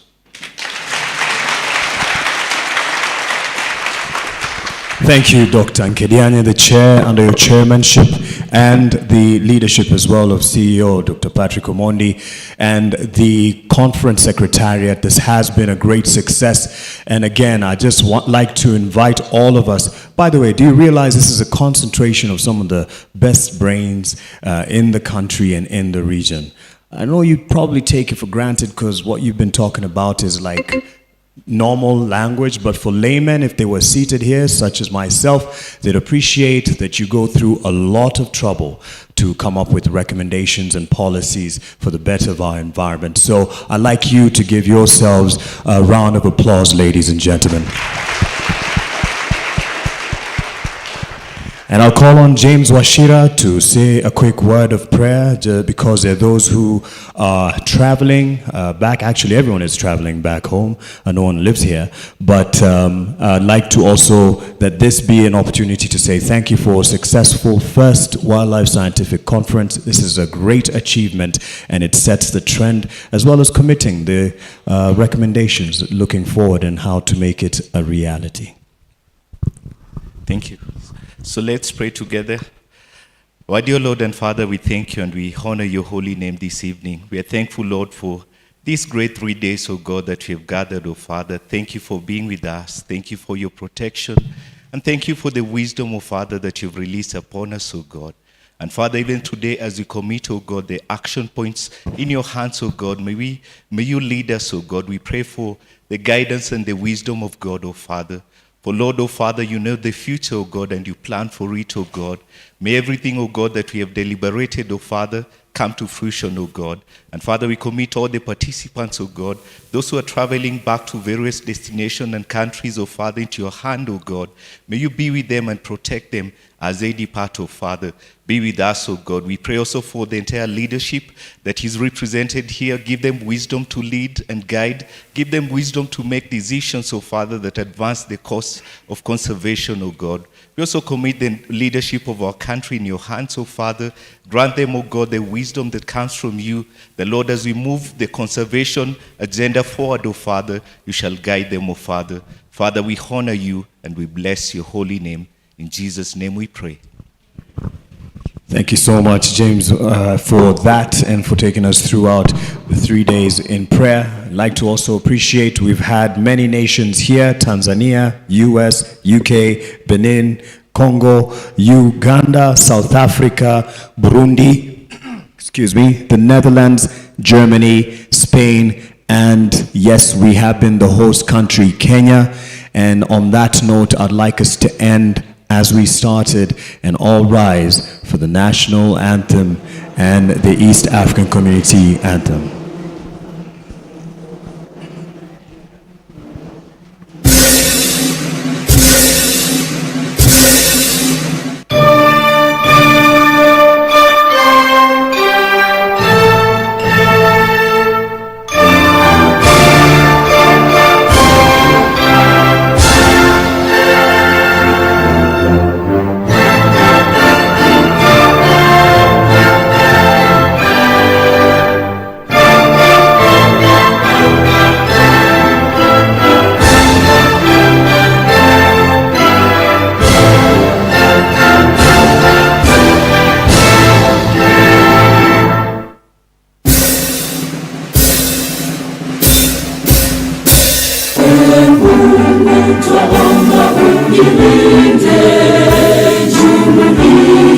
Afrika Mashariki, tuwezeshe kuishi kwa amani, tutimize na malengo yetu. Jumuiya yetu sote tujilinde, tuwajibike, tuimarike, umoja wetu ni nguzo yetu.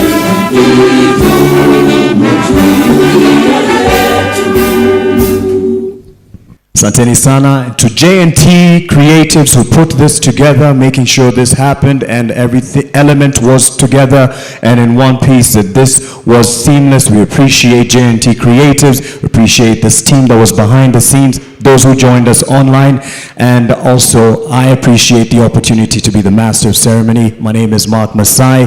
Make sure you exchange the contacts, keep in touch, and respond to that evaluation. The conference secretariat is going to send you and give the feedback. Travel safe, ladies and gentlemen. Take care. Have a good evening.